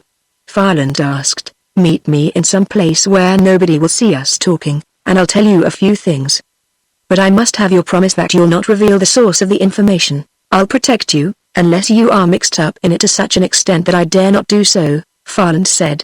I'm not guaranteeing to shield any murderer or accessory. I had nothing to do with the murder, if that is what you mean, came the reply. Then where do you want me to meet you and when? Can you make it this evening? Yes, and suppose that you set the meeting place, one that you know will be all right for both of us. Farland was glad to listen to that sentence. He had half believed that this was nothing more than a trap, that some of Sidney Proul's mysterious enemies were attempting to lure him to some out-of-the-way place and get him in their power. But if he was to be allowed to name the meeting place, it seemed to indicate that everything was all right in that regard. Farland thought a moment, and then suggested a certain famous restaurant on Broadway and a table in a corner of the main room, where a man could lose himself in the crowd. But that did not meet with the approval of the man at the other end of the telephone wire. "Nothing doing in that place," he said. "One of the men interested in this thing hangs out there almost every evening. He'd be sure to see us, he knows how much I know about it, and he'd suspect things in a second if he saw me talking to you. Then it'd be made hot for me. I've got to protect myself, of course." "Suggest a place yourself," Farland said. "Make it outside somewhere." "How about someplace in Riverside Park?" "Suits me," Farland replied. The man at the other end of the wire gave the directions after much seeming speculation and the many changes. Jim Farland was to go to Grant's tomb, and from there to a certain place near the river. The other man would be in the neighborhood watching, he said, would recognize Farland as he passed the tomb, and then would follow and speak to him when nobody else was near. Farland agreed, and made the engagement for an hour and a half later, saying that he could not get there before that time. It would not be the first time that Jim Farland had obtained an important clue because somebody interested had grown disgruntled and had turned against his pals, and he supposed this to be a case of that sort. Before leaving home, Farland made sure that his automatic was in excellent condition, and that he had his handcuffs and electric torch and other paraphernalia of his trade. He made his way to Columbus Circle, having decided to walk to the rendezvous. Farland was in no hurry. He observed all who passed him, and he frequently made experiments to ascertain whether he was being followed. He decided, after a time, that if he was being shadowed the person doing it was too clever for him. He came to Riverside Drive through a cross street, and approached the famous tomb as cautiously as possible, keeping in the shadows, alert to discover anybody who might be acting at all suspiciously. Farland felt sure that this was no trap, but he was not taking chances. He always had been known to his friends as a cautious man. He reached the tomb finally, and glanced around. Half a dozen persons were passing, some men and some women, some alone and others in couples, but none were of suspicious appearance. Farland glanced at his watch to be sure that it was the appointed time. He strolled around the tomb and waited 10 minutes longer, for he did not care to find later that he had left the appointed spot too early and that the other man had not seen and followed him. At the end of the extra 10 minutes, Farland lighted one of his big, black cigars and started walking toward the river, following the route the other man had designated over the telephone. He walked slowly and not for an instant did he throw caution aside. Here and there were dark spots where Farland expected to hear his name spoken, spots where an attack might be made if one was contemplated by foes. It was as he was passing one of these that a whisper came from the darkness. "Mr. Farland." The detective whirled toward the sound, one hand diving into a coat pocket and clutching his automatic. "Well, be as silent as possible. Do not flash your torch yet, you may do so presently, so you can see who is talking. I am the man who called you up by telephone. Come out where I can get a glimpse of you," Farland commanded, ready for trouble. He could see a shadow detach itself from the patch of gloom in front of him and approach. "That is close enough for the present," Farland said. "I'm not taking chances on you until I know who's talking to me. I don't blame you, Mr. Farland, under the circumstances. If you are sure there is nobody approaching, I'll come out into the light so you can see my face." Farland glanced up and down the walk quickly. As he did so, he heard a step behind him. He whirled. The automatic came from his pocket ready for use and a man crashed into him. The one who had been talking from the patch of shadow rushed forward at the same instant. Farland managed to fire once, but the shot went wild. Then a third man rushed from the darkness, and the detective had the automatic torn away, and found that he had a battle on his hands. One man was upon his back, throttling him so that he could not utter a cry. The others were trying to throw him to the ground. Farland wondered whether that single shot had been heard, whether assistance would reach him, for he knew that here was a battle he could not win by force. Finally they got him down. Something was thrust into his mouth and bandaged there, effectually gagging him. He was turned over on his face, and his wrists were lashed behind him. Then his ankles were fastened, and two of the men, at the whispered instruction of the third, picked him up like a sack of meal and carried him into the deep shadows. They did not stop there, but continued toward the river, holding a conversation in whispers at times, and stopping now and then for a moment to rest and listen. Farland had been quiet, gathering his strength, and suddenly he began to struggle. It was nothing worse than annoyance for his opponents.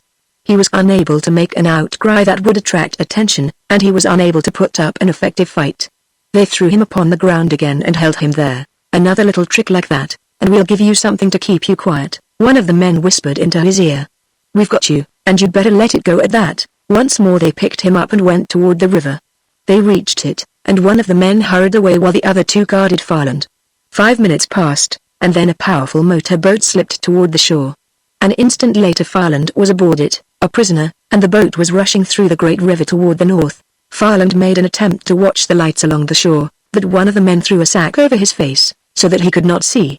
And so he merely listened to the beating of the boat's engine, and tried to estimate with what speed they were running and how much mileage the craft was covering. The sack was heavy, and Jim Farland felt himself half smothered, the perspiration pouring from his face and neck. He had grown angry for a moment, angry at himself for walking into the trap even while suspecting that one might exist, angry at these 3 men who had captured him so close to Riverside Drive. Then his rage passed. He was experienced enough to know that an angry man is at a disadvantage in a game of wits, and that wits and nothing else could get him out of the present predicament. Finally, he felt the boat turning, the speed was cut off, and it drifted against something. Farland was lifted out of the motorboat, but one of the men held the sack over his head, and he was unable to see. Once more he was carried, this time away from the river, and he could tell nothing except that the men who carried him were struggling up a sharp slope. Farland made no attempt to fight or struggle now, knowing that it would avail him nothing to attempt to throw off these 3 men. He had decided to conserve his strength, and to trust to his usual good fortune to get a chance later to even things by turning the tables on his captors. Suddenly the sack was taken from his head, and he was able to breathe better. He found that he was beside a road in which stood an automobile. 2 of the men lifted him, tossed him inside the machine, and then got in themselves. The driver started the engine, threw in the clutch, and soon the car was being driven at a furious pace along the winding road. "Look around all you want to," one of Farland's captors growled at him. "You won't even know where you are when you get there." Chapter 21 Recognition. Through a maze of crossing and winding roads the car made its way, now over highways as smooth as a city pavement, and now over rough mileage that jolted the occupants and threatened the springs with destruction. Jim Farland did not recognize this particular district. He did not even know upon which side of the river he was being hauled along as a prisoner. In the city proper, his abductors would have found it very difficult to take him to a section where he could not have recognized some sort of a landmark, but here they had him at a serious disadvantage. The night was dark, too, and a fine drizzle was falling. Farland tugged at his bonds when he could, and finally convinced himself that they would not give. He tried to work one end of the gag from the corner of his mouth and found that he could not do that. He was utterly helpless for the time being, at the mercy of the 3 men who had kidnapped him, and the chauffeur, and whoever might be where they were going. For half an hour longer the car made its way across the country, and then Farland noticed that it left the principal thoroughfare and turned into a rough, narrow lane that was bordered with big trees. At the end of a quarter of a mile of this lane, the chauffeur brought the car to a stop. Farland could see a building that had the appearance of being an abandoned farmhouse. He was lifted from the car and carried to the door. One of the men threw it open, and Farland was carried inside. They took him through a hall, turned into a room, and tossed him upon a couch in a corner there. One of them struck a match, lighted a lamp, and then they turned to survey him. Farland glared at them, waited for them to speak. They were making no attempt to hide their features. Typical thugs they were, the 3 of them, and Farland supposed that the chauffeur, who had not come into the house with the others, belonged to the same class. One of them stepped forward and removed Farland's gag, while another went into another room and presently returned with a dipper of water, which he held to Farland's lips. He drank greedily, for the gag had parched his mouth and throat. "Been as how you were a copper, I'd slip a knife between your ribs and call it a good job," one of the men told him. "But we're supposed to treat you nice and keep you in condition for a little talk with the boss. So you needn't tremble with fear any. It'd take more than 3 bums like you to make me afraid." Farland told him, "Nasty, ain't you? Maybe we'll get a little chance to beat you up later, especially if your little talk with the boss ain't what they call productive of results. You've got some reputation as a dick, but I reckon it's all a fake. We didn't have much trouble getting you and bringing you here, isn't that enough to make you worry a bit?" Farland asked, "How do you mean? Did you ever stop to think that maybe I wanted to be captured and hauled here? Have you any idea how many men watched and trailed us? You've led me to where I wanted to come, to a place I wanted to find." "Perhaps that bluff won't work," came the reply. "We had a couple of men watching for that very thing, and they'd have given us a high sign if we had been followed. You're here all by your lonesome, and so you'd better be good. Two of the men left the room, and the third sat down by the table to act as guard. 15 minutes passed, during which Jim Farland and the man by the table exchanged pleasant remarks concerning each other, neither getting much the best of the argument. Then the hall door was opened again, and a masked man entered the room. Remembering what Merck had related to him concerning his experience of the night before, Jim Farland looked up at this newcomer with sudden interest. This man, undoubtedly, was a sort of leader, one who had hired others to help him in his work and who knew the identities of Sidney Prill's mysterious enemies, and why they were working against him. Perhaps, also, the man who could tell a good deal about the murder of Rufus Shepley. Farland did not betray too much interest, though, for he sensed that he was opposed to a person of brains and cunning, a different type from the thugs he hired to work for him. So the detective merely blinked his eyes rapidly as he looked up at the other and waited for him to speak. "You are Jim Farland, a detective?" The voice was low and harsh, a monotone, a disguised voice in fact. Jim Farland knew that at once. "That's my name, and some people are kind enough to say that I am a detective," Farland replied. "What's the idea of treating me rough like this? I regret that violence was necessary to get you here, Mr. Farland," the masked man replied, "but it seemed to be the only way in which I could get a chance to talk to you freely without subjecting myself to danger." "Why regret?" Farland asked. "Because I want you for my friend instead of my enemy, Mr. Farland, and I fancy that we may be able to come to terms. I shall send this man of mine from the room and submit a proposition to you. I hope you see fit to accept it." He motioned for the other man to leave, which he did immediately, closing the hall door behind him. Then the masked man sat down in the chair by the table. Farland was watching him closely now. The collar of his coat and the handkerchief mask effectually shielded his face and head. But, as Merck had told, this man did not have the common sense to cover his hands, and Farland looked at them when he could, careful not to let the other suspect his object. "I am the man who talked to Mr. Prill's valet last night," Farland heard the other say. "In some manner, the valet escaped, and so we were obliged to have you brought here instead of to the place where we had him, and which was considerably nearer the city. I regret it if the long ride annoyed you, but you will appreciate that it was necessary for my men to bind and gag you. It certainly was if they expected to get me here," Jim Farland declared. He heard the masked man chuckle. "I understand that you have been engaged by Sidney Prill to clear him of the charge of murdering Rufus Shepley. I don't mind admitting that, since the whole city knows it," said Farland, "and also to aid Sidney Prill in outwitting certain persons who are trying to punish him for something he did. I don't know anything about that. I do know that some people are trying to make things hot for Sid Prill, and he doesn't deserve it, and, pardon me, if I interrupt," the masked man said. "You say that he does not deserve it. Do you believe that influential persons would persecute him if he did not deserve it? Sid Prill doesn't know what it is all about. That is what he told the valet, too. But believe me when I say that he does know what it is all about, and is deceiving you when he says otherwise. What has all this to do with me?" Jim Farland demanded. "Did you have me brought here to argue the case with me? I had you brought here because I want you to cease working for Sidney Prill. I want you to go back to him and tell him that you are done, as Coley, the attorney, did." "Exactly. Your people must be men of influence if they can buy off Coley like that. Perhaps Coley was shown that it would wreck his future if he continued working for Prill. Well, you can't wreck my future, because I haven't any," Farland told him. "Do not be too sure of that, Mr. Farland. Agree to my proposition and you may have a great future. You may find business thrown your way. You may find yourself able to spread out, have a protective service, become a wealthy man. If you give up the Prill case, we'll see that you are paid cash immediately, of course, in lieu of the fee you would receive from Prill and considerably more than he would pay you. I suppose that would appeal to a lot of men," Jim Farland said, "but it isn't the right bait to use if you are eager to catch me.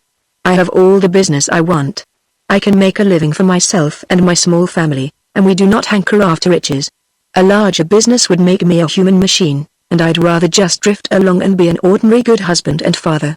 I'd rather be running a little, third-rate detective agency as I am, making just enough to get along, and have a lot of friends. I wouldn't throw down a friend for $1 million. I suppose I'm the only man in town that thinks this way, but I'm a sort of peculiar duck. You mean to tell me that you are not anxious to better yourself, to get along in the world?" "Oh, I manage to get along," Jim Farland replied. "I even eat meat now and then. I haven't seen the face of the famous wolf outside my door for some time." "What is money?" "Everything," the masked man replied. That's what you think. It gives me an inkling as to what sort of man you are. I happen to know a fellow to whom money is everything, and I have reason to suspect that he is considerably interested in the case of Sidney Pearl. Be careful you do not betray your identity to me." Farland had the satisfaction of hearing the masked man gasp, and he chuckled. "Well, what is the proposition?" Farland inquired. "You seem to waste a lot of time. We want you merely to tell Sidney Pearl that you will not work on the case anymore, that you are done. Then go about your regular business. We'll have you watched, and as soon as we are satisfied that you are keeping faith with us, we'll send you $10,000 in cash. If you make the agreement with me, I'll give you $1,000 cash tonight before you leave this place, as a sort of retainer and expression of our sincerity. Then, following the fee of $10,000, you'll find that much business is flowing your way. All you have to do to get all this is to withdraw from the Pearl case at once." "You must be afraid that I am finding out some things," Jim Farland suggested. "That is scarcely the reason," the masked man answered. "We want Sidney Pearl to stand alone, to be without help of any sort, that is all. But I am more than Sidney Pearl's employee. I am his friend."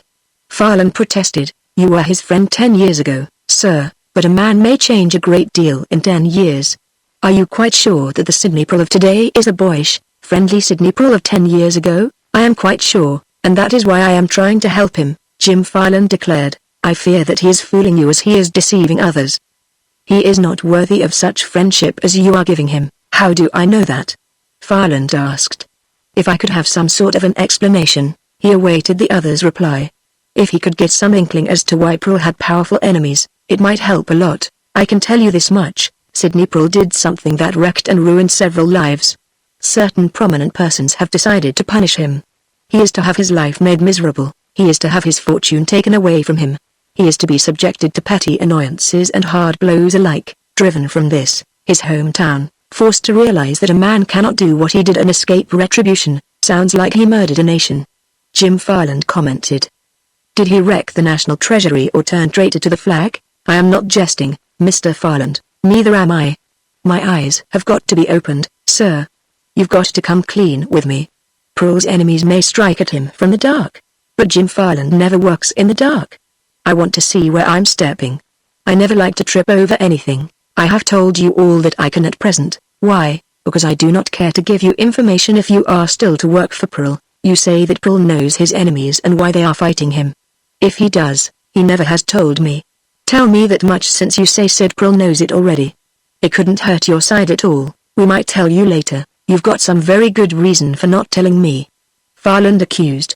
"It is the truth, isn't it, that Pearl does not know a single thing about it? You are afraid to tell me because I may inform him of what you say, and we may straighten out the tangle? I can see through you, sir, as easily as through a newly cleaned window. I see that you have faith in Sidney Pearl," the masked man said. "But I assure you that your faith is misplaced. Is there any way in which I can get you to stop your work for him, meaning against his influential enemies, or on the Rufus Shepley murder case?" Farland asked. "We simply want you to stop working for him. If he stands alone, we can punish him the sooner." "I understand about that, of course. But how about the murder case? Do you think Sid Pearl is guilty of that crime?" Farland asked. "I do not know, I am sure. I understand that the evidence against him is damaging. But we are not awaiting the outcome of that.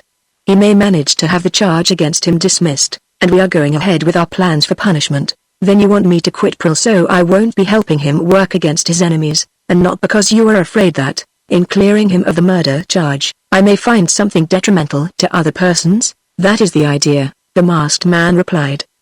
"The murder case can take care of itself, I suppose. Suppose I refuse to make this deal with you? In that event, we may feel called upon to detain you and perhaps to use further violence. Then you might as well start," Jim Farland cried.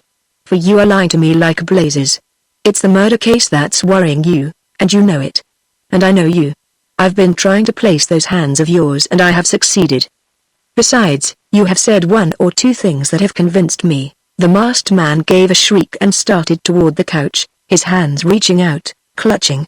Two of the thugs ran in from the hall. Chapter 22. An unexpected visitor. Waiting in anticipation of hearing good news, Sidney Pearl paced the floor of the living room of his hotel suite until noon the following day, expecting Jim Farland to put in an appearance at any time and make his report. Having done all the work that there was to do, spent the most of his time looking from the window at the busy, fashionable avenue, and glancing now and then at Prue as if wishing to anticipate his wishes and save him the trouble of voicing them. Prue had luncheon served in the suite, and then he stepped to the telephone and called Jim Farland's office. Farland's stenographer informed him that the detective had not been there during the morning, though there was some business that needed his attention. Then Prue got Farland's residence on the telephone, and the detective's wife answered the call. Prue gave his name, and asked where Jim could be found. "That is more than I can tell, Mr. Prue," Mrs. Farland said. "He got a telephone call last evening, and from what I overheard I think he went someplace to meet a man. He left soon after he received the call, and I have not heard from him since. That is peculiar, too. When he is obliged to remain away, he generally finds time to telephone and let me know." This conversation bothered Sidney Prue, but he tried to tell himself that Farland was following a hot trail, and that perhaps it had led him some distance away, or that he was in a locality where he did not care to telephone. He did not want to miss Farland if he did call, and so he remained at the hotel during the afternoon and kept Merk there also. "I have a hunch that something is going to happen soon," Prue said to his valet. "A little action wouldn't make me mad any," Merk declared. "I'm spoiling to mix with the enemy, Mr. Prue. Most of all, I'd like to meet up with them two thugs that got gay with us." "You're sure about that Jim Farland, boss?" "I've told you 100 times, Merk, that Jim Farland is my friend and as square a man as you can find anywhere. He has not deserted us. If that is the thought in your head, I'm beginning to like him a bit myself," said Merk. "Ain't you got any idea, boss, who's engineering this deal against you?" "Once more, Merk, old boy, allow me to state that I haven't the faintest idea who my enemies are, or why they are trying so hard to make life miserable for me. If I knew where to start to round them up, I wouldn't be standing in this room talking to you. I'd be out rounding them up." "Well, if you ask me, I think it's about time that Farland settled that murder case," Merk said. "If he don't get busy pretty quick, I'll tackle it myself." "I've got an idea." The ringing of the telephone bell cut his sentence off. Sidney Prue was near the instrument, and he answered the call. "Mr. Prue?" asked a man's voice, talking. "I just wanted to inform you that you needn't depend on Detective Jim Farland anymore. We've got him and we'll get anybody else you engage. And we'll get you, too, Mr. Prue, before very long." "Don't think we'll not." The man at the other end of the wire hung up his receiver. Prue paced the floor and told Merk of the conversation. "They've got Farland," Prue exclaimed. "They probably got him last night, decoyed him in some way."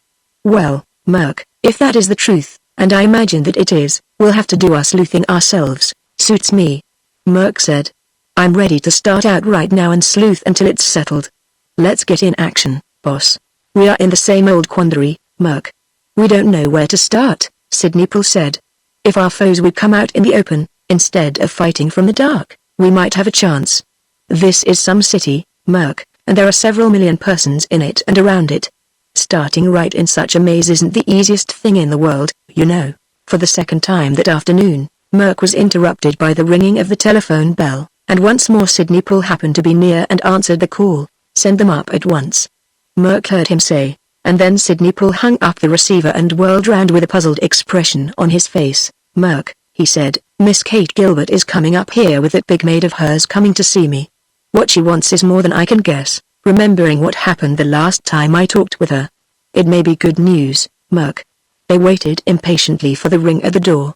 Merk opened it and ushered them in. He grinned at the gigantic Marie, but she did not return the compliment. There was a serious expression in her face, and Merk looked past her at Kate Gilbert, who was being greeted by Sidney Prue. Something important had happened, Merk told himself immediately. Kate Gilbert did not look frightened exactly, or sorrowful or triumphant. There was a peculiar expression about her mouth, and her face seemed pale. "I felt that I had to come, Mr. Prue, and have this talk with you," Kate Gilbert said, when she was seated near the window. "I wanted to speak to you here instead of in some public place, and so I brought Marie and came to your suite." "You are welcome, Miss Gilbert, I am sure," Prue said. "If you wish to speak in private, Marie and Merk can step into the adjoining room." "Please," she said softly. Merk opened the door, and the maid stepped in. Then he followed and closed the door again. Prue sat down near Kate Gilbert and turned toward her. "Now, Miss Gilbert," he prompted. She met his eyes squarely as she spoke, but her lips trembled at times as if she were undergoing an ordeal. "Mr. Prue," she said, "as you know, I have been associated with others in an attempt to bring retribution home to you. When I became associated with them, It was understood between us that there was to be no violence, nothing outside the law.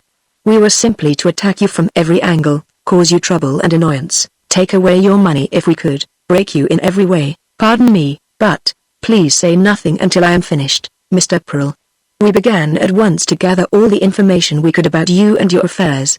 We began to plan for your downfall.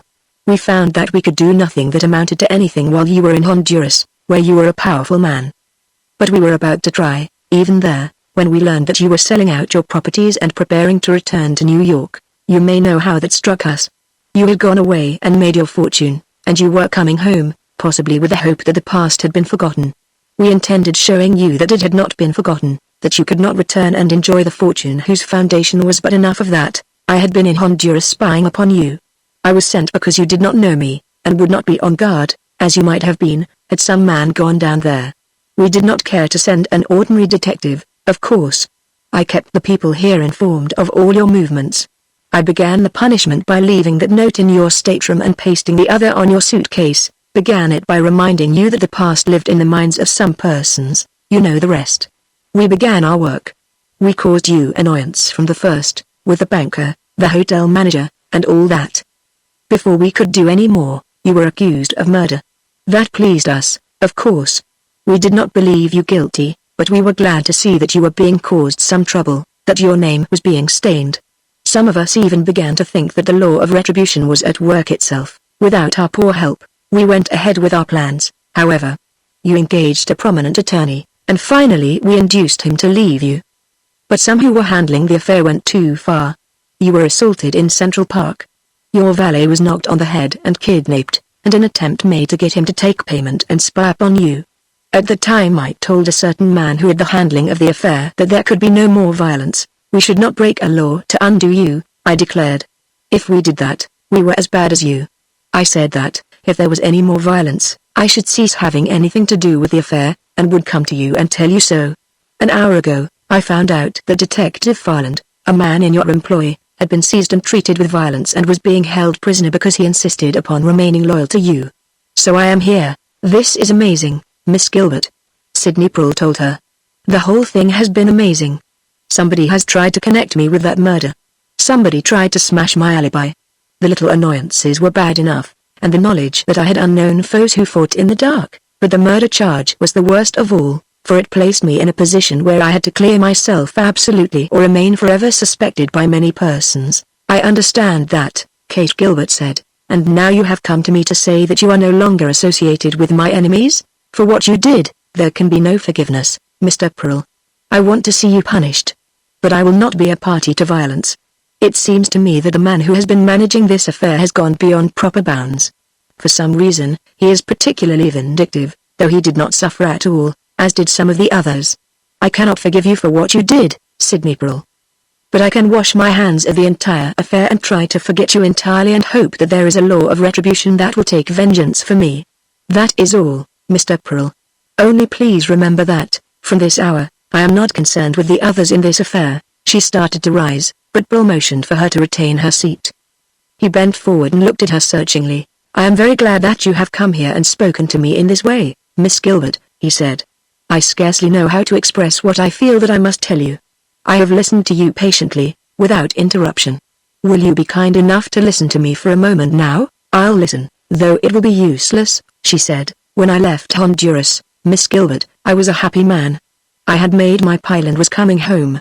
I had left 10 years before because a selfish woman, whom I imagined I loved, jilted me for a wealthier man.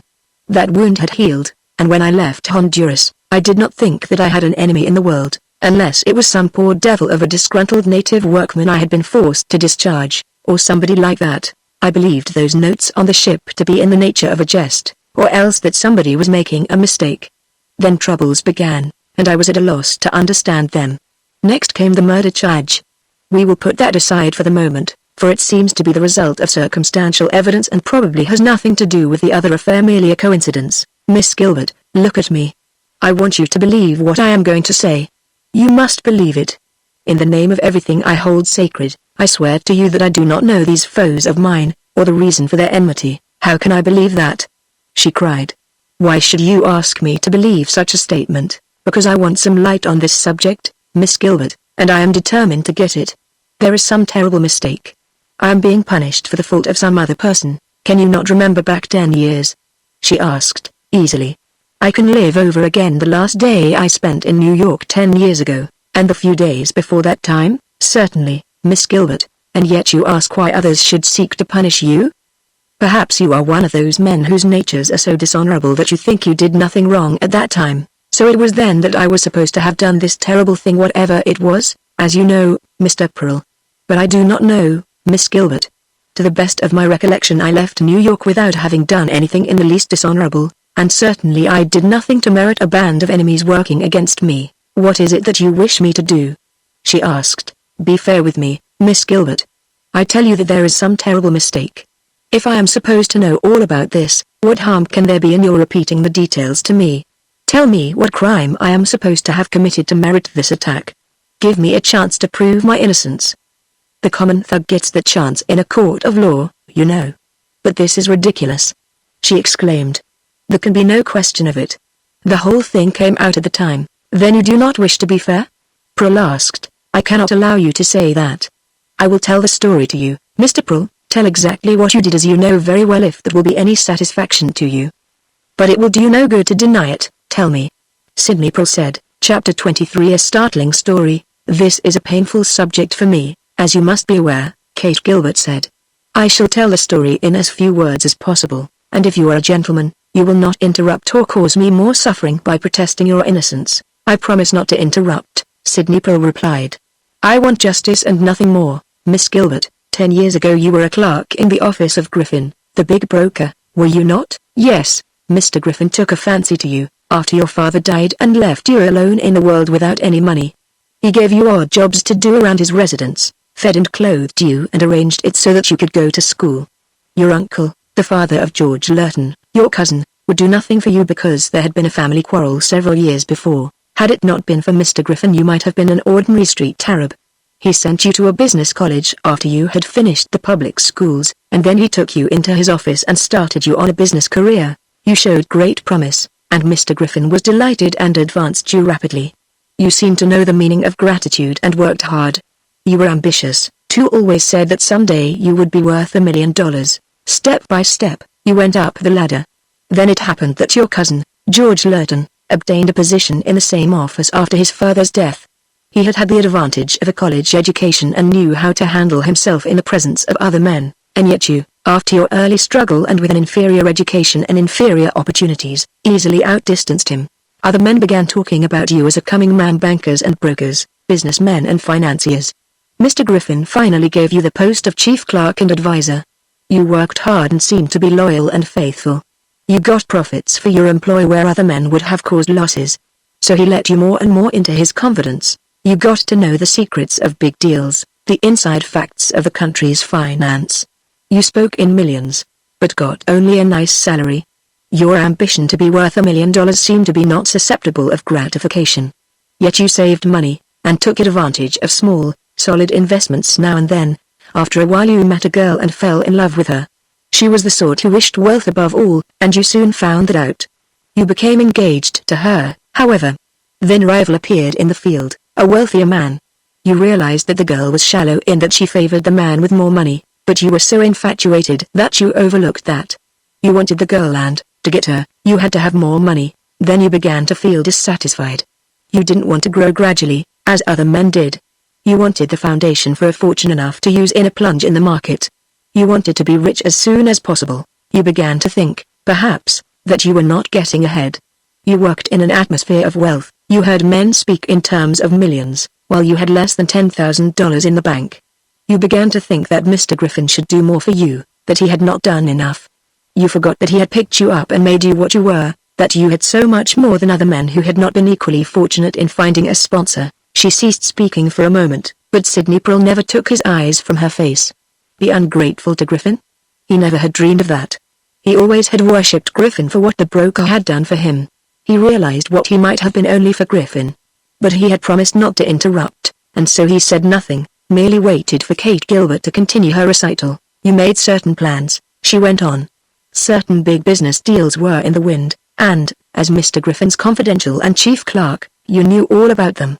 There were millions of dollars involved, the control of several large companies, and more than that, for Mr. Griffin and his associates were fighting a group of financial thieves who were trying to wreck excellent properties for the sake of making a gain. It was a fight for more than money. It was a fight to keep big business honest, to drive off the wolves and make finance solid. It was a tremendous thing, and you, a boy picked up and educated by a broker, who had risen through his kindness, knew as much of the big deal contemplated as some of the wealthiest and the most influential men of the country. There were men in the other group who would have given $1 million gladly to know what you, a clerk, knew. You were approached by one of that band of financial wolves. You were willing to listen. You wanted money because the girl with whom you were infatuated demanded it before she would marry you. You believed that Griffin had not done enough for you and you agreed to sell him out, him and his associates. Sidney Pearl gasped, sat up straight in his chair, opened his mouth as if to speak, but did not when he saw the expression in her face. He decided to keep his word. The agreement was made, she went on. And you, who could have demanded $500,000 easily for the information you had, sold out your benefactor and his friends and the decent element on the street for a paltry $100,000. You sold your honor and your manhood for that. At this juncture, the woman in the case informed you that she wished to break the engagement, because a man of money, your rival, had asked her to marry him, and she wanted his wealth. Instead of seeing what sort of woman she was, instead of coming to your senses then and stopping your deal with the other side, you took the opposite course. You would take the money, betray your benefactor and his friends, and leave the country. With that money as a foundation, you would build up a fortune. And that is what you did, Sidney Pearl. You arranged everything nicely. You gave those men the information and received your $100,000, and then you quit your job and sailed away to Honduras. The battle began on the street, and because of the information you had sold them, the financial wolves got the better of the honest element. It was a battle that lasted for 2 weeks. The wolves met every move, because they knew everything that had been planned. Fortunes were lost overnight. A score of big, decent men were ruined in their attempt to defeat the wolves and keep finance clean. Mr. Griffin, the man who had done everything for you, went down in the crash because you had sold him out. It was only 5 years ago that he got new backing and fought his way up again. Others went down with him, and some never regained their footing because of what you had done, because you had played traitor. They knew there had been a leak, and there was an investigation. You had sailed away the day before the fight began, and that looked suspicious, for you had made up your mind suddenly. Finally it was discovered that you were the traitor in the camp. My father was one of Mr. Griffin's associates, Mr. Pearl. He lost his fortune, of course. We could have endured that, but the blow cost him his health. He was a giant of a man at that time, the best father in the world. You should see him now, Mr. Pearl. See what your treason made of him. He is an invalid who sits all day in his wheelchair. At times his mind wanders and he fights that battle over again and calls curses down upon the head of the man who played traitor. My big, handsome, rich father is a broken, thin-faced man whose voice is a whisper and whose hands tremble because of what you did. You beast, she began sobbing softly as she glanced through the window, and Sidney Pearl started to get out of his chair. But she faced him again quickly and motioned for him to remain silent. You wanted to hear it, and so I shall tell it all, she declared. You had been clever, you had done this thing in such a manner that the law could not touch you. Yet you must have been afraid of it, for you fled the country. It was some time before things were adjusted, and then those men you had betrayed got together and determined to make you pay. They told the story to others, and they began gathering information about you. You were making your $1 million, all right, on the foundation that had wrecked a score of fortunes and lives on treason instead of superior financial ability, and they swore that you should pay. They knew my father's story, of course, and knew that we had very little money. So they provided for him, and gave me funds and sent me to Honduras to spy upon you. Marie, my maid since girlhood, who worshipped my father and knew all the circumstances, went with me. Soon after I reached Honduras, I found out you were selling out with the intention of returning to New York and enjoying your $1 million. I communicated with the others and told them all I knew of your plans, whereupon they made some plans of their own. They won the sympathy of the most influential men in the city. They determined to make you pay. That is why the big trust company would not accept your account. A whisper in the ear of the hotel manager by the president of the company that owned the hotel, and you were as good as ordered out. Can you understand now, Sidney Pearl? Coley, the lawyer, was told that he will be made a nobody by the influential men of the town unless he ceased to work for you, and he dropped your case, but there was to be no violence, and because they have descended to that, I have ceased to be interested in the affair. I know nothing about the Shepley murder case or any trouble it may have caused you. That is quite another matter. Now that I have told my story, I hope that you are satisfied. It has shown you, I trust, that I know all, and that any falsehood you may utter will have no effect on me. I do not intend uttering a falsehood, Miss Gilbert, Sydney assured her. What you have said has amazed and shocked me. So that is why I was treated so badly upon returning to my home? Exactly, she said. Now listen to me one moment, I beg of you. There is some mystery here, and though it is 10 years old, I shall solve it. Miss Gilbert, whether you believe me or not, I am not guilty of such treachery. I had no dealings with the financial wolves. When I left the United States, I took with me the $10,000 I had saved, nothing more. And I left nothing behind. You made $1 million in 10 years with a capital of 10,000? She asked, with a slight sneer. I did, Miss Gilbert. I can prove every transaction, show you or anybody else exactly how I did it. Disbelieve me or not, it is the truth that I am innocent. If my people were sold out at that time, somebody else got the selling price. I was chagrined because my love affair had gone wrong. I shook the dust of New York from my feet. I did not even look at a New York newspaper for more than a year. Somebody else got the money, and I got a nasty name. And Mr. Griffin, who was as a father to me, thinks that I was an ungrateful cur. This thing is hard to believe, Miss Gilbert. But I never can thank you enough for telling me. I am going to clear myself before I am done. I cannot believe you, Mr. Pearl. The proof was there, and who furnished it? He demanded. Who is handling this campaign of vengeance against me now? You scarcely can expect me to tell you that, she said. I am done, have nothing more to do with the affair, but I am not going to be a traitor, as you were. If you ever are convinced, Miss Gilbert, that I am entirely innocent, that somebody has put this stain upon me for their own reasons, can I count upon your friendship? Convince me that injustice has been done you, Mr. Pearl, and I'll do everything in my power to make amends, and so will all the others. Thanks for that assurance, Pearl said. I am going to clear myself in your eyes, and in the eyes of the others. I remember the details of that big deal perfectly, and I shall know how to start to work. I cannot understand this, she said. You speak as if you were indeed innocent, but I cannot believe it. I am innocent. If so, who is guilty? That is what I intend finding out.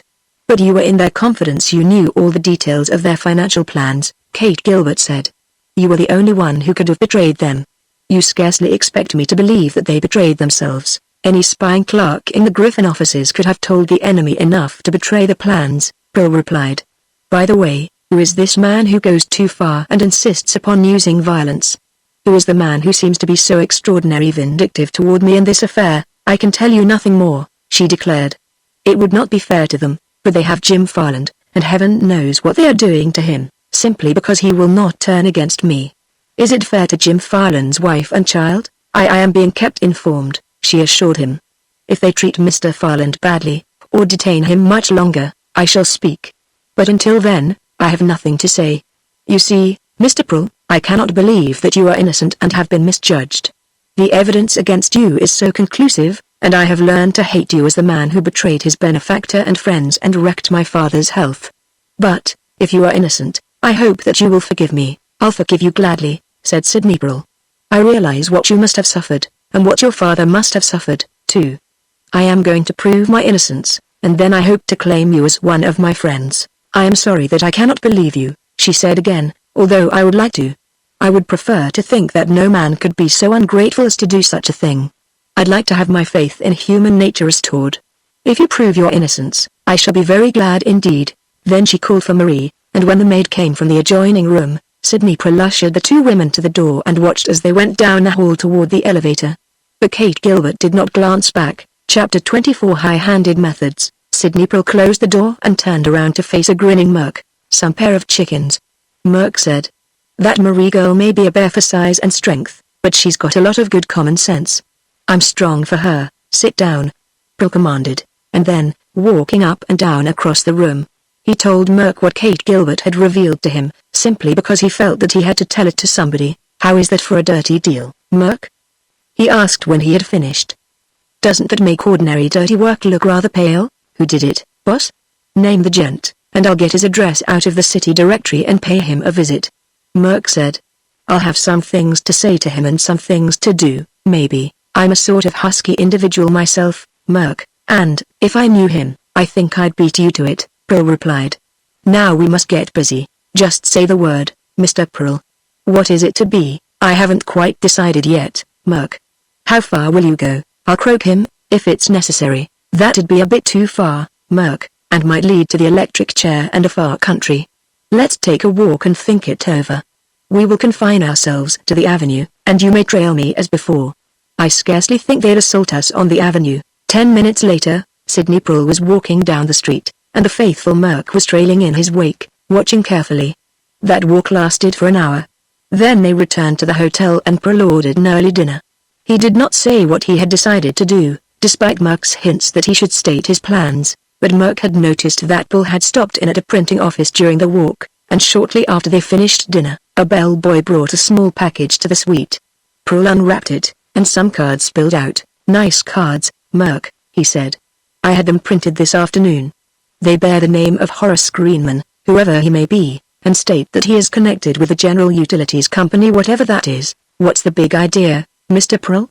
Merc asked wonderingly. I wish to get into a certain place, Merc, and I'd never do it if I send in my own card. What time is it? A few minutes of 8, sir. Then we'll be going. Let us hope that we find our man at home.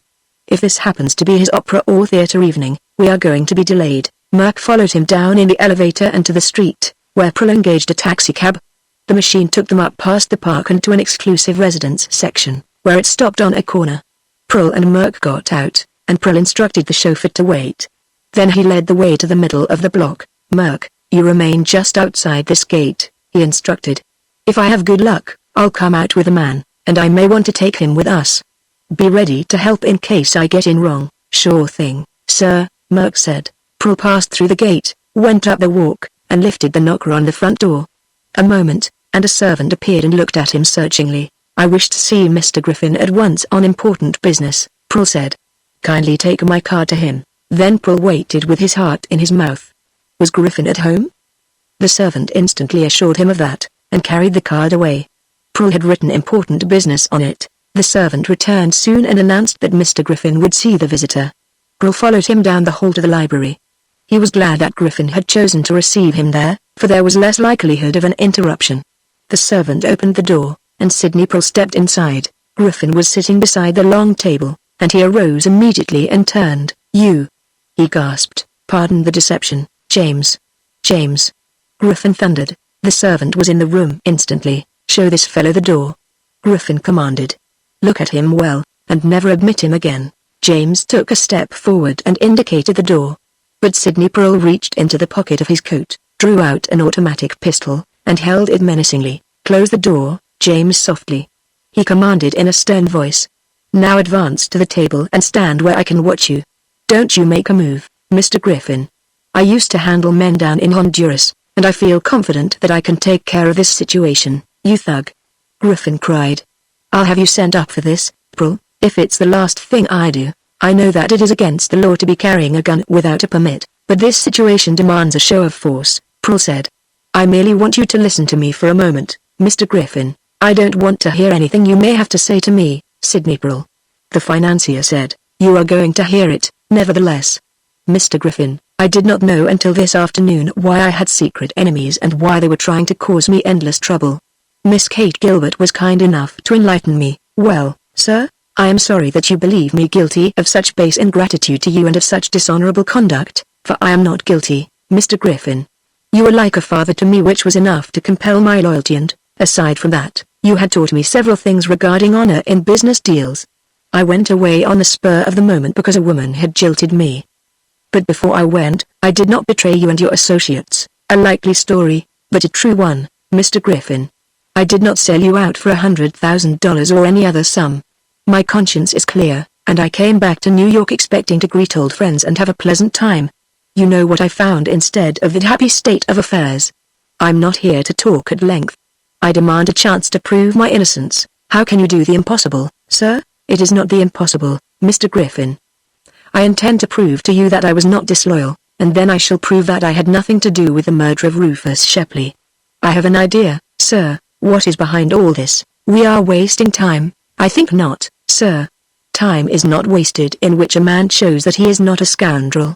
I think you owe it to me to give me a chance. You have condemned me unheard. I would give almost anything to have you prove your innocence, Griffin said. You don't know how it hurt me. But the case against you is so strong and is so strong. Let us waste no more time, Pearl said. I remember the details of the big deal that was underway when I left New York 10 years ago. If you recall, sir, I helped plan the campaign. If I can look at papers in your office, I think I can show that I am not guilty. I'd like to believe you, but this is preposterous. Griffin cried. I tell you the evidence. It probably was strong, because the guilty man wanted to make it so. Mr. Griffin, were I guilty I should not be here. Please give me a few minutes, and let us talk this over. Then, if you wish, we can go to your office and continue the investigation. Griffin sat down and motioned for Sidney Pearl to do the same. Pearl returned the automatic to his pocket, much to the relief of the servant. Merck, standing outside by the gate, paced back and forth and wondered whether he should attempt to take the house by storm and rescue his employer. The chauffeur, waiting at the corner, wondered whether his fare had slipped down the next street without paying the bill. Merck relieved him on that point and threatened to beat him up because he intimated that Pearl might do such a thing. It was more than 2 hours later when Pearl left the house and went out to the street. He paid the chauffeur and dismissed him, and told Merck to return to the hotel. Then he went back into the house and joined Mr. Griffin again, and after Griffin had telephoned several persons, he ordered his car, got into it with Pearl, and started downtown. An astonished watchman took them up in an elevator in an office building in the financial district, and a little later he took up several other gentlemen. Them financiers make me sick, the watchman told himself. Why can't they lay their schemes in the daytime? It was almost dawn when they left the building and scattered. They had spent hours investigating books and papers. Sidney Pearl had even sent a messenger to the hotel with an order to Merck for certain books and papers of his own, and these had been investigated, too. And there we are, gentlemen, Pearl had said, at the last. I have shown you, I think, that I did not do this thing. I do not want you to believe me fully until I have proved my innocence by revealing the man who is guilty. I merely ask you to give me a fair chance to prove my case. I have told you my suspicions. Now it is up to me to demonstrate whether they are just or worthless. Griffin had little to say as they rode back uptown. But when he dropped Pearl at the hotel just before daylight, he gripped him by the hand. I want to believe you, Sidney, he said. I hope that you have told me the truth. If you have, I hope you'll be able to clear yourself. If you only can show me that the boy I was glad to help was not ungrateful, after all, I'll do it, sir, and then I'll never forgive myself, Sidney. You'll show your forgiveness by handling my affairs for me, sir, in that event, and by treating me as your son again. Pearl said. He hurried up to the suite. Merck had been sleeping in a chair in the living room, as if expecting a call at any moment. He was somewhat startled to hear Sidney Pearl whistling merrily at 4 o'clock in the morning. Chapter 25 An Accusation. Springing toward him, the masked man stopped 2 feet from the bound Jim Farland. So you think you know me, do you? He snarled. I have a pretty good idea, Farland said. There are only a few men in the city, to my knowledge, who could be hired to do work like this, and it occurs to me that I have seen those hands of yours before. I think your face is in the rogues gallery, too, if you want to know. The masked man retreated for a few feet, evidently relieved. So you'll not make terms with me, he said. You'd rather work for Sidney Pearl, would you? Perhaps we can change your mind. I doubt that like blazes, you are going to be kept here as a prisoner until I decide what is to be done with you. He crossed over to the door, opened it, and called to his men, 2 of whom responded. I want this man guarded well, he said. I want you to understand that I am holding you responsible for him. I'll be back tomorrow evening and have another talk with him. Give him something to eat now and then, and fix him so he can sleep, but watch him all the time. I was figuring on going to the city this morning, boss. One of the men spoke up. You'll do as I say. The masked man cried, but, don't argue with me, you dog. Farland saw the man's eyes flash fire for a moment. And then the masked man faced toward him again, his eyes glittering through his mask. Sometimes it isn't healthy to know whose picture is in the rogues gallery, he said. He went from the room. After a short argument, one of the men remained to guard Farland, and the other went away. Farland spent a night of agony. His guards fixed the bonds so that he could be a bit more comfortable, and yet he got little sleep. Jim Farland was considering a big idea now. He had thrown the masked man off guard by intimating that he might be a crook with a record, when, as a matter of fact, the detective did not believe him to be anything of the sort. Now Farland knew where to begin working, but he had to win his freedom first. Night passed, morning came, and the long day of agony began. Farland had his hands untied and was given some food. Then his wrists were lashed again and his ankles loosened. and he was allowed to walk around the room for an hour or so, two of the men watching him closely. The one to whom the masked man had applied the epithet, dog, appeared surly. After they had bound him again and stretched him upon the couch, they guarded him one at a time, evidently secure in the belief that he could not escape. Jim Farland thought a day never had seemed so long. All the time he was busy with his thoughts. He had a plan of campaign outlined now. He wanted to be at work. Once more the evening came. Farland, who had been sleeping for a few minutes, awoke and turned over to find that his guard had been changed again. The man who had been called a dog was on duty. "How long are you going to keep me tied up like this?" Jim Farland asked. "Don't ask me. Ask the high and mighty boss," was the sneering reply. "You don't seem to stand very high with him. Or, he makes me sick sometimes." "It'd make me sick, too, if anybody called me a dog," Farland declared. The man before him did not reply to that, but Farland could see the anger burning in his face. "Come closer," Farland whispered. The man obeyed instantly. "Can anybody overhear what I say to you?" "No. Everybody's gone, but they'll be back soon." "Why are you working for these people?" "Coin, of course, and precious little of it I've seen so far," was the reply. "Then you haven't any other interest in this business?" "Maybe we can make a deal." "What sort of a deal?" "The man I work for is worth $1 million, Farland said. "Help me escape, and I'll give you $500. Got it with you?" "The biggest part of it," Farland replied. He told the truth, too, for he always carried plenty of money while working on a case. "Suppose I simply take it away from you," the guard said. "In the first place, I don't think you are that kind of a man. And you want to get square with the man who called you a dog, don't you? What's your scheme? Simply let me go, right now. It is dusk outside already. Tell me how to get to town the quickest way. I'll give you almost all I have on me. I'll need a little to use to get back to the city. Tomorrow I'll meet you someplace and give you the rest. In addition, I'll give you a chance to get out without being arrested for your part in abducting me and holding me here." The man spent a few minutes in thought. "I'll fix you so you can slip your bonds," he said, "and I'll hand your automatic back to you. It is there in the cupboard. But I don't want you to make a getaway while I'm guarding you, see? I don't exactly love the man who'll guard you next. I'll fix it so you can handle him. Wait for 5 minutes after he comes and I have gone. I will be away for an hour or so, and the escape can happen while I'm not here." "That suits me," Farland said. "What about the money?" "You'll get it just as soon as I get my hands loose." The guard walked to the hall door and opened it, peered out into the hall and listened. Then he hurried back to the couch and cut Jim Farland's bonds. Farland took the money from one of his inside pockets and handed it over. The guard got the weapon from the cupboard and gave it to Farland. The detective stretched himself down on the couch again, and the guard adjusted the ropes on his ankles and wrists so that they would appear to be all right. Farland slipped the automatic beneath the small of his back, where he could reach it quickly. It was half an hour later before the guard was changed and Farland's friend hurried away, warning him with a glance that he should not make a move too soon. He had declined to meet the detective the following day and get the few dollars still due him. He would rather use what he already had in getting out of town, he had said. Farland made no attempt to talk with the new guard. He pretended to be tired, almost exhausted and sleepy. The guard sat beside the table, smoking and glancing at a newspaper now and then, apparently of the opinion that Farland was safely a prisoner. After waiting for about half an hour, the detective began moving his ankles and wrists gently. Gradually the ropes fell away. He reached one hand beneath his back and grasped the automatic. Then he sat up quickly on the couch and covered the guard. "Put him up," he commanded. The guard whirled from the table and sprang to his feet, surprise written on his countenance. Farland had arisen now, and advancing toward him, "Walk past me to the couch," the detective commanded. The guard started to obey. He was holding his hands above his head and seemed to be afraid that his captor would shoot. But as he came opposite Farland, he lurched to one side and made an attempt to grapple with him. The detective did not fire.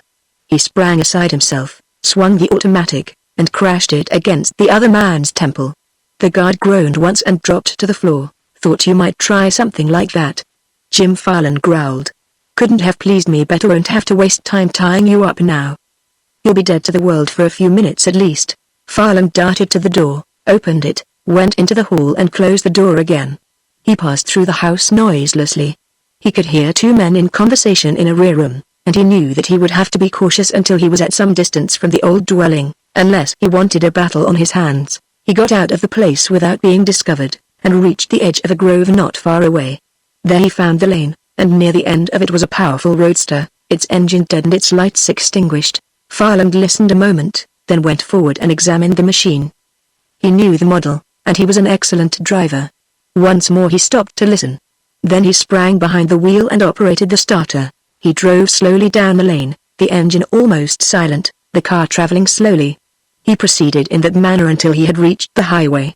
There he switched on the lights, put on speed, and sent the powerful car roaring along the winding road toward the river. Jim Farland, being a modest man, never did tell the entire story of that night. He drove like a fiend, narrowly escaping collision a score of times. He made his way along the roads running alongside the broad river, and finally came opposite the city. He crossed over a bridge, drove through the streets with what speed he dared, left the car at a public garage with certain instructions, and hurried to a telephone. He was unable to get either Sidney Prell or Merck, for at that hour they were on their way to the Griffin residence.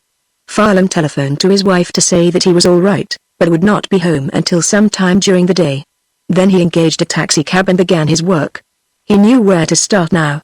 An idea had come to him in that old house far up the river, a suspicion, a feeling of certainty that he was on the right track. Jim Farland was no respecter of persons that night. When morning came he stopped only for a cup of coffee, and then worked on. He dashed from one place to another, running up a taxicab bill that made the chauffeur smile. He interviewed important gentlemen, threatening some and cajoling others, but always getting the information that he desired. At 2 o'clock the following afternoon he stood on a certain corner near Madison Square, his suspicion almost proved. His investigation at an end, now for the big bluff. Jim Farland said to himself. He fortified himself with another cup of coffee, got into the taxicab again, and started downtown. He was smoking one of his big, black cigars, puffing at it as if in deep contentment, not looking at all like a man who had been kept a prisoner a night and a day, and had been busy since that experience. The taxicab stopped before an office building, as Jim Farland had ordered. The detective pulled out his last money and paid the chauffeur. "You got more coming, son, but this is all I have with me," Farland said. "Drop in at my office any time after 10 tomorrow morning and get it." "Yes, Mr. Farland, and thanks, you're a good boy, but keep your mouth shut," Farland told him. Then he hurried into the office building, went to the elevator nearest the entrance, and ascended to the floor where George Lurton had his suite of offices. The office boy stepped to the railing. "Mr. Lurton busy?" Farland asked. "He is alone in his private office, sir," said the boy, who regarded the detective with admiration and awe. After Farland's other visit, the youth had decided to be a detective when he grew up. "I am to go right in important business," Farland said. "Never mind announcing me." The willing boy opened the gate, and Farland hurried across to the door of the private office. He paused there a moment and seemed to pull himself together, as if making sure before entering the room of questions he wanted to ask and information he wanted to gather. Then he threw the door open, stepped quickly inside, closed the door, and turned the key. Lurton was sitting at his desk with his back to the door. He made no move until he heard the key turned. Then he whirled around in his desk chair. Great Scott, Farland, how you startled me!" he exclaimed. "I thought it was my secretary. Pardon me for butting in this way, but I'm in a deuce of a hurry," and told the boy it was all right. Farland said, "You'll smash my office discipline doing things like this." "But, sit down, man. What is it now? Has that cousin of mine been acting up again? Or are you going to pester me with a lot of fool questions about things I don't know anything about?" Farland had seated himself in the chair at the end of the desk, within 4 feet of George Lurton. He had tossed his hat to a table and twisted the cigar into one corner of his mouth. Now he stared Lurton straight in the eyes. "You look like a madman," Lurton said. "Why on earth are you looking at me like that? You look as if you were ill." The expression in Farland's face made him stop, and he appeared to be a bit disconcerted. "Why did you kill Rufus Shepley?" Jim Farland demanded suddenly in a voice that seemed to sting. Lurton's face went white for an instant. His jaw dropped and his eyes bulged. Are you insane?" he gasped. "What on earth do you mean by this?" "I'll call a clerk and—" "The door is locked," Farland said, taking the automatic from his pocket. "You raise your voice, touch a button or make any move that I do not like, and I'll plug you and say afterward that I had placed you under arrest and had to shoot when you tried to escape. Answer my question, Lurton. You are at the end of your rope. Why did you kill Rufus Shepley and then try to hang the crime on your cousin, Sidney Prell?" "This is preposterous," Lurton exclaimed. "Oh, I've got the goods on you, Lurton. I wouldn't be here talking like this if I didn't." "You're going to the electric chair," Lurton laughed rather nervously. I always thought that you were a good detective, Jim, but I am beginning to have doubts now, he said. What has put such an idea into your head? Facts gathered and welded together, Farland told him. Don't try to carry out the bluff any longer, Lurton. And don't call me Jim. I never allow murderers to get familiar with me. This has gone far enough. The broker exclaimed. I'll have to ask you to leave my office, sir. I expect to do the little thing before long. And you are going with me, Farland said. There was a knock at the door. Chapter 26 The Truth Comes Out. Farland did not take his eyes off George Lurton. If you have touched a button and called some fool clerk, I'll manhandle you, he promised. Kindly consider yourself a prisoner. The knock was repeated, and Farland, still keeping his eyes on the man at the desk, backed to the door and turned the key. Then he took up a position where he could continue watching George Lurton and keep an eye on the door at the same time. Come in, he called. The door was held open. At the same instant, the office boy who had opened it was thrust aside. Sidney Pearl sprang into the private office and stood glaring at his cousin. Behind him was Merck, and behind Merck were Kate Gilbert and her maid. Quite a gathering. Farland said, grinning. I'm glad that you are here. Kindly close and lock the door, Merck, with that young office gentleman on the outside. Merck obeyed. George Lurton sprang to his feet. What is the meaning of this intrusion? He demanded. Has my office been turned into a rendezvous for maniacs? Sit down, Sidney Pearl cried. He had not taken his eyes off Lurton, had not even turned to speak to Jim Farland, had not even wondered how Farland had escaped and come here. Lurton dropped back into his chair, wetting his thin lips, his eyes furtive now. You miserable cur, Sidney Pearl went on, advancing toward his cousin. I should handle this affair myself. I should have you in Honduras, and fasten you to a tree and beat you until you are senseless. These insults are deserved, you beast, Pearl cried. So, when I went away 10 years ago, you sold out Mr. Griffin and put the blame for it on me. Did you? You wrecked that good man's faith in me, turned influential men against me, had me persecuted when I returned. Jim Farland gave a shout of delight. That right, Sid? He cried, then I have the connecting link. So George Lurton has been causing you all this trouble, has he? I understand a lot more now. Lurton killed Rufus Shepley, also, it's a lie. You are trying to save Pearl by accusing me. Lurton cried. Why, we've got you, you weak fool, said Farland. I knew you in that old farmhouse despite your mask. Your hands gave you away. I recognized them, and he's the man who tried to bribe me. Merck cried. I can tell it by his hands, too. You tried to smash Pearl's alibi, Jim Farland continued. You had him followed that night and you sent those notes to the barber and the clothing merchant, with money in them, and you betrayed yourself when you began using violence, Pearl put in. You were too vindictive. You showed that you had some good reason of your own for wanting to drive me away from New York quickly. Oh, we've got you, Farland repeated.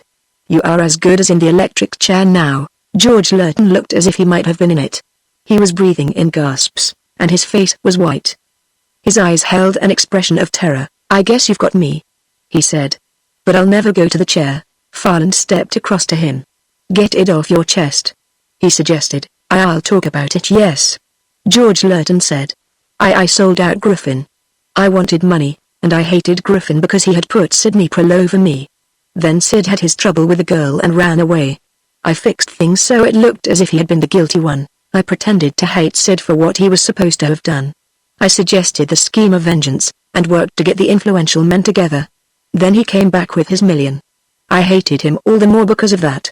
I was afraid that, if he remained in New York, he would find out the truth and I'd be exposed. I knew what that would mean, and I was beginning to get rich, so I had him followed and watched. I trailed him myself and met him on Fifth Avenue, and tried to get him to go away, and afterward denied that I had seen him at all, for he was accused of the murder of Rufus Shepley, which was your deed. Farland put in. Go ahead, tell it all. Let us see whether you were clever or merely an amateur at crime. Oh, I was clever enough, Lurton boasted. I killed Shepley because he was about to have me arrested for embezzlement. I had been handling a vast sum for him, aside from his regular business. While he was traveling, I speculated with the money and lost. He knew it. I could not repay. I had an engagement with him that night at the hotel. The detective I had working for me had reported that Sid had had a quarrel with Shepley, and where he had gone afterward and what he had done. There I saw my chance. I did not have myself announced at Shepley's hotel. I knew where his suite was, so I slipped up to it without anybody seeing me, and knocked at the door.